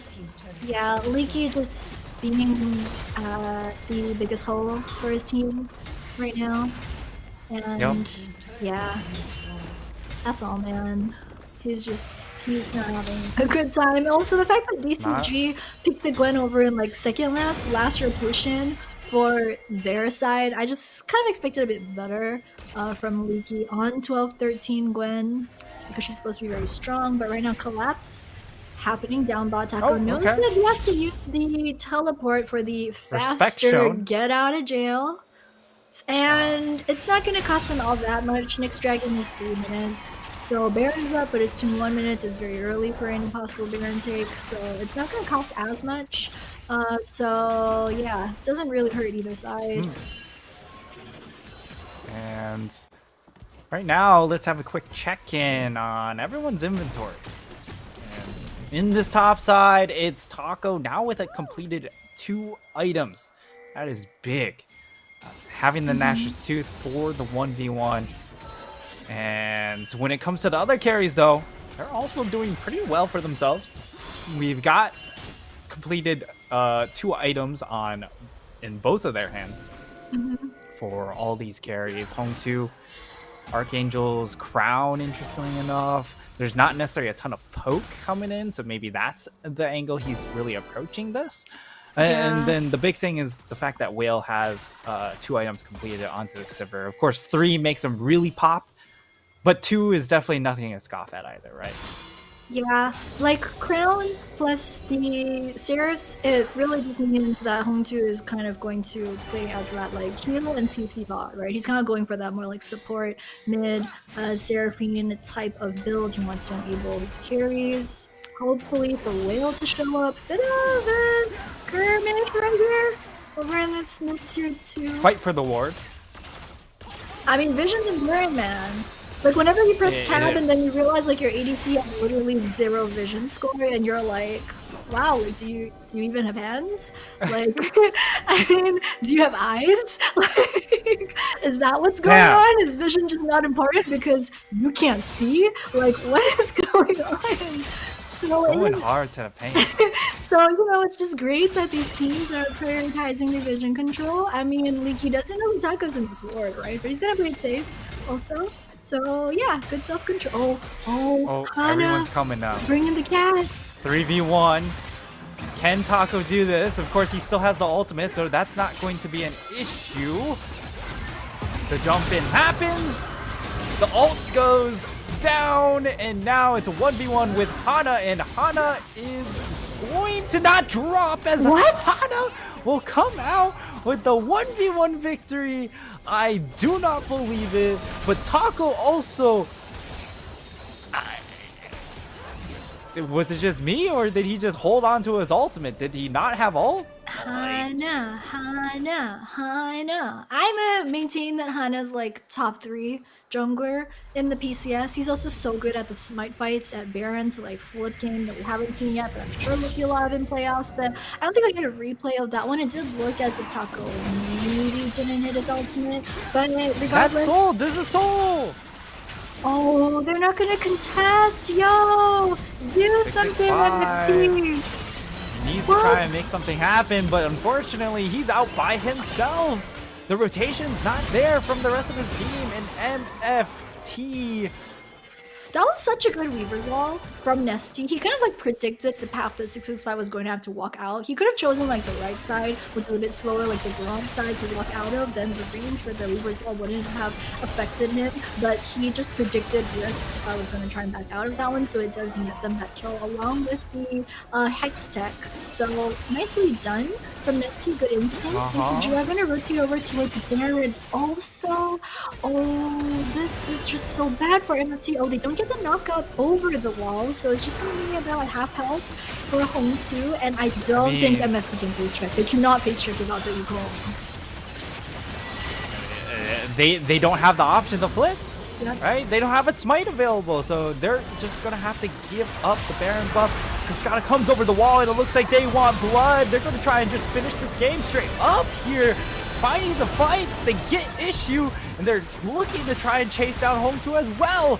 They so close to finishing him off, and they will be able to get the burn to get that kill in Taco. He had such a lead in this 1v1, and unfortunately goes down to Zeri for that double kill. The mad lad, he's doing around, gets himself ACS. Will die to Hana in the end.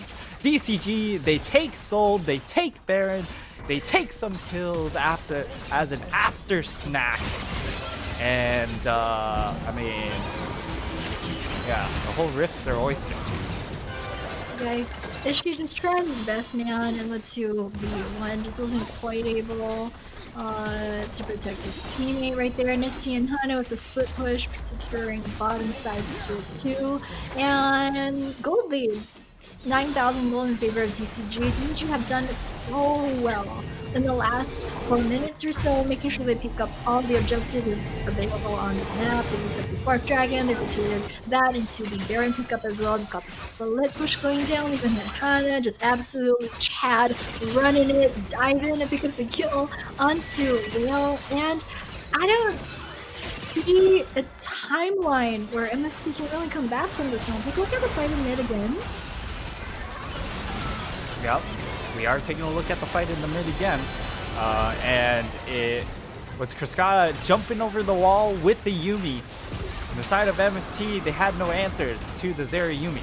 This is why these combinations are so painful to deal with. That goes with the Sivir Yumi as well. It's just when you allow the Yumi to get out of lane like this, Yumi just scales like an absolute behemoth. Yep. And I mean, MFT, they're struggling, Danny. Yeah, they're stuck in base right now. They're pretty much locked up in base jail. I don't really. They're stuck home. They're trapped at home. That's you told them you were sending them home, man. But Sivir, I mean, will maybe. Oh, you can't punish the ranging now. They're diving. They're diving. Not quite the fight there, but they will be able to take that top inhib, and now they're turning their attention towards this mid lane. There's so many minions to deal with. It's so hard for MFT. Yes, you have the Sivir wave clear, but now the engage comes in from Hana. Does land the multi-man charm coming in from home too. Not a bad start, but unfortunately, there's just no damage from the rest of the squad. Taco is able to find the 1v1 at long last against Leaky. But that's just the game. Spada throws down Supercharge, and he's just going to electrify the rest of the rifts. That's the fight done. That's going to be game, and it's 4 for 4 for one-sided games today. Woo! DCG, they're not even trying to pad the KD. They're just trying to fast end this one. They want to go home. They want to get dinner. You can see the player cameras on your screen. I think Hana and Leaky in particular enjoying their performance today. Hana for sure looked like he had fun just playing that diving Sinja, especially towards the middle of the game. And Leaky, didn't quite have the best performance on the 1v1 win versus Mordekaiser, but it didn't quite matter because the rest of his team just team diffed their way to a DCG victory for them. And I mean, MFT, they had some pretty good ideas, right, coming into this. So they had the Seraphine mid that they pulled out. That's always been in their wheelhouse. They tried the Mordekaiser as well over in the top side. So it looked like, they for sure had a plan coming into this one, but I also think that they were just kind of lane diffed from the start. Yeah, I mean, the plan was certainly there, right? You saw the idea coming in from draft. The issue was the execution, and that the fact that they were never able to get into one of these dragons. The one dragon that they fought for, the bot lane wasn't set up in a spot that they could help the mid jungle. So Home 2665 kind of left out on an island for that instance, and that allowed Hana to just walk in and go for a 50-50. And the fact that he won it really spelled just everything going down the gutter for MFT, because then they ended up losing Dragon Soul so early. It's just way too punishing for a soul like Hextech.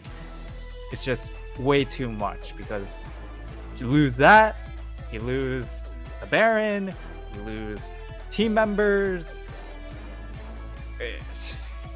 Like, MFT just gave DCG the game on a silver platter.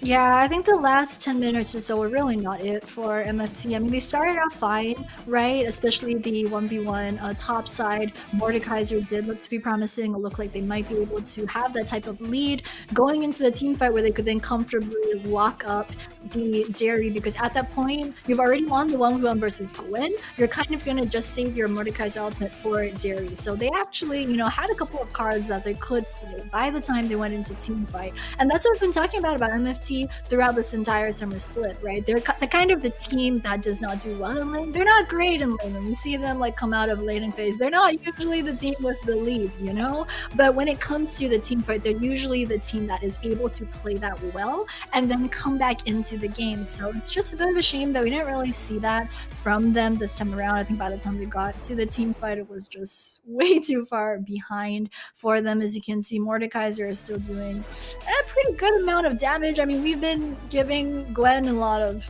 crap for the whole game, but still top in terms of damage out of every member in the game this time around. And there, as you can see, MFT actually had the lead until about the 14-minute mark, and then DCG just making a lot of very good map rotations, objective control, and decisions from the mid-game onwards was really what helped seal the deal from them. Like, DCG gave MFT a couple of options, right? We didn't see Nesty roam around a lot. We didn't really see a lot of like pre-15-minute plays from the side of DCG. So I feel like MFT could have had a shot here. Yeah, they certainly had the opportunity, right? Especially with this composition of Wukong, Seraphine, definitely a lot of wombo power. And when the Mordekaiser is that far ahead, unfortunately, there was that errant TP into the mid lane where Mordekaiser wasn't able to do anything off of that. And they just lost way too much. Hana gets MVP 6, 0, and 6. 70% kill participation. And of course, he had that key dragon steal and just plenty of plays around the map that really made MFT's life quite miserable. Including Hana. I, in general, like the stat for me when I look at KP is pretty much if it's somewhere like above 70-ish, like that's a really good stat, especially like, you know, for a jungler. It really just shows how much of an impact you're having in all of the lanes, right? In the side lanes as well. So very good job, I think, from the side of Hana. We've always been touting him as just one of the better junglers within the PCS. So definitely props to him. I think that the way this match ended with MFT right now, there's something like 4-9. Yep, they're 4-9 after this loss. It's actually a good thing for BYG in 6th place for 6, 7, and 8 for Impunity as well, because it means that these 6th, 7th, 8th spots are just super close right now, and there's just opportunity for like even 9th place to try and catch up over tomorrow as well as the next week. So here are today's results on the screen. I think CFO beating Douche Team, coming as no surprise to any of our PCS audience. For game versus BYG in what we thought would be a bit of a closer game. It was definitely close at the start versus BYG. Also, there's the standings. You can see top 3 all tied at 11 wins. JT Frank Esports tied 4th place right now with 8 wins, and then towards the bottom, like especially 5, 4, 7, and 2 wins, I think it just leaves a bit more room for the last couple of teams to just snatch one of those playoff spots. Yeah, and if Impunity can maintain their form and continue building off of those back-to-back wins, yes, it was against teams that you expect them to beat, taking Sem9 and Douche Team. But if they're able to build off of that momentum, they could definitely make a run for BYG's spots. As we're going to see tomorrow matchup, it's going to be MFT taking on Sem9. Yet another opportunity for Sem9 to try and, surprise someone here. And PSG do get the rematch against Frank Esports. Frank Esports, we need to see them be competitive against some of these top teams closing out the season. And then Megabank Beyond Gaming taking on Douche Team, and CFO taking on the other J-Team Multiverse org in DCG. That should be a very spicy match. Yeah, I think definitely the featured match for tomorrow is going to be the last one between CFO as well as DCG, and kind of like the battle of who's going to get the second place. PSG, their game, versus MFT, I feel like because PSG didn't have a game today, So this can either go one of two ways, right? They either come into tomorrow super rested, or they come into tomorrow just like Bing chilling, hands off keyboard, like smooth brain. Like sometimes, you know, Unified, like Unified, what are you doing? So I'm not sure like how today's break is going to affect PSG, but you know, I mean, it's PSG, right? In PCS, we still got like supreme confidence that PSG will do well. So yeah, definitely some pretty exciting matchups for tomorrow, even though again, because J Team's matches were postponed, we're still only going to see 4 games. Yep, and just a reminder for those who don't know, we are only 4 games this week. All of J Team's games will be moved to next week, so we've got 6 game days next week. But that's all for us here today. That's day 2 done, dusted. You just saw the day 3 matchup, so if you want to see those matchups, come back to the stream same time tomorrow. You won't want to miss it.